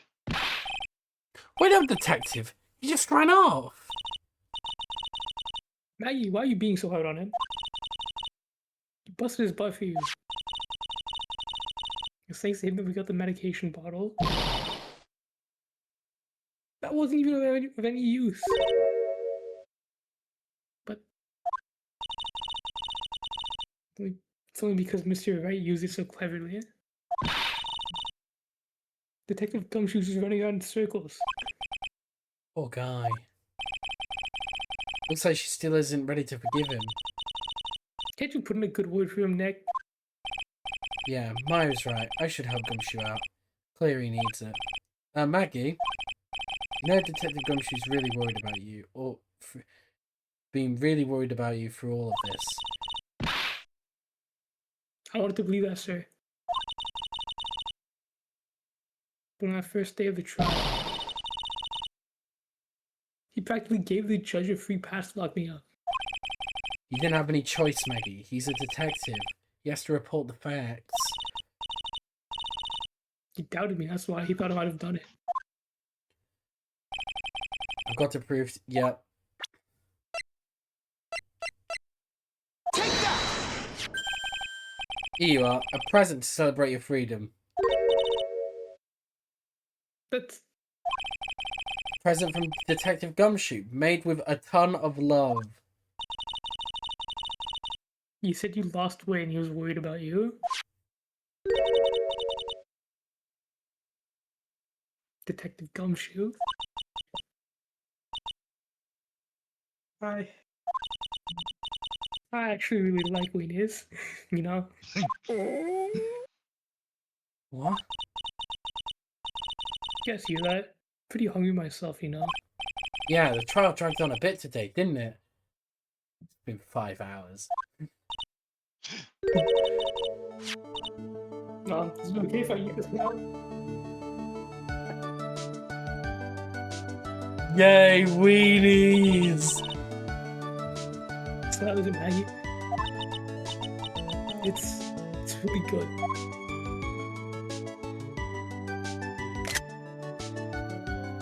Just savor the moment. So the case of the phony versus genuine comes to an end. The false allegations surrounding Maggie have all been cleared up. We gave Maggie the Gumshoe's weenie. We And did who it. knows, maybe a whole new chapter of her life is about to start.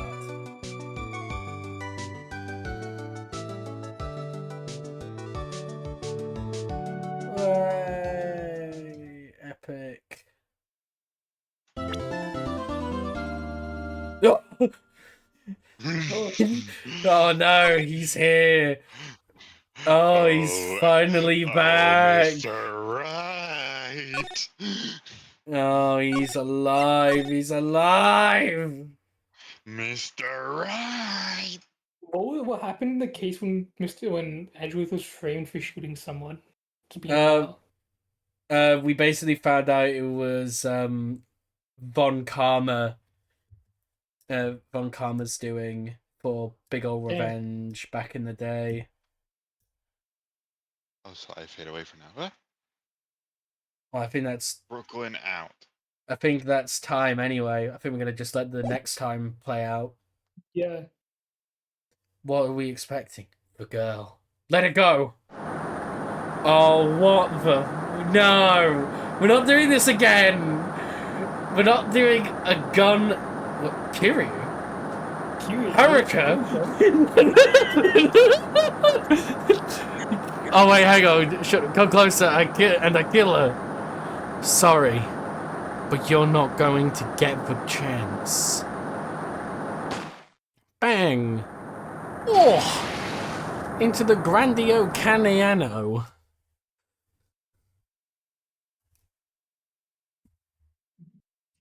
Oh? What's the... I'm reading through the file of an old court case. Why is he on an IV drip? It's the first case of my long-time mentor, Mia Fey.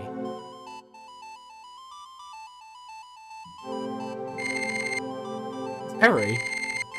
Kidnapping, murder.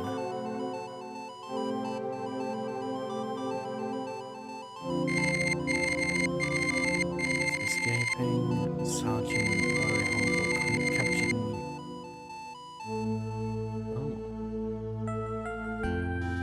The very first client was a death row inmate who had recently broken out of prison. That was a whole year before Mia and I ever met.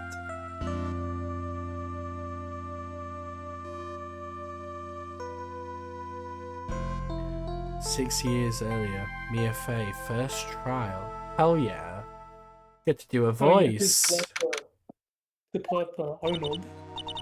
No, I'm so nervous. I feel like I'm gonna die. Right. Okay. But no, we'll save it there. But no, thank you for... Well, the two idiots who have decided to join me. The third floating idiot who is currently still... In fact, let's check him. Is he still on Maricot World? Let's check him. No, he's gone. Fair enough. We got him. They got him. But yeah, and the other Brit in the chat lurking as well. Thank you very much for having me on in the background. I do appreciate it. But yeah, absolutely fun. And then, of course, biggest thank you to good old Mr. Something for staying here for the longest. He near enough has been here from the beginning and has sat here for about 5 hours with me. I've been here since like the first case of the game. Yeah. And it looks like the women won't escape him. But for now, that is all. So I shall see everybody next time. Bye-bye. What?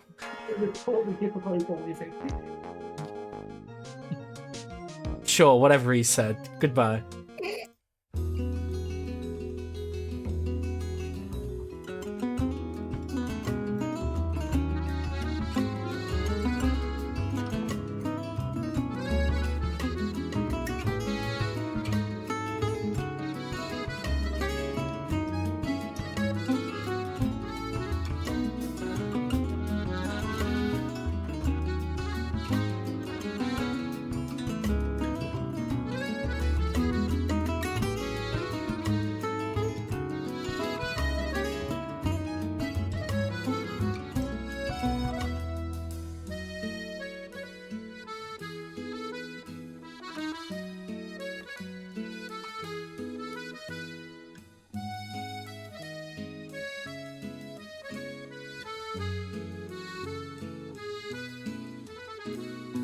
Bye.